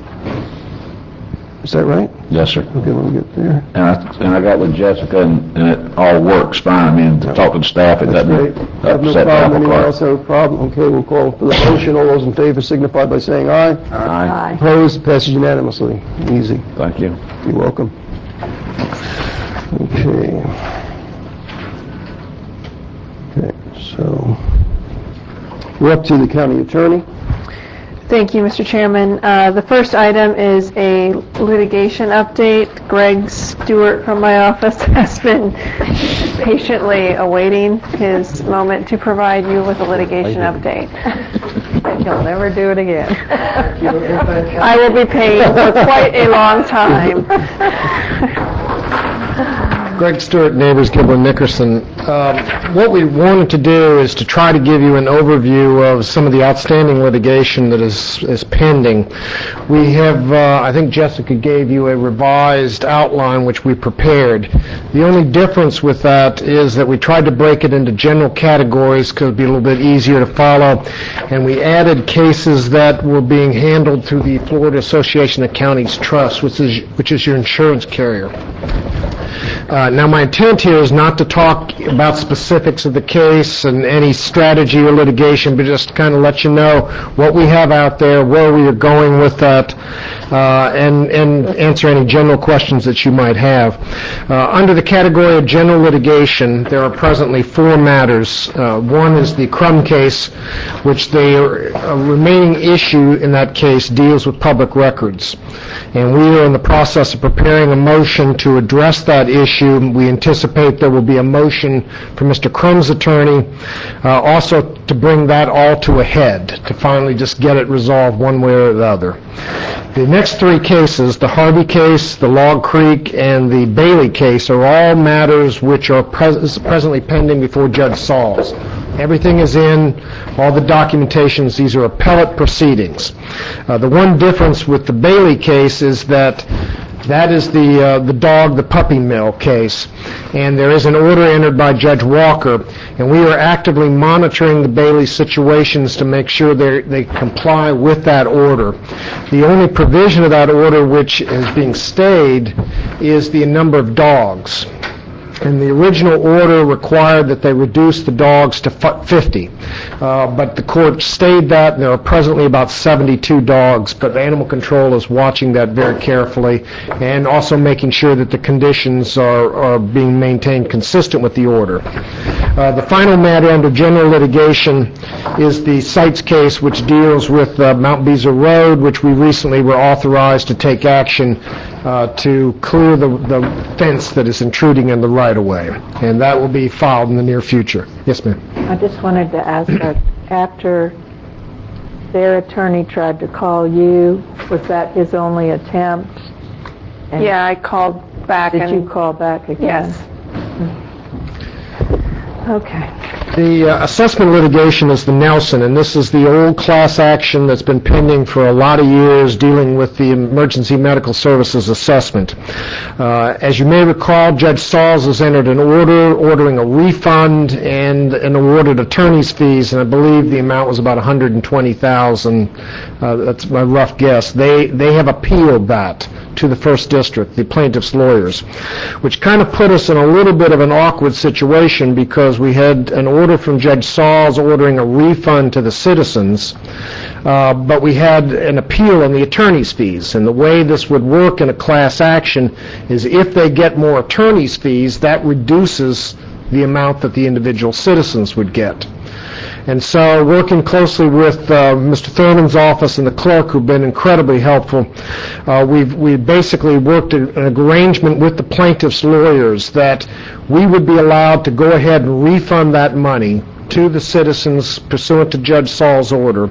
And if, in fact, they get more attorney's fees, whatever that would have reduced the amount from the payments to the citizens, we get that from their attorney's fees. So we get basically, they are going to pay whatever difference that the citizens would have gotten had they in the amount of the fees that they're awarded ultimately. So we have that agreement with them, and with that we have gone ahead and paid the amount to the citizens who were part of the class, and I think it's in the $40,000 range was the total payout. The attorneys on that case are seeking anywhere from $250,000 to $300,000 in fees. So we're going to actively fight that. On the second page, there are a list of various foreclosure actions. The Miller case, which is the next to the last one, was the settlement which we discussed earlier today, which the commission voted to approve. The rest of those are generally where the county, either through some ship loan or something, has a subordinate lien to the primary mortgage. And there were a lot more of those early on. We've kind of weeded them down to these. We are presently working on 2 permit challenges. One is the hydro dam Corn Hydro Dam. That is set for hearing July 7th. The other is the minor permit revision, which deals with the spray field issue, where there was a settlement eventually entered into, I believe, in 2006. The city is now seeking to modify the permit that was entered into pursuant to that settlement. We have met with DEP, and DEP has encouraged us to meet with the city, and the city has indicated they'd like the opportunity to make a presentation to us to see whether we can resolve some of these issues. Because of the oil spill, that meeting was put off until the DEP people could be available. They are now trying to set something within the next couple weeks, and we hope to sit down and at least have an opportunity with the city to try to resolve this issue ultimately. Finally, the last 5 matters are matters which are defended through the Florida Association of Counties Trust. Our firm is involved in the Log Creek matter. That is in federal court. The other 4 matters are independent counsel that have been appointed by fact. We are monitoring those very closely, and in terms of particularly the Wright case and the Carter and Fort case, I've asked counsel to give me an update as soon as possible as to their investigation, and my intent is to brief the board at that time, perhaps in an executive session. If there are any questions, I'll be happy to answer them if I can. Yes, Ms. Arms. The first one under the fact matters, was that where we were going to be pushing for a declarative judgment, or am I not remembering? In the permit matters under the spray field, there was, that may be it, because we were looking for there's 2 issues there. There was the one about the permit itself and whether they should be entitled to get the minor permit modification. The second issue was whether they should be allowed to just ignore the settlement that we entered into in 2006. We had suggested at that time that an action for declaratory relief would be appropriate to go to circuit court, have a judge decide what exactly does that settlement still mean. Now, the Log Creek one is a matter where that is in federal court. We were going to file a summary judgment. What we're waiting for is we've had a conference call with Judge Hinkle, who is on the case. We have filed an original motion to dismiss. Judge Hinkle has indicated that he is going to enter an order that is going to dismiss some, but not all of the case. We just don't know what yet. So as soon as we have that order, then we can file a summary judgment. Okay. And we are working on that. So. Okay, thank you. Any other questions? Okay, fine. Thank you very much.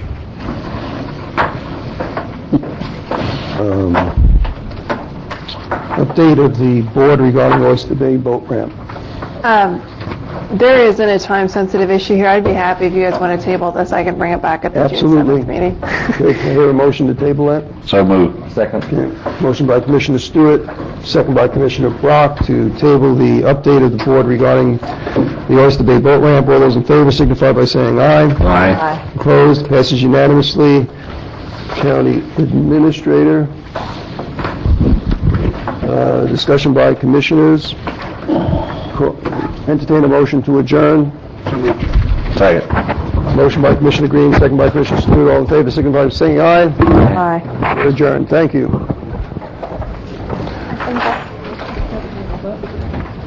Thank you. I packed it in my bag. Oh, yeah? You want it?